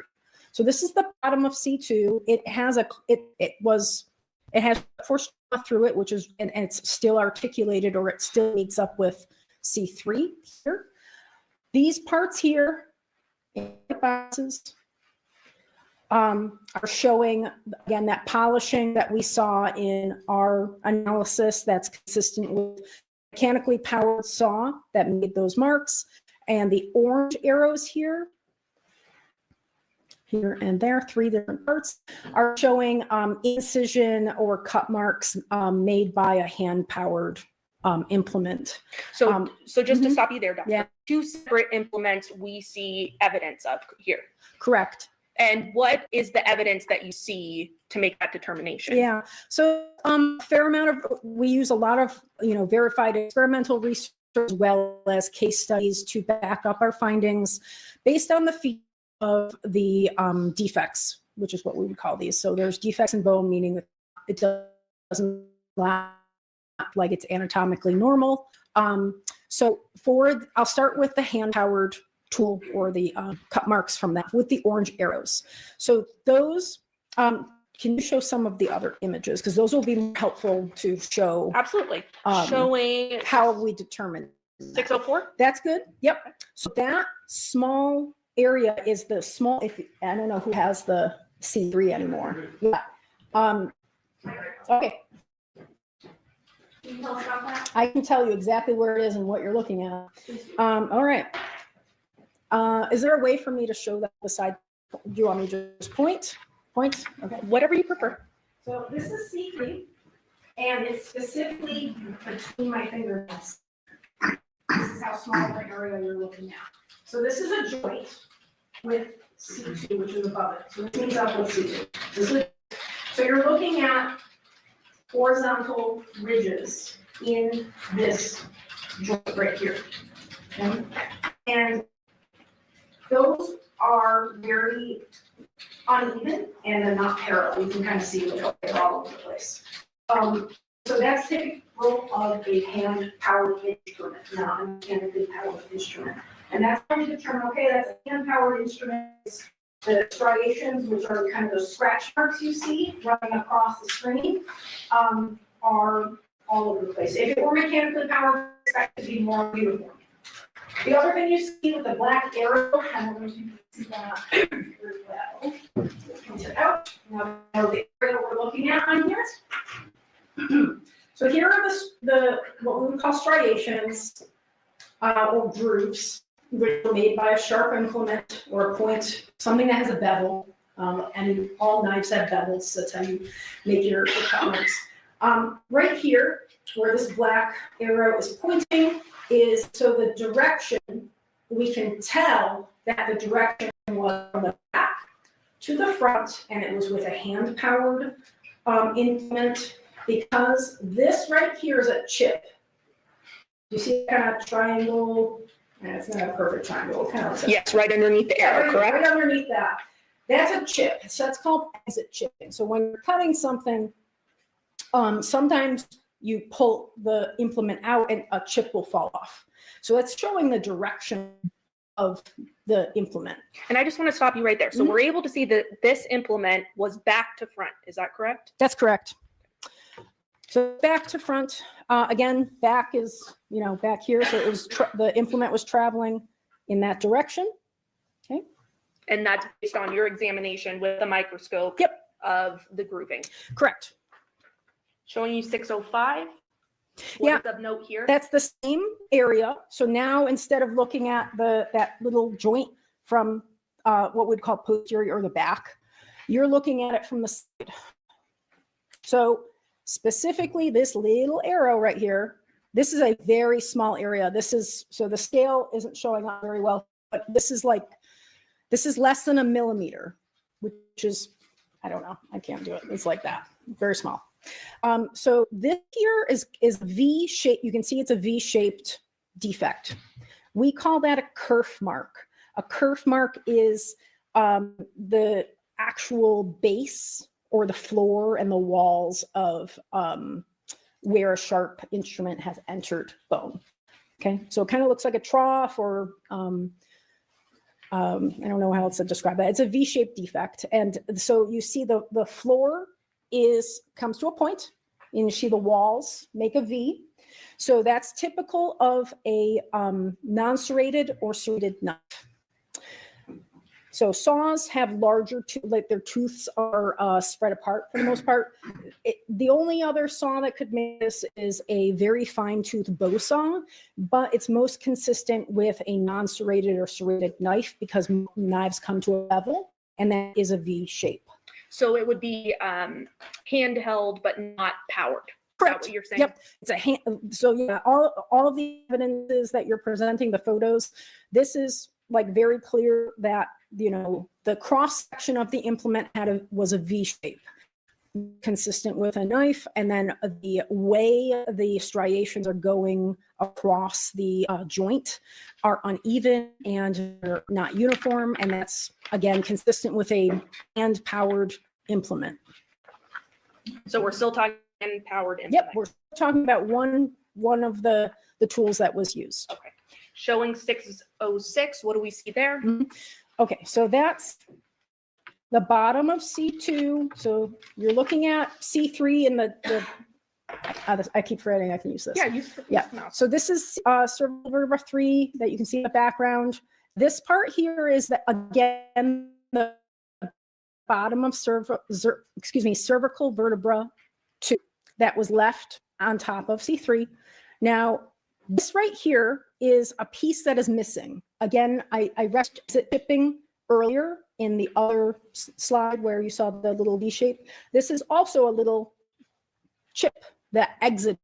It shows you directionality again. So this is the front of the body where this is. So this is the anterior front of the body. So you're looking in here. You can't see it very well because the skull's on top. But that means the direction was from back to front, and the chip exited towards the front of the body. So again, showing directionality. Correct. Showing you then 607. What do we see here? So these again are striations. These are incomplete cut marks or incisions that you see the orange arrows pointing to. So this again, C3 here, this is the back of the body. This is where the back is. You're looking at, again, a very small area we call it the lamella. It's just a little piece of bone that covers your spinal cord. So it's right here that you're looking at.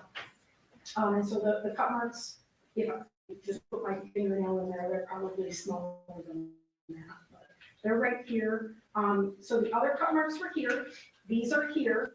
And so you see there's a couple different areas that the hand-powered, non-serrated or serrated knife would have hit.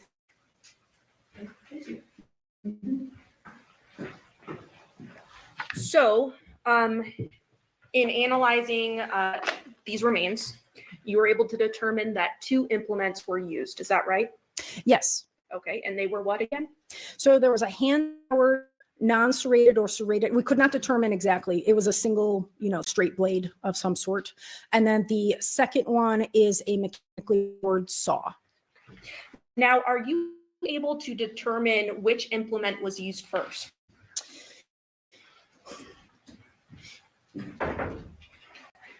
Well, so let me pose it this way. Hypothetically, I mean, how hard is it to cut through bone with a handheld knife or cut through a neck? So knives, anyone who has knives in their kitchen knows that they should be used for soft stuff. Like, if you're cutting chicken or beef, you're cutting through the flesh of the stuff you're trying to eat. If you try to cut through bone with that, it's not going to work. It's just going to leave an incision because bone is too hard. So I don't want to say it's impossible because there are bones that if you used enough force, maybe, but saws are made for a reason. Saws, the teeth are such that they are made to cut through hard material such as wood or bone. That is their job. And so when they're actually going through bone, they're creating a waste material if anyone has cut, wood, that it creates wood chips, okay, when you're actually sawing through wood.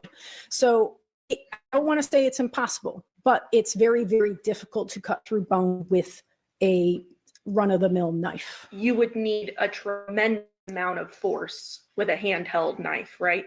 In order to cut through bone? And a lot of persistence. Okay. Now, how about a powered saw? So mechanically powered saws are made for ease of use, right? So that saves you time, and it is doing the work of the energy transfer for you. So when you're dealing with a hand-powered implement, you are the one supplying the energy.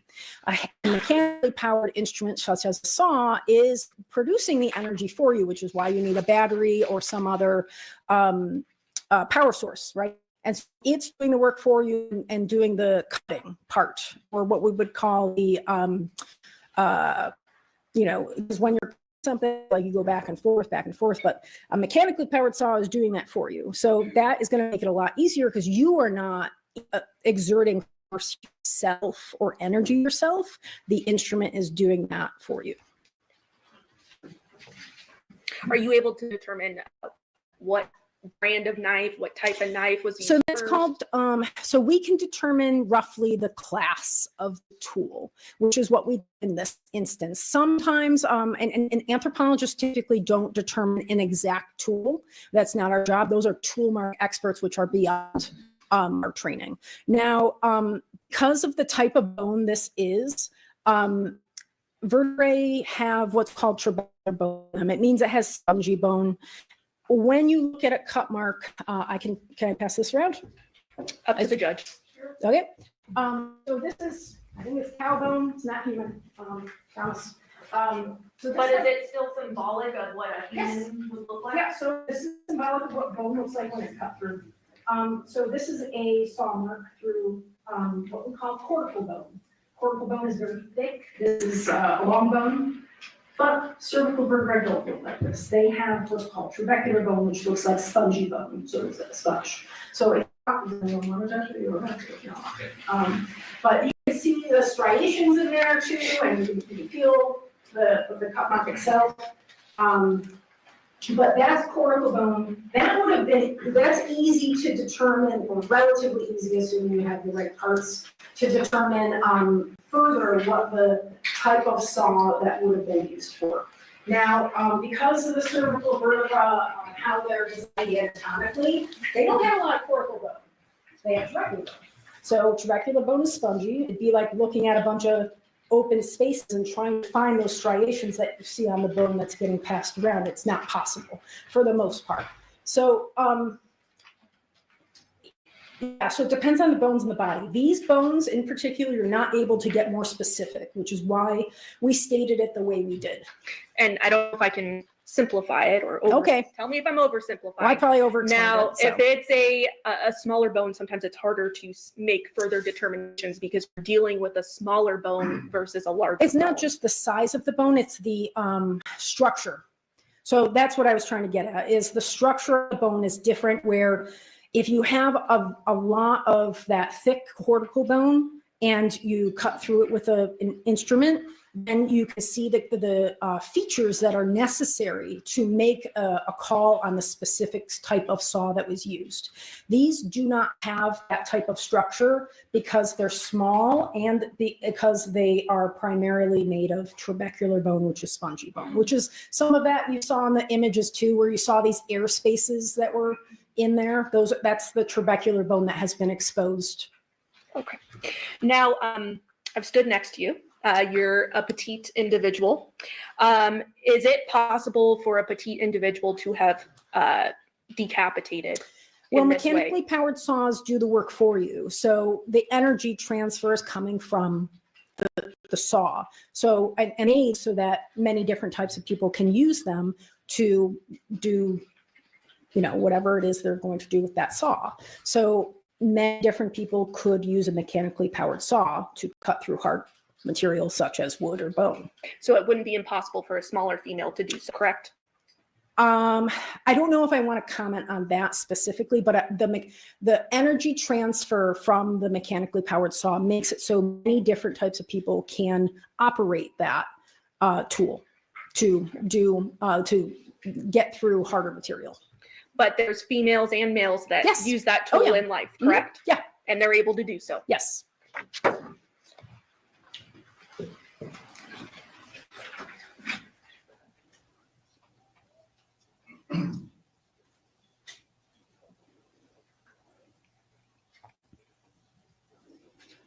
So just to be clear, the incision happened back to front in this case, correct? That's correct. Implements were used, correct? Correct. That was a knife. Possibly a knife. There is a very slight chance it could have been a very fine-toothed bow saw, but it's likely a non-serrated or serrated knife. Okay. And that was based on your conclusions, right? Yes. Okay. And then also a powered saw, correct? A mechanically powered saw. Yes. Past witness, Your Honor. Yes, thank you. Dr. Burns, let me just preface my questions of you that we take no issue with your findings. Okay.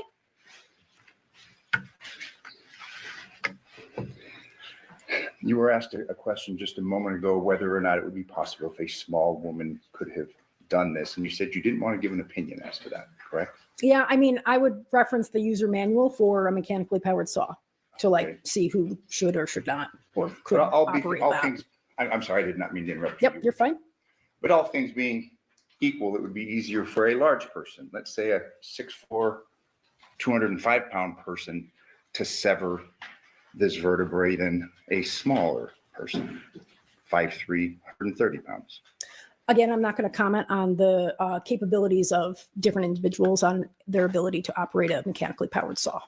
Okay, but you'll agree with me that a larger person is more powerful generally than a smaller person, in general.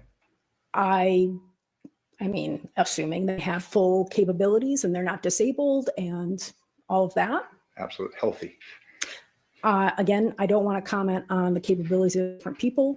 Mechanically powered saws do the work for you. Absolutely. But let me ask you this question. Generally, a larger, healthy person is stronger than a smaller, infirm person. Yes. Fair? You had testified concerning the complex nature of the vertebrae in the human neck, correct? Yeah, sure. And when you discuss this complexity, are you talking about the interlocking nature of the vertebrae? Yes. As in this case, we had part of C2 severed, correct? Correct. And that was included in your analysis concerning C2 and C3. Correct. So when we talk about this complexity, it's because you've got these bones that are entwined. That's right. Say? Yes. You had testified that this area, specifically C2, C3, is very, very sturdy. Yes. Sturdy and complex. Yes.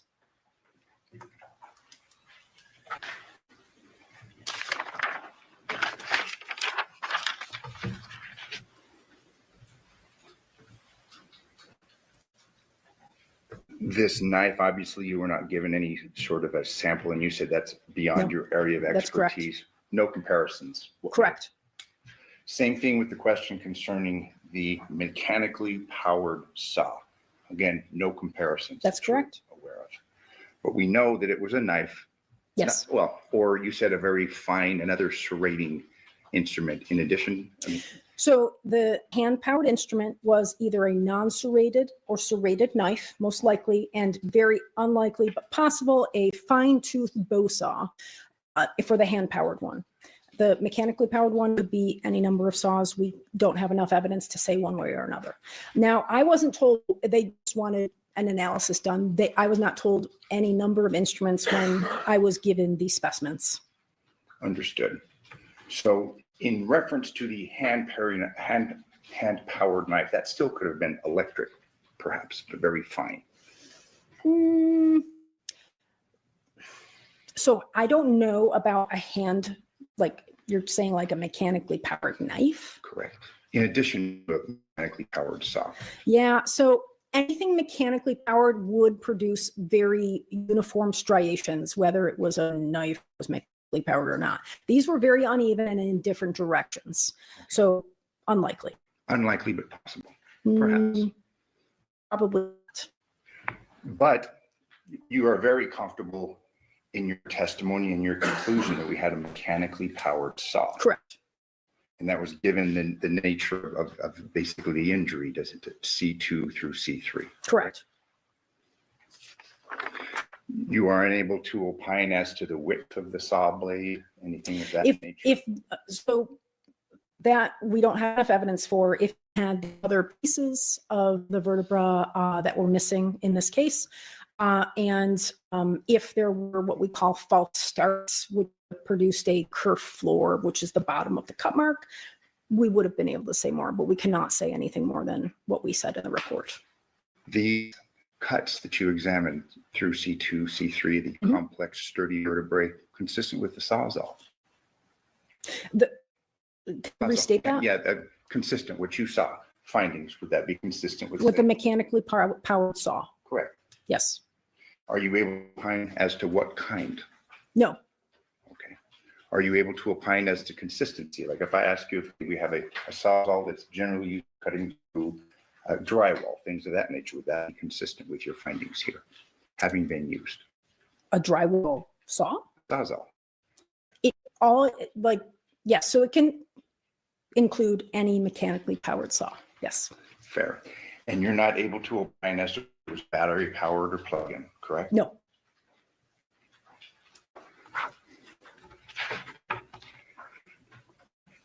Are you able to opine as to the amount of time this may have taken?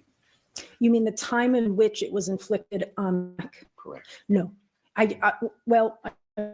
We were invited to the office to assess the decedent. The decedent was fully flushed. So in our assessment of bone, we call something perimortem when a defect is, made on a bone at, around, or shortly after the time of death, meaning our interval is wide. I cannot, like a forensic pathologist could tell you different things based on soft tissue. Hard tissue reacts in a wider scale. So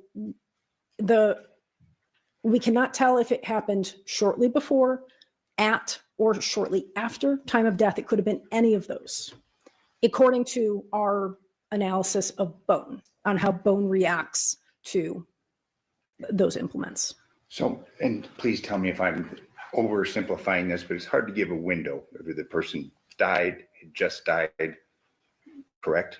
We cannot give so it could have been right before they died, they were still alive. It could have been at the time of death, or it could have been short after the time of death. So it could have been before they died or after they died. According to the way we do our analysis with bone, it could have been at any point in time in that perimortem period, shortly before, at, or shortly after time of death. Are you able to give an opinion concerning how long it would take a person to be decapitated? No.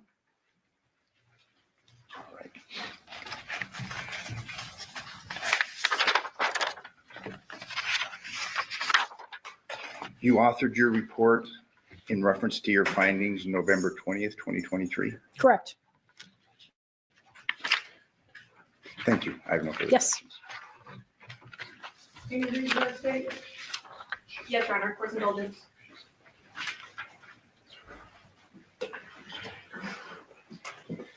Yeah, just briefly.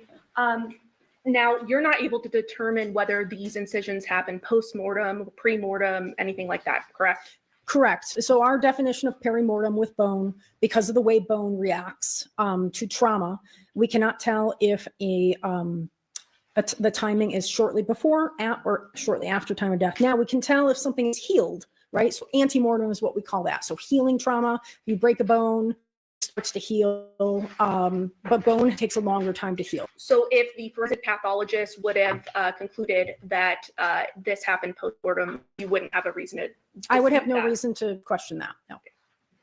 Pass witness. Yes, are you able to give an opinion concerning whether it was a reciprocal saw or, you know what I'm saying, type of saws that go back and forth, or a type of saw that goes? Oh, yes. Can I reference my report? Please. I have no objection. Yes, thank you. I do not have it. Yes, if I may approach. Yes. Thank you very much.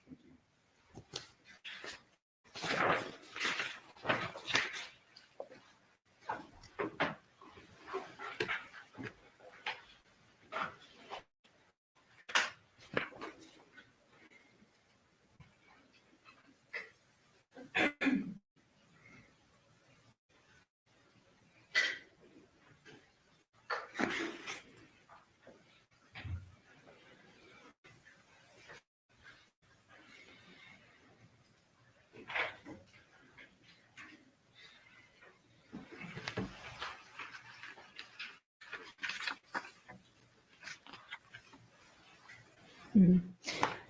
Yeah, so because again, of what I talked about earlier, the structure of this bone, it has very little cortical bone, or that really, actually, who's got my cow bone over there? Okay, yeah, thank you. Because of the structure of the bone itself, we are not able to say further what type of saw it is. So it could have been any type of mechanical saw. So you're not able to opine as to the speed of the saw, anything of No. that nature either? Or No, whether because there's very little area that is cortical bone, which is where those features would be observable. But because of the type of bone, we didn't have enough evidence to say one way or another. But again, and just finally, my final question in reference to this complex nature of the cervical spine, small but sturdy. Yes. Right? Thank you. No further questions. Any problems, Kate? No further questions, Your Honor. Do the ladies and gentlemen of the jury have any questions for this witness? Okay. Thank you. Would you mind gathering her? Yes. Okay. This goes back to the defense. Okay. Thank you. Thank you. Statement by Can my dad go from XL to M with walking by Thanksgiving? Regular walking? No, I'm sorry, that's impossible. So what should he do? How old is your father? He is 56. Oh, perfect. He needs to start Tai Chi. By the end of November, he will be blooming. But what if he hasn't worked out in years? That's even better. Tai Chi was built for men 40 plus. Isn't the gym better? After 40, the gym breaks you. Tai Chi will make you feel better than in your 20s. Does he need any equipment? No, his body is enough. Just do it for 9 minutes a day and see your body get younger. So what's the first step? Click the link, get the app, and start tomorrow.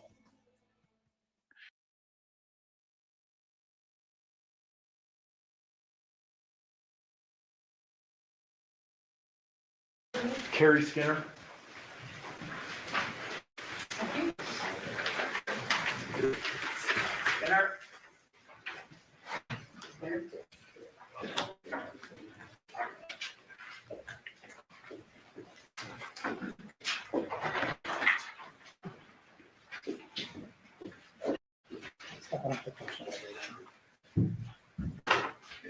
Good afternoon. You solemnly swear or affirm testimony about giving this action shall be the truth. I do. And that is state your full name and spell it for the record. Yes, it's Carrie, Kari. Last name Skinner, Skinner. Excuse me. Good afternoon. What do you do for a living? I work for the City of Henderson Police Department as a detective. How long have you been with the city of Henderson? It'll be 10 years in January. And in which unit are you currently assigned as a detective? Robbery homicide. How long have you been with robbery homicide? It'll be almost 3 years and 6 years as a detective. And prior to robbery homicide, where were you assigned? Special Victims Unit. And what does special victims unit entail? Basically, Special Victims Unit will investigate anything to do with child abuse, things of that nature. And in homicide, do you respond to scenes with a team? Yes, I do. With regard to this particular incident, did you respond to a scene on August 7th, 2023 at 2698 Paladura Drive? Yes, I did. Do you remember around what? I believe that was roughly 8:40 in the morning. And did you respond with anyone else? I did. My fellow detectives, one of them being Detective Ozawa. When you responded to the scene, was it already static and shut down by patrol guys? That's correct. When you responded to the scene, did you immediately go in or did you do a couple things outside before? No, there's always a few things we do before we go in and do a walkthrough. One of those a briefing, Correct. so you kind of know what's going on, what's happened. You got, Yes, in addition to that, you need to get a search warrant, ultimately to search the home. that's correct. You mentioned a walkthrough. What does that mean? So the on-scene supervisor has already gone inside with his officers. They've already had a little peek of what the scene looks like inside and what we're going to be dealing with, and collected information before we get there. That would be the field interviews of any on-scene witnesses, other victims, anybody that's relevant to the investigation. And then they will provide that to us, and then we go in and do the walkthrough. During the course of your walkthrough, was it notable that there were some things missing from the scene? Yes. Such as? The decedent's head. In addition to that, were any things that could cause his death? Not that glaringly apparent at that time. Okay, sure. There were probably some steak knives in the kitchen, et cetera, but nothing was within our scene. That's correct.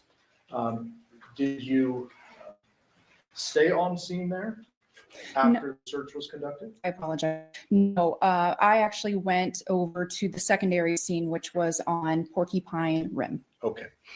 So we'll go to Porcupine Rim, still on August 7th.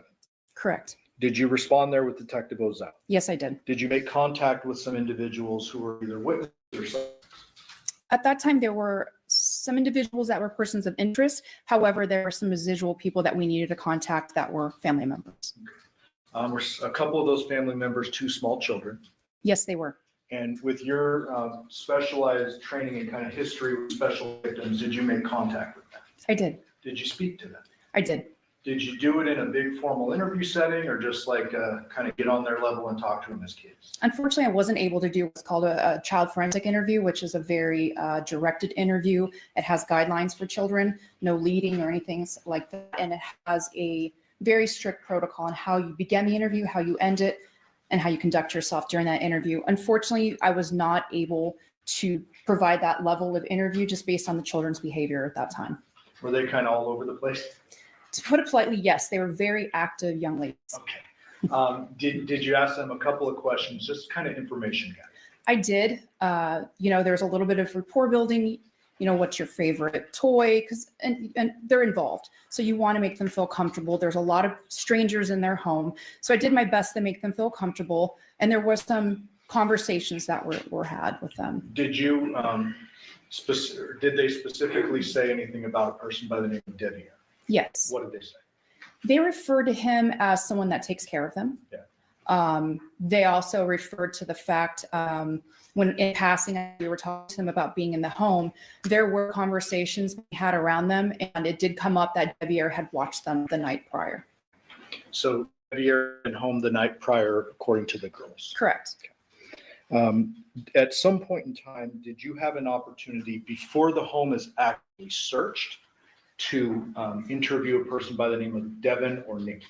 Yes, I did. What name did you know her by at that point? At that point, it was Devyn. Okay. Do you see that person in court today? I do. Can you please point to that person, describe something she's wearing today? Yes, she's sitting over here at this table and she's wearing a light color, looks like a pearl blouse. Would the record reflect identification of the defendant? The record so far. Did you record that interview with the defendant? Yes. And where was that interview conducted? That interview was conducted inside Detective Ozawa's unmarked detective vehicle. Your Honor, I would move to admit 619, interview number 2. Any objection to 619? No objection. All right, 619. And again, this is an interview conducted before going into search Porcupine Rim, correct? That's correct.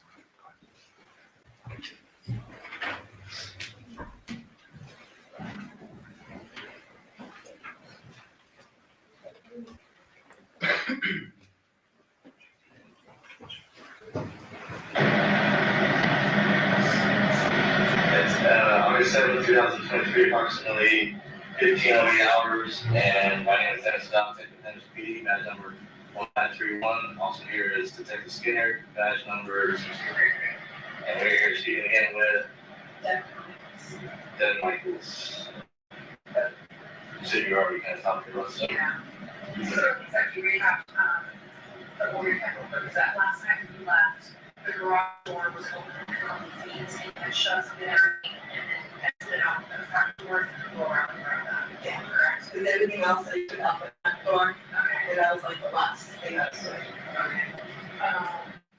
Is that your voice? It is. A little lighter and sounds like a little further from the microphone. Yes, I'm in the back seat of the vehicle. Okay, and you said something to the effect of, we talked a little bit before this recording started. Yes. And then I believe what I heard was the defendant said she left the Paladura home, the garage was open, she slid something under it, and then she herself exited out the front. Is that correct? Yes, it is. All right, we're going to resume.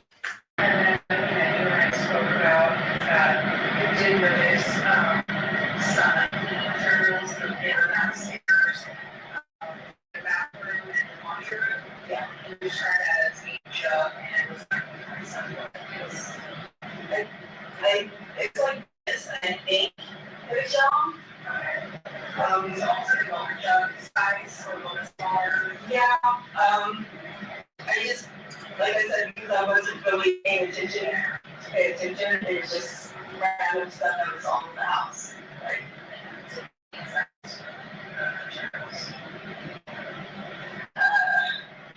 he usually claims that he knows we're showing up, so like there be dog nets and stuff like that. So he tries to claim when we come down and also he too. But we would never say that.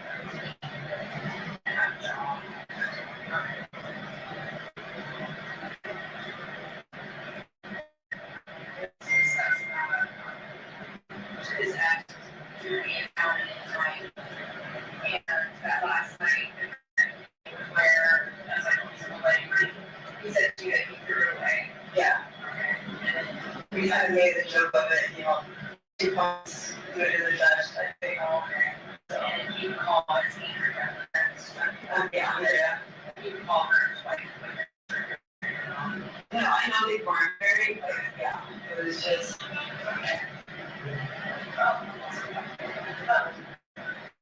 This is something that goes back. Is that right? Yeah. I know, like I said, they were together for a few years. Since 2018, I'm saying.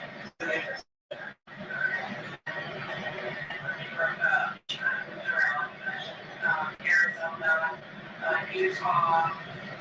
I think he's at Oregon one time.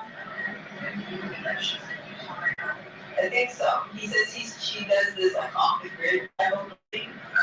So yeah. She said get that, yeah. She just offered talking to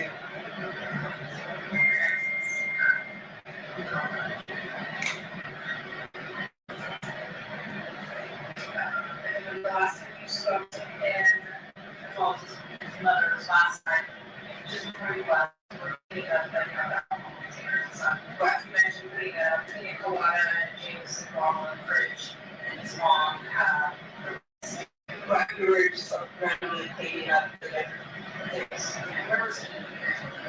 Something in the garage. He smokes the cigarettes in the backyard usually, and then marijuana in. I'm not sure why the difference, but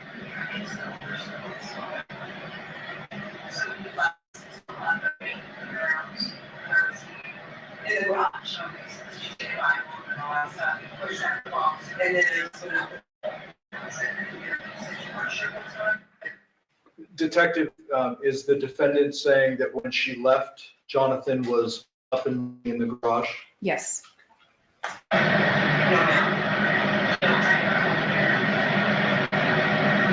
I think that my daughter's instruction first. Yeah, because I wanted to make sure we had her. Yeah, he was only in boxers when I left, because usually when I leave, he walks me out and everything. But since he wasn't really dressed. How would you rate this level of intoxication? I think it's on a 10 scale, like 10 being the most ridiculous person. No, I he was buzzed, but I would say he was way over the top now. So maybe a little somewhere. Like I've seen him much worse. So he was watching. But I know he was still drinking, so I don't know how much he drank after. Anytime he was walking to sleeping, I told her that I told him to go to sleep, but that was like when he was starting to like sleep it off. Well, I think when she was that clean, she just, because we had been talking and she went upstairs. And we mentioned that he shut it off the work, so the doctor. Yes, so we left. She remember the dog was still down. I know the dogs were outside. I don't know if the dog door was still down. They were that little flat. They were outside when I left.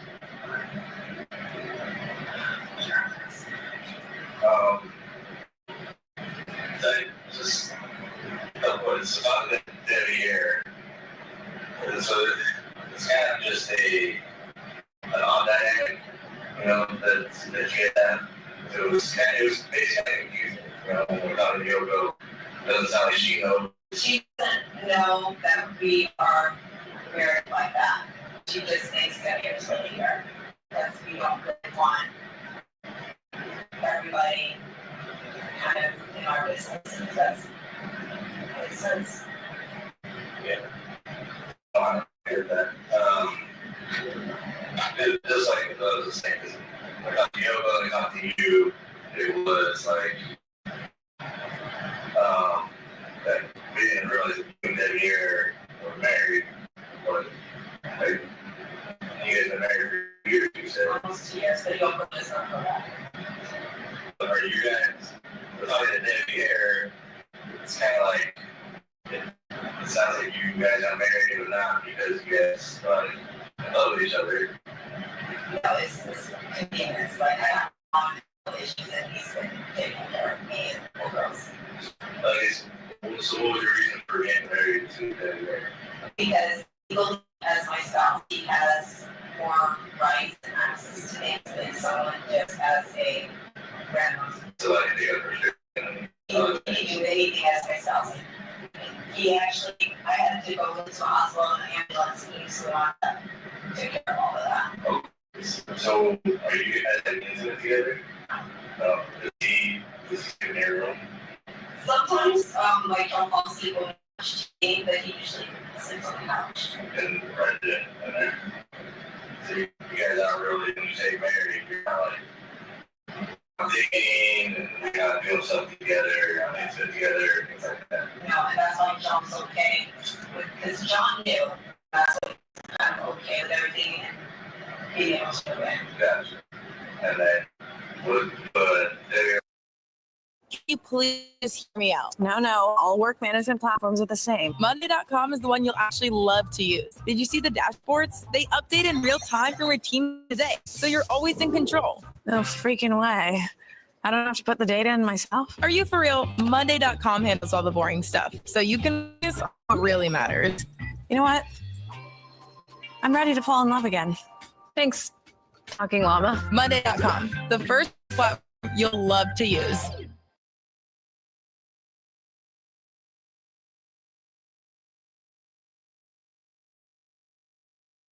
He's gonna have to move out, or he was gonna have to move out. Debbie was not happy about it, and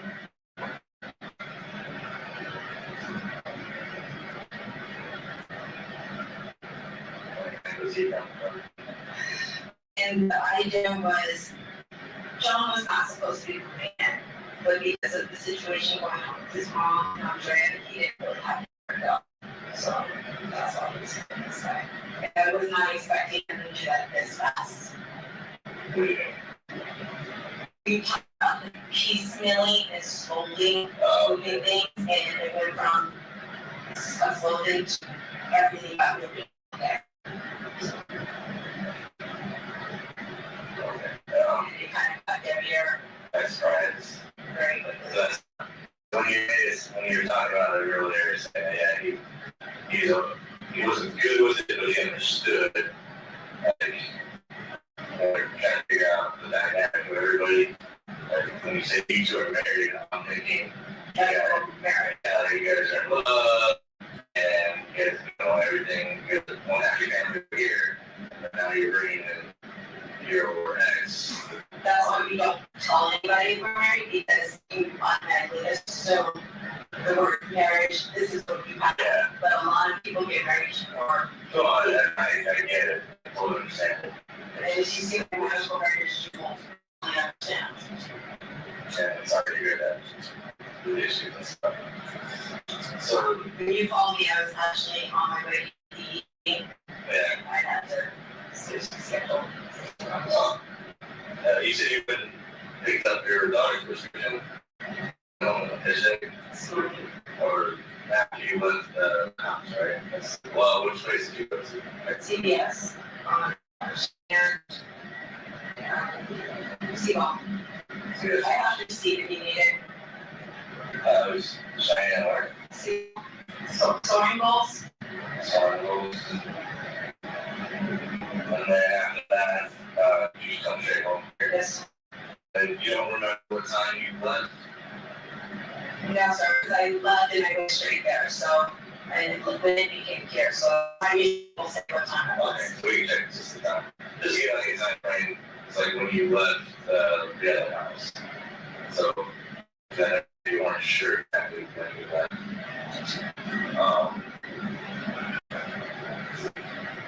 And you're telling Skip he was just in boxer shorts when you left? Yes, sir. And that was inside the garage? Yes, sir. He left kind of slightly open because he was kind of there. Yes, sir, because I had popped his bag and he had his boxers on, and we were on the gate for him and popped his bag for him. So I know he had boxers on. That was before. He went out to smoke. And then was he in the garage when you opened it? Yes, sir. Without that he was sleeping in No, sir, he was in the garage. She was in the garage. Because I told him to take it now. I'm taking it out. Just get it off. So. Because he was drinking and smoking. So he was in the garage when Yoko came down, and then you told Yoko what the plans were for the day, as far as like taking the kids and stuff like that. And then she went upstairs. Yes, sir. And then what happened after that again? I took more things out to my car, and then I left. But you were inside the garage with him though?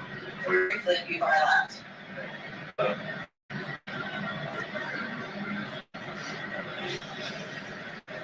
What's on your face?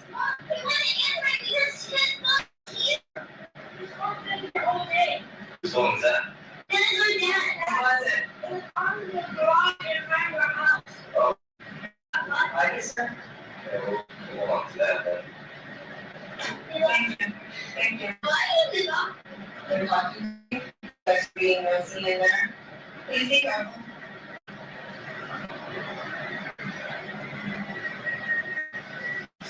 No, it's okay.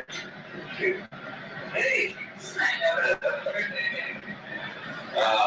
So that should lock in. That's his phone. That's his phone. You're sure? Ready to touch it? No. No. Sorry.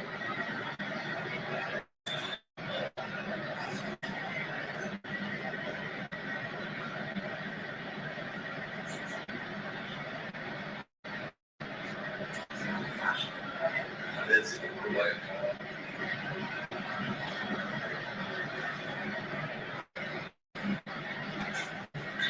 that's almost crazy. You know what's going by chance? There's no book. No. So I did.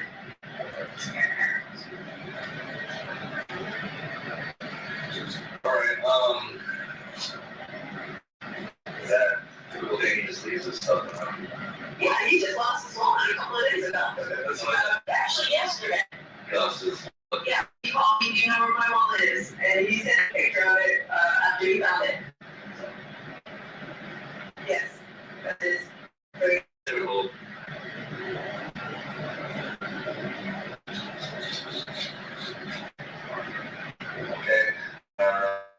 You said you went before you left. You went in the garage, briefly spoke with them, and then you went out the door. And then when you left, was the garage still half open? Yes, sir. Okay, and then after that, you went to CBS. my hand, and then from there he came straight. Yes, sir. And was it no? Yes, sir. Those were passed down. So yeah.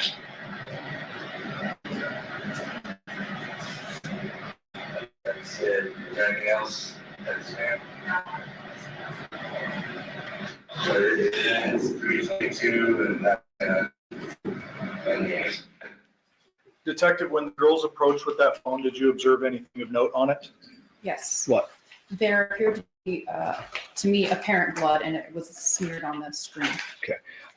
Did you have an opportunity to look at the screen and see if there were any notifications? Yes, I did. Were there? There were none. If you receive texts or calls on your phone, your notification should. Correct. And that's kind of a common thing. Yes. So it appeared to you that there was no incoming activity to that phone if it's just sitting there all day. Agreed. After that interview was conducted, did you and other detectives authorize a search warrant for the Porcupine Rim address? Yes. And then were you part of the search of the Porcupine Rim address? I did enter in and assist at that point. Okay. And ultimately, did you exit and conduct another interview with the defendant? Yes. While you were interviewing the defendant the third time, or I guess second time for you, but the third interview, were you getting updates live from other detectives in the home as they found certain items? Yes. And I'd move for the admission of 620. Any objection to 620? No objection. 620 will be admitted. And I'm going to play it, but before I get yelled at by the judge, I'm going to say we have to end at 3, so we might have to stop halfway through or partway through. Sure.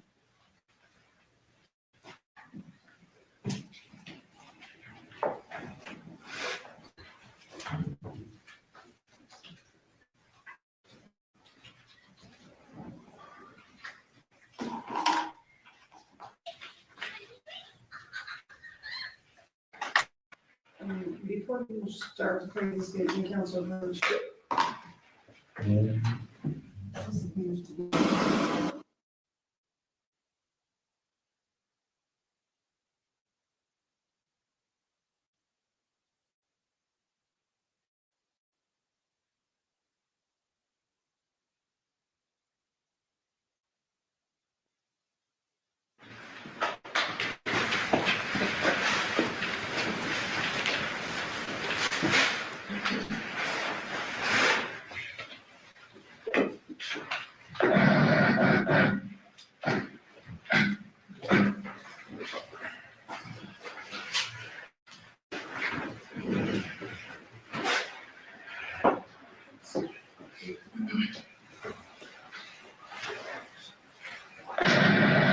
So it is August 7th, 2023, at approximately 19:55 hours at night.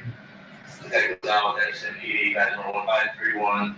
Detective Skinner, Henderson, PD, badge number 2233, and we're speaking with Devyn Michaels. So, and just so you know, like, you know your rights, okay? I said you're not under arrest, but I have to read your rights. We've been here for so long. We did this, okay? So, basically, you want to speak with us, I gotta make sure that you understand your rights. Like I said, you're not under arrest, but I still have to repeat your rights because you are being detained, and we've been talking with you for quite some time, right? So you have the right to my time, give up that right, and you say can will be used and you should go on. It has right to speak to an attorney for answering questions, and attorney present while they answer your questions. You can have a foreign attorney, the attorney will be provided no cost to you. You can answer questions now, you may stop anytime and speak with an attorney before question continues. If you decide to stop answering questions once we have begun, all questions will stop. You understand your rights? So, like I said, yes? Yes. Okay.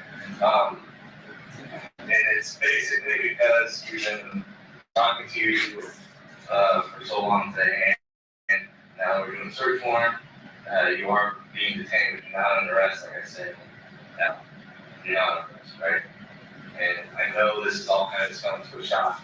Everything that's been going on, like I was playing before, we have to make sure that we rule out every possibility. Okay?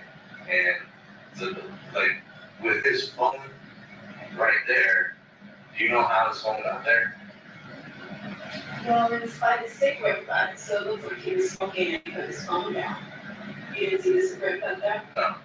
There's The a cigarette cigarette butt over there? Yes, sir. And Okay. sure, if you touch it, it'll be, After he smokes cigarettes? yes, sir, chain smoker. Okay. When he had moving stuff, did he like cut his hands or anything? Yes, sir. Which hand do you remember? I'm not sure, but he said on the table that has like the multiple parts to it, one of the parts came down and he said that like it took a chunk on his hand. Like actual, did you see him bleeding at all? No, he told me about it. Did he have any bandages on him after he told you? Let's see, he just told me, but it's like, When did he tell you that? when we were moving into the thing, he said that it came down on his hand and it took like a chunk. What do you mean moving into the pen? When we were moving in the table, he said that the table had snapped down on his hand. Oh. And And inside this garage right here? yeah, he told me in the garage. And which table inside the garage was it? There's a white one that has multiple parts to it. You know where it's at inside the garage? It's right there. Well, and then like, when I go back in and look at it, It's the white table is like before you the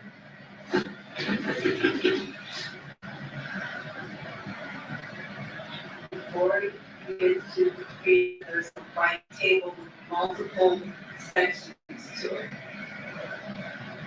so, and like, well, your reactions are they're starting to elevate and be different. I know we should do that, but I'm getting Okay, and what are you scared about? because you're asking me, did he hurt himself? And I'm going by what he told me. He said that when he was moving the table, because he loaded the truck by himself. Okay. And so, well, I guess what is worrying you right now? You're saying, I mean, you already told us, It's worrying me, but I feel like, and they're pointing in your direction like you were saying earlier. and like I said, I didn't load the truck. He loaded everything himself, and the lighter things I unloaded.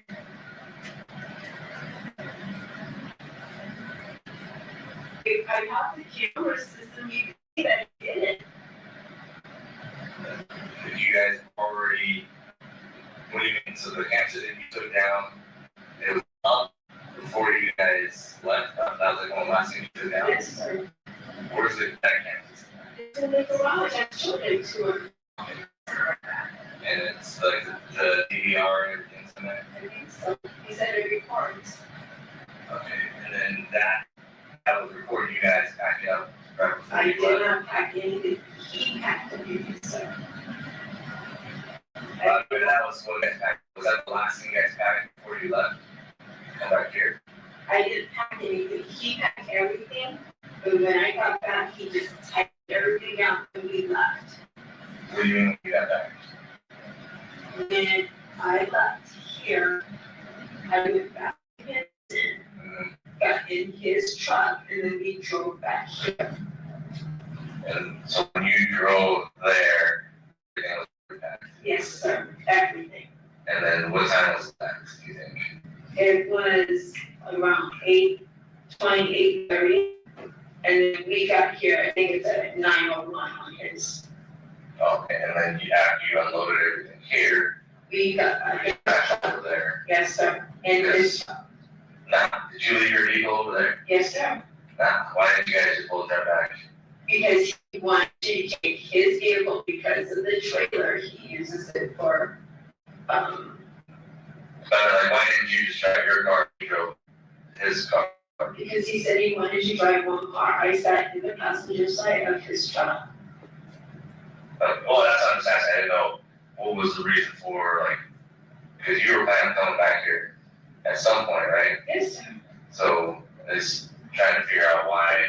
Like, what I did you do? offered And he said we You guys would just drive yes. back and forth. And then we went to the gas station and he put more gas in his car. You could see us at the gas station. And which gas station? The Arco, we went to the Arco twice a day.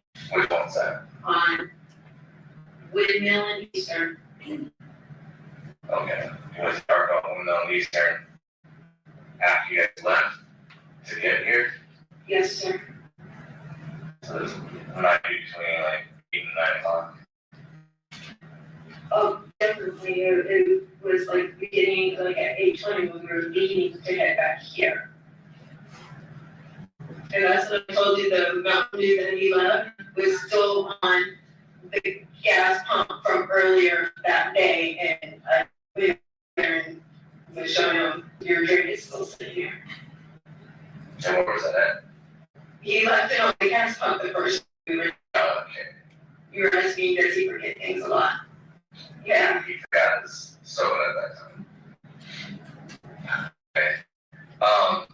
So we went back and looked at the video at Burlington.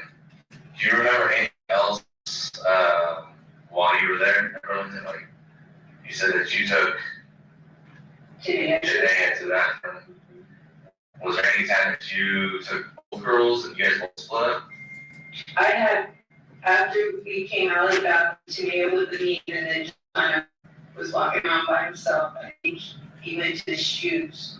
Was that at the very, when you get there, when you guys arrived at Burlington, at what point do you guys break out to take her to the bathroom? Immediately, like almost immediately, she was asking for the bathroom when we first walked in. Okay, did you guys talk to anybody when you first walked in? Just the security guy at the front, and he said it was towards the back, and me and Janae was walking back there. Okay, that's when you split. Yes. And then after you guys left, that's when she's saying that Jonathan and Tamaya were walking around. Yes. And they were contacted by somebody at that Yes, point. I did not see that. Okay. So the video at Burlington shows, or at least what my partner was saying when he was there, when you guys get there, you talk to the security guard, but then all you and Janaea and Tamaya basically split up from Jonathan at that point. Tamaya didn't go with us into the bathroom. I know that for a fact. It was just me and Janaea. Did she follow you while you guys were going that way? Even though she didn't go into the bathroom? I don't think so. I don't think she came with us that way. Okay. As like I said, my partner he was at the Burlington factory, looked at the video, and that's what he saw. So when you guys get there, you talk to the security guy, and then you and your two daughters walk, Okay. and then Jonathan walks away from you guys. I know when we came out of the bathroom, she was down. We were looking at all the little knickknacks right towards the back of the store. Okay, was she waiting for you right there? I do remember when we came out, she was right there. Right by the bathroom entrance? Or No, by the gate. She didn't go into that, and there's like a gate blocking it off. oh, okay. Was Jonathan anywhere around there? Okay. How you talked to Tamaya, how sure was she about what she said to you about the guy coming up to her? Like, now that I come up, It was like a matter of fact, oh, well, there was a guy that said something, and I'm not sure the exact words, but she brought it up. like how did she bring it up? There was a guy at the store that said, I'm coming out here, I'm gonna get you. And he said that in front of me and her grandmother, so I was like, we were gonna tell you. Do not get a consolidation loan until you see this. Hey, Mario Lopez here, and did you know there's a 2-word financial secret that you could use to cut your credits by as much as half? Plus, it works whether you got $20,000, $50,000, even $100,000 or more of credit card debt. And once you know and use this secret, you can get out of debt faster than you ever imagined. In fact, I'm going to talk all about it with a financial expert on this video that you can check out right now. Hey, Lynette, I saw you on Oprah where you were talking about money issues. Do you remember that? Hey, Mario, yes, that was a great episode. I think it really helped a lot of people. I'm sure it did. What are you working on right now? Well, I'm actually working on a special project that reveals a 2-word secret people can use to reduce their credit card debts by half and lower their monthly payments. Oh, I know a lot of people that benefit from that. What's the 2-word secret? Well, it's called debt negotiation. Okay, I think I've heard of that before. What is it exactly? Well, it's a form of debt relief with a proven process and government regulations to protect consumers. Oh, yeah? What are the benefits? First, it allows you to reduce the total amount of debt you owe. Second, it allows you to reduce your monthly debt payments. And third, it allows you to become debt-free in as little as 24 to 48 months. Oh, those are great benefits right there. How much total debt can people get relief for? Well, as long as it's unsecured debt, like credit cards, personal loans, medical bills, and even certain types of student loans, then it can be used for all amounts of debts, from $20,000, $50,000, even over $100,000. Wow. So how do people learn more and get started? Check out this company called the American Relief Organization. They're an industry leader that has an A+ rating from the Better Business Bureau. And they've helped hundreds of thousands of people negotiate their debts so they can become debt-free. I had $5,264 in debt. Had some life changes that caused me to overuse credit cards and then jump from personal loan to personal loan. Trying to get out of debt, it just works. Settled 6 out of my 7 accounts now. Should have number 7 settled in a few weeks. Overall, I've saved just over 40% of my total debt. I would definitely recommend AmeriCorps. I was a little over $16,000 in debt. I had 13 creditors. I was just struggling to make my payments, just a monthly minimum payment. I have 11 settled accounts and 2 are still in negotiation, and I'm stress-free. I cannot say enough good things about AmeriCorps. I'm getting myself out of debt. I was about $80,000 in credit card debt. I figured, let me call and see what the program is about. That was the best decision I've ever made. The one-time monthly payment is way less than I was paying for my credit cards. It's like working with family. If I have a question, a concern, a problem, I just pick up the phone and call. Working with AmeriCorps, I honestly say has been one of the best decisions I've ever made. Very cool. Thank you, Lynette. My pleasure.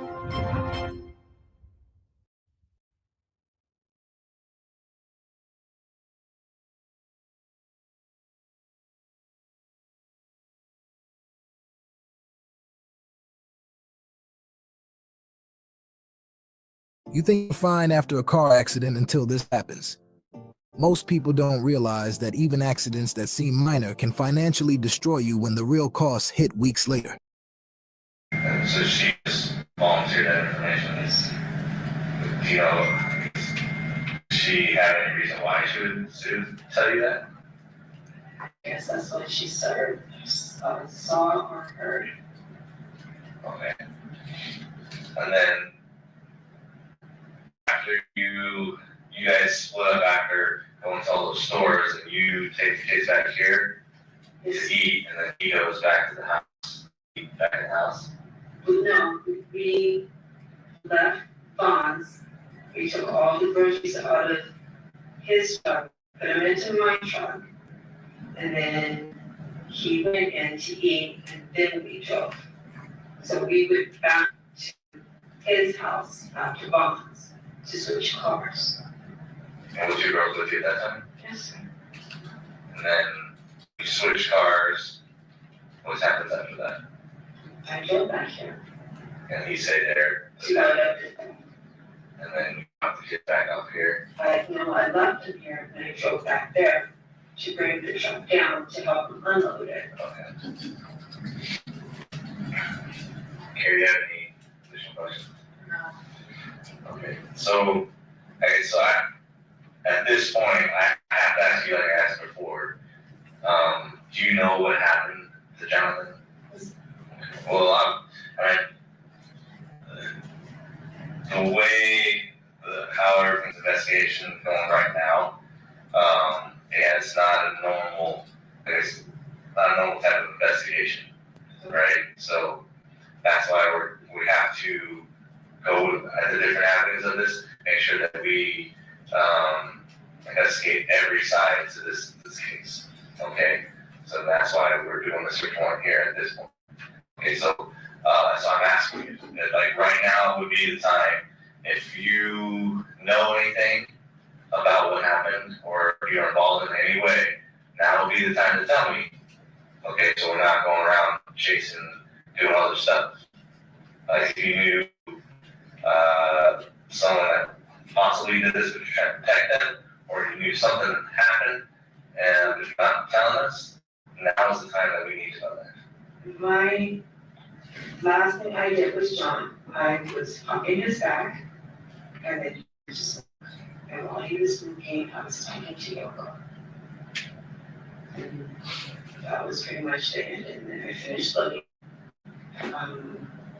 He told me which ones he wanted me to take, and then that was it.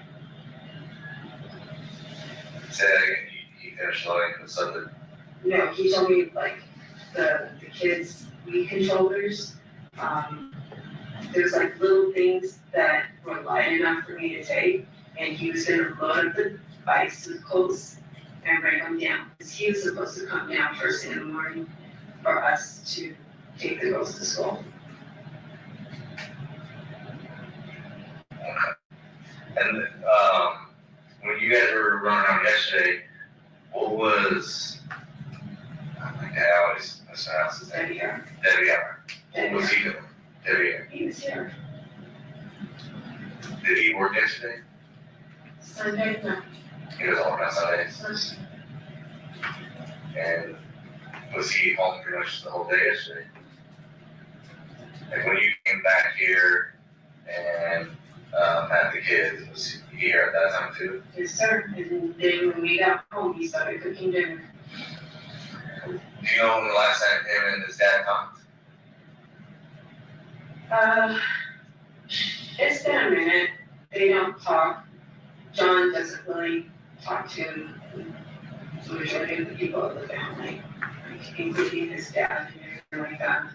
And then I'm sorry, sir. I'm. you want to turn it down? Oh. Crazy. You can shut the down if you want. Whose idea was it for him to move here? His. He wanted to come here to be a family and help me and him under one roof with the girls. Okay, and then was that up for discussion, or he just said, I want to move with you, and then that was like a done deal? No, I went. It was a done deal. It was a lot of back and forth with it. Like we've been talking about it for months. And did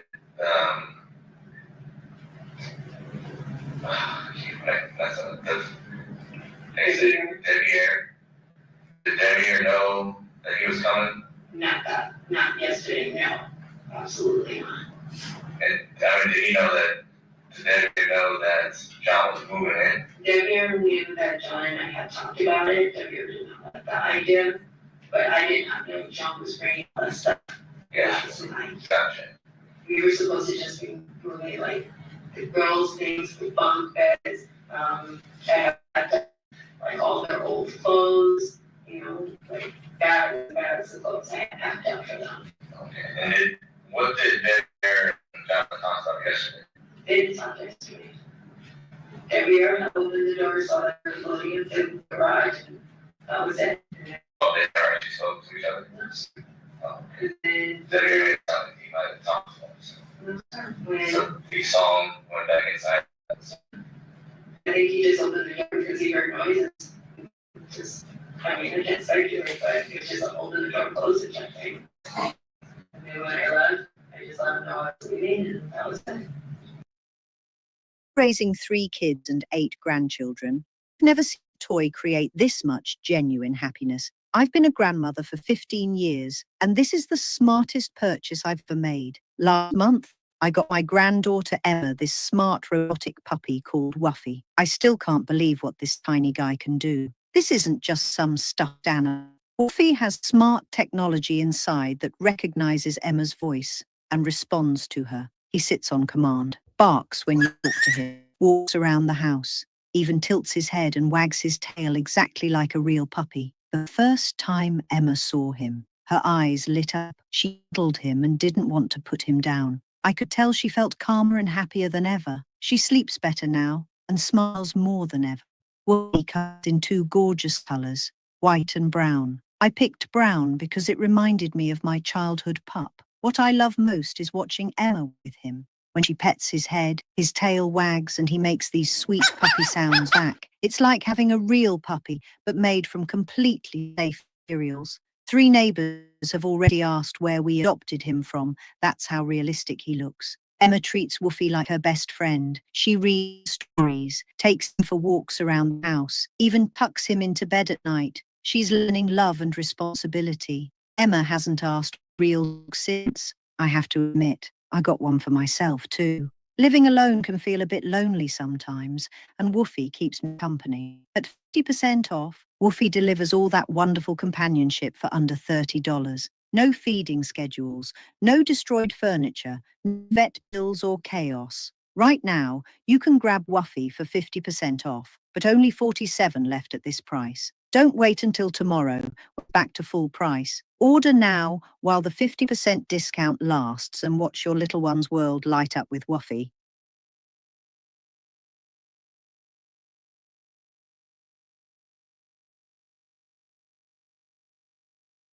What you saw in that scary picture was liver damage, and it happens specifically to people who are drinking a little too much over time. Drinking every day can lead to such serious problems like liver damage, fatigue, long-term health issues. I was guilty of having a glass of wine every evening to just unwind, but the hangovers were just becoming way too frequent, and I felt sluggish and tired all of the stinking time. I knew I needed to find a healthy alternative, and that's when I discovered Wine Down by Apothecary. Instead of reaching for that glass of wine, I grab Wine Down every single night. It is so simple. I use a full dropper under the tongue, or I mix it in with my favorite drink. Wine Down is packed with so many powerful ingredients like elderberry, hawthornberry, L-theanine, and those ingredients help support better relaxation and sleep without harming your liver. Yep, that's right. No more hangovers, just pure relaxation and a restful night's sleep. If you're looking for a healthier way to relax, go give Wine Down by Apothecary a try. I'm telling you, your liver will thank you.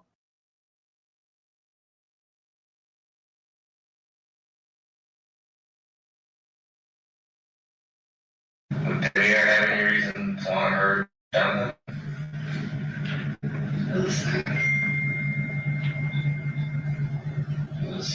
You don't think so?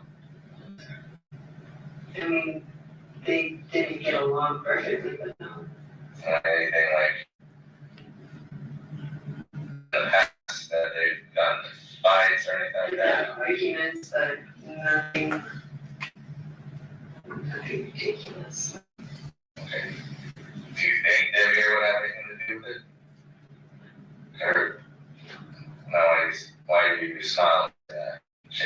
He's one of those types that things don't bother him. Like, you could be angry and everything like that, and he's always very calm and mellow.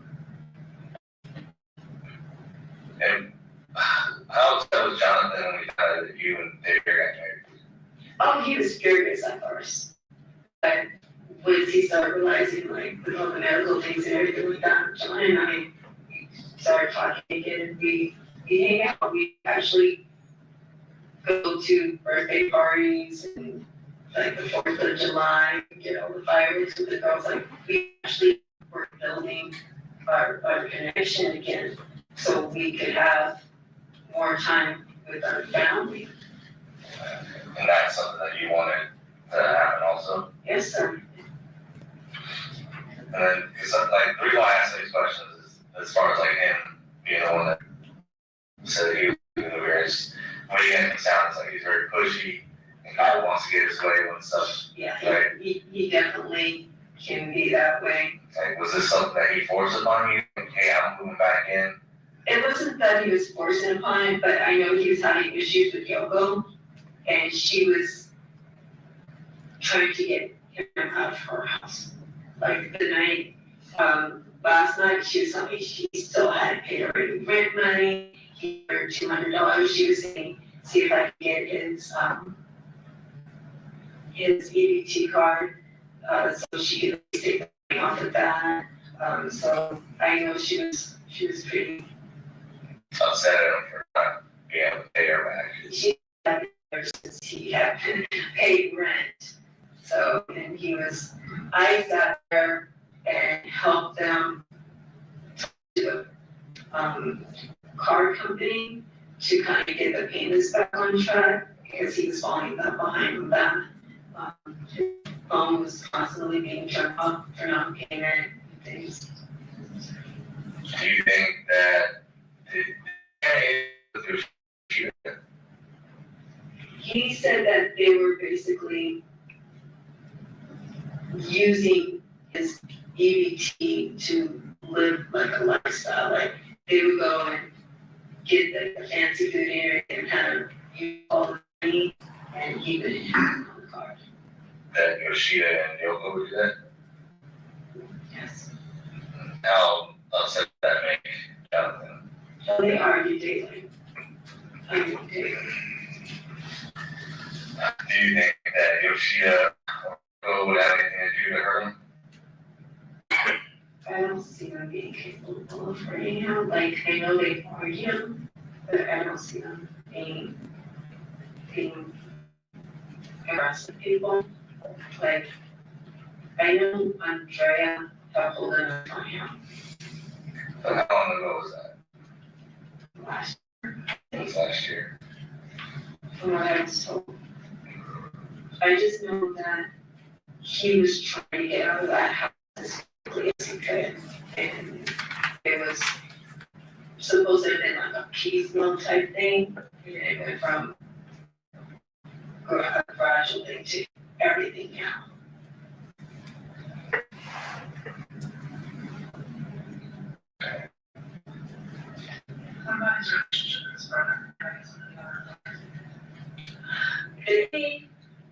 I first met them, they didn't talk at all. And then they started talking briefly, and then they stopped talking again. Same thing with the dad. We talked to him briefly, but he didn't get along with the wife, so he said he couldn't talk to him at all. Like, I've never even met JC the whole time we were together. He showed up to the house one time to pick up that beer when he first went out, and that was it. And JC lives around Cheyenne today, so not that far. But he's never reached out to us or anything like that. So I know that your marriage with them is on paper, but I noticed that you guys wear rings.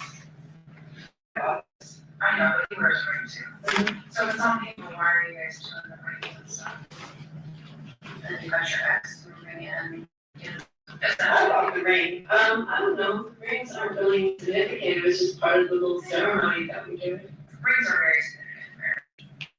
They're a symbol of a connection to another person. We definitely have a connection. He's like my best friend. And he'll tell others I'm definitely his best friend. I've tried to help him. Like, he's gone through a lot. And so have I. And he actually saved my life, so I'm very grateful for him. It's just, you understand how it looks, right? So, I completely understand the medical power of attorney and stuff to the spouse. But to take it the next step and actually wear rings to show connection to the world it is a romantic connection. It's showing that you're married to someone and that you have a respectful relationship with someone you're married. And we have a different, I would say, respectful relationship. But at the same time, John was like, accepting of ours, so that's why he's doing that. At first, but that was like only a couple of weeks, and then the more him and I talked, he was okay. And once you go back and look at the text messages, you'll see like, I wasn't sure what that relationship was, and if this other stuff came out. No, but he found out about it because of that. And of course, he was like, pretty furious. But that was in October, and by November, we were already on decent terms, and I went over to the house to see the girls and everything like that. So the caseworker talked to you about your family dynamic? Yeah. So we got brought up. Of course. Yeah, John and I had already started working towards things back last November. And then, I know after you left the house last night, you went to CVS, got her medication, and then you tried to contact John after you got home and into this morning.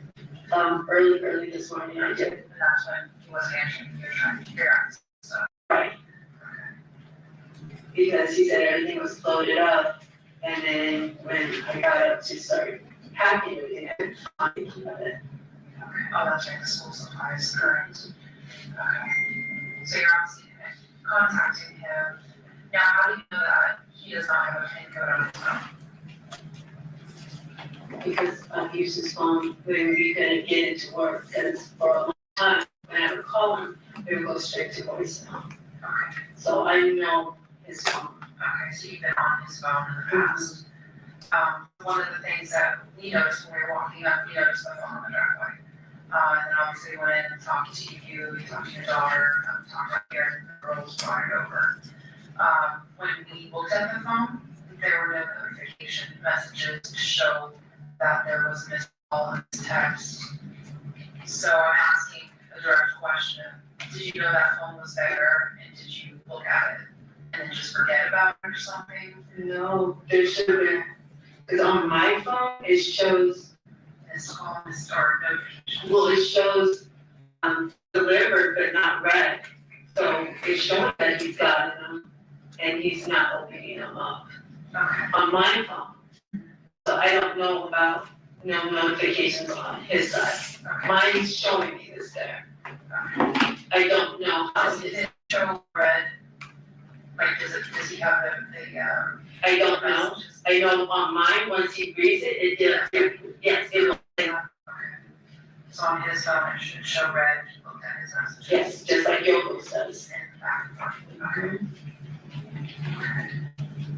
And then he never said anything last night on that or stuff. We didn't talk about it, so no. The only thing he asked me about was his wallet that morning. Okay. And you can look at it and it says, where's my wallet? And then, I called him and I told him where I remember seeing it. And then like a little while later, he sends me a picture saying, I found my wallet. Sorry, can we touch up? What kind of wallet do you have? A little skirt thingy. Like the cards in there. Or, Is it a bifold wallet or? it looks like it's about this, like a little skirt wallet. Okay, and does it, is there anything else in the house right now that belongs to him? Yeah, that belongs to him. Anything, like, you said he found his wallet? And he found it where? It was on the table, but he had cleared off the table, so all the stuff he had moved, have been in other places. And then he had lost his wallet yesterday, Yesterday morning. and he was looking around for it. Did he, you know where he put his wallet after that? And did he have it with He us? shopped all day, he used it all day. And is there anything else that belongs, other than the stuff that you brought over? Like, does he have any other belongings here, like clothes or There's a ton of stuff here now. all of the stuff's here? Yeah. 'Cause we couldn't, because his wallet wasn't at the house on Eldora. Do you know where it would be right now? And then does he carry, like, a social security card, credit card? He gave me his social security card, he told me to hold on to it because it's very important, so that was my first, I believe, I had it When did he get that to you? yesterday. Okay. It's a black plastic folding thing. Okay. He said it was very important for me to put it someplace else. So we were sent a picture, there's a picture of his wallet with his ID that was in one of the drawers in your bedroom. Okay, what are his old ones? Cause I have his old ones. Okay, yeah, like old, what do they look like? I don't know, like I have all of his old driver's license, and he had all of his old stuff. Okay, and then a whole wallet with the driver's license? How many do you think you have? I think I have 2 of his licenses. And then have both wallets or Yeah, we have like old little videos as well. in separate wallets? Or- No, just in separate places. Okay, where are those other ones? Like the ones for Jonathan, where did you keep those at? In one drawer and there's in a different drawer. Which drawer? One's in like my drawer with like some doorknobs and stuff, and the other one's in like a nightstand for on the other side. Oh, okay. You think you have a couple of driver's license? I know that I have them on my phone too. Okay. And why does he give you those, or why do you have one? I know how it sounds, but he literally said, hold on to this because it's important. He literally said that. Like the social and everything. And I have the EBT card, and you can see at the gas station, he handed me the EBT card and said, this is the code. And then he gave me the other one. Yeah. What's that? Why did you say that? Because he's telling me to do things and you're asking me about it. And Well, I mean, you're explaining it, that's why. That's why we're asking. see, at the gas station, he hands me the card and says, hold on to this in case you need something. Like, And that's the EBT card? yes, sir. It is at the gas station. You see him hand it to me. No, No, and not the Arco. There's another gas station on the Pecos one where we stopped. And I think, yeah, because he gave me the card and then he went outside to smoke a cigarette. But it's on the security camera. You can see him hand it to me. do you know which gas station? I don't know the name of it. It's by the Burger King. Burger King, you know, and like, It's like the Pecos and Windmill is like right there. You can. Nicholas Winnow, Burger King. There's a gas station right there. He was talking about the man that worked there. He parks right. Like on the corner? He was telling me about the man that works there and he sleeps in his car and everything like that. That was after we unloaded everything, we went right there and I got a Monster drink and I don't remember what he got. So right after you When we got back to his side of town. coming back is when you went to that gas station? Yeah. So like, after you got on. And then that's when he gave you his EBT card? Yes, And then- you can see him hand it to me and he walks out the door. So that's right, that's near his place. You said Pecos and Windmill. Burger King. Yes, sir. Like, he kept. It's cool, cause there's in 2 gas stations, there's a Chevron right down the corner. I think it's like a terrible hearse. Okay, so there's Starbucks there, and then across County Corner from that gas station, is another gas station, I think it's a Shell or something. I'm not sure the other one, but. It was next to the Burger King. Yes. I should remember, okay. And please check the security, you can see him and you can see him telling me the code and everything. I don't know why he was giving me things, but he was telling me to hold on to my keep them safe.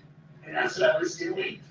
That was the social security card, when I was driver's license. I've always had his driver's license, he always, What that is that the driver's license found in the house is a current. It's not. but he just gave it to me. I know, but he would need that for work.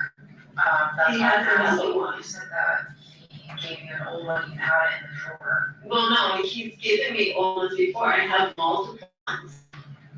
So you can look around the house, there's more than one. Okay, and this one's expired in 2025, that's gonna be his newest one. weird that you have this latest driver's license. And I was talked to before. Yeah, I put it away to keep it safe. Should be wrapped in like a whole bunch of bags, right? Okay, do you understand that? I understand, but there, I also have social security. I understand, and that's why I'm like, it's just getting weirder and weirder. It's like I'm doing this things that help, and it's not helping me. I got it.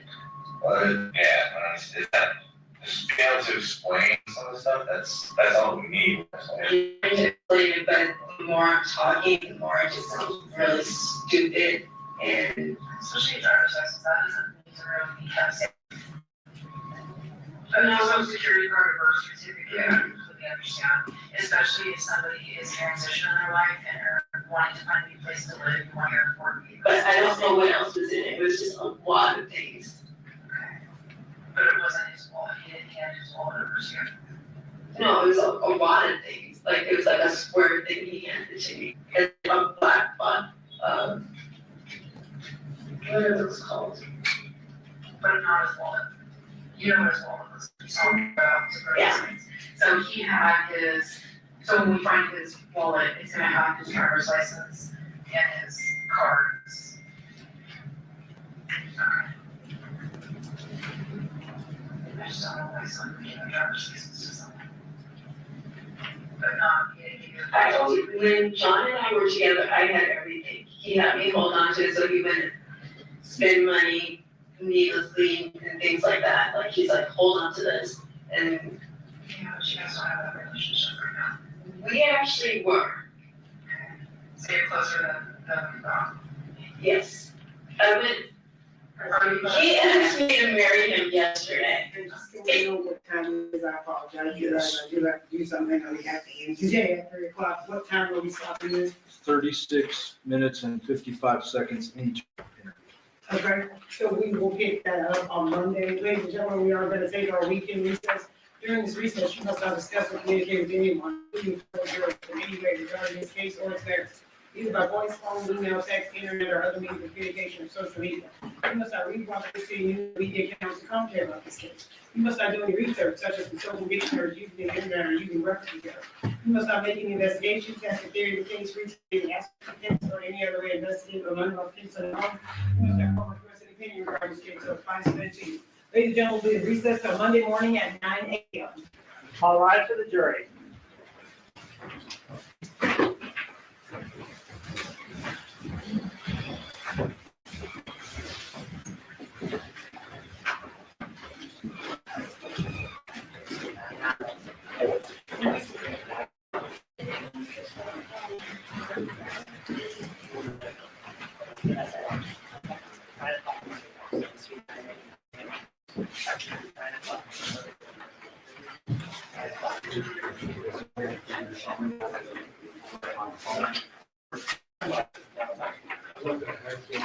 Okay, thank you. 9 o'clock. 9 o'clock. Okay, excuse me, just remind you, you're still open and I'll discuss your testimony with anyone, and we'll see you back Monday morning at 9 a.m. Okay, thank you. These Black Friday travel deals just dropped and some are up to 70% off. If you've been dreaming about your next adventure, this is your sign. So the site I use is called Tour Radar and it seriously makes planning trips so easy. They've got over 50,000 trips worldwide to choose from with options from big travel companies and local guides who know all the hidden gems. This one I've been eyeing just dropped by 70%. With their biggest Black Friday deals, you can save, book now, and travel later. Don't wait too long though. This deal won't last. Go check out Tour Radar today.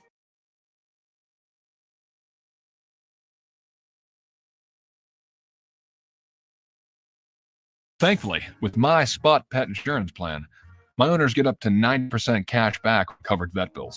They also got it for the new guy.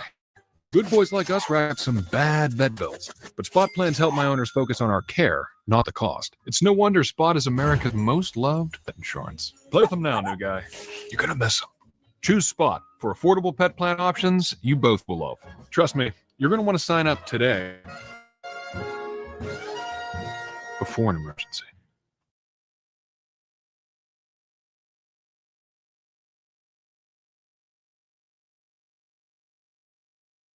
Make the record clear, you're outside the presence of our jury. You guys have matters outside the presence Very briefly.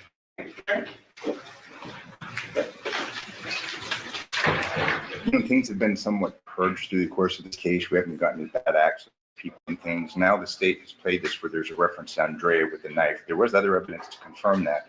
My concern is that I should be allowed to ask a question concerning Andrea, some violent act at the house, because otherwise it's going to make her look like she's lying about Andrea, and she's not. Yeah, and I actually went over to Miss Griffith, and when that came out, I said, wasn't that redacted? And we both thought it was redacted. Our person missed it. So we can have a discussion about that. I get what they're saying. We'll talk I about think it. that it's more than fair, because at this point, I think that the issue is out there based on the statements that were made in the recording. Yeah.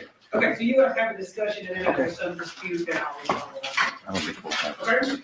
And just so you guys know, I did also review those CPIX records. I don't know if I told you, but there's nothing in there that is discoverable at this time, because it's all the stuff that I kept out is basically what it is about. The seal copy will be filed with the court, and I issued a bid order as I have reviewed that. Thank you.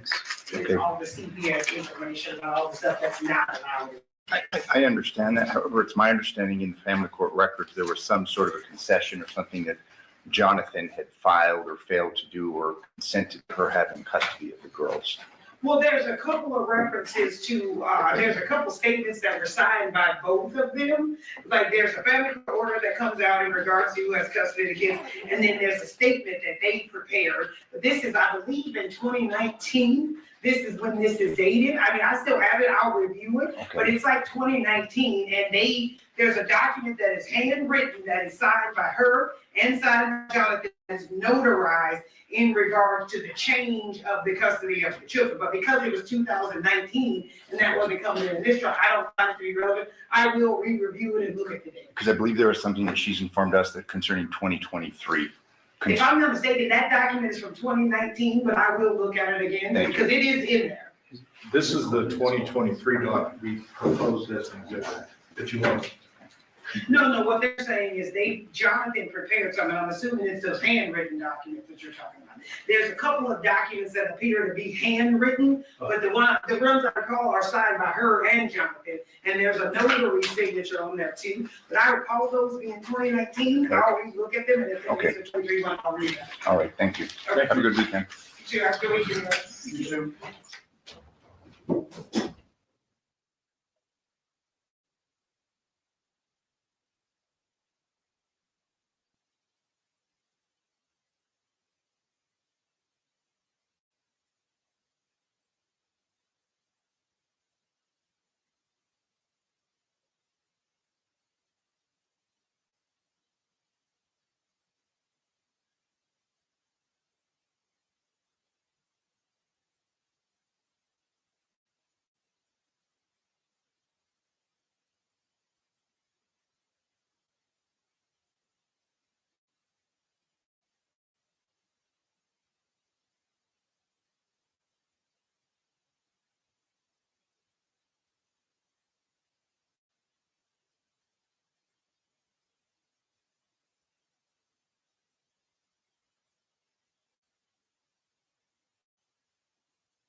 with life.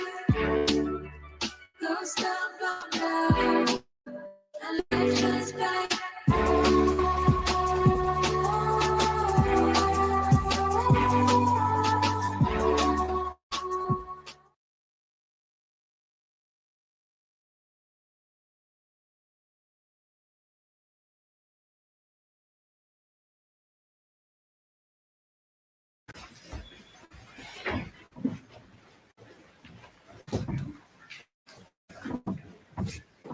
I'm gonna ask you to remain standing. Can you let her know that she's gonna swear? And just record, I'm going to swear in Mr. Interpreter again because she is being assisted by the court interpreter. So we swear in the interpreter. You solemnly swear that you will interpret. They told you these stories didn't exist. We're here to prove they do. Real footage, real crimes. No filter. For more true crime from the South, be sure to like and subscribe to our channel at Southern Sin. You can also support more episodes by becoming a member of the Southern Sin channel, where you'll get early, exclusive access to crimes that mainstream media won't show you. Tune in for all new episodes every True Crime Tuesday at 9 p.m.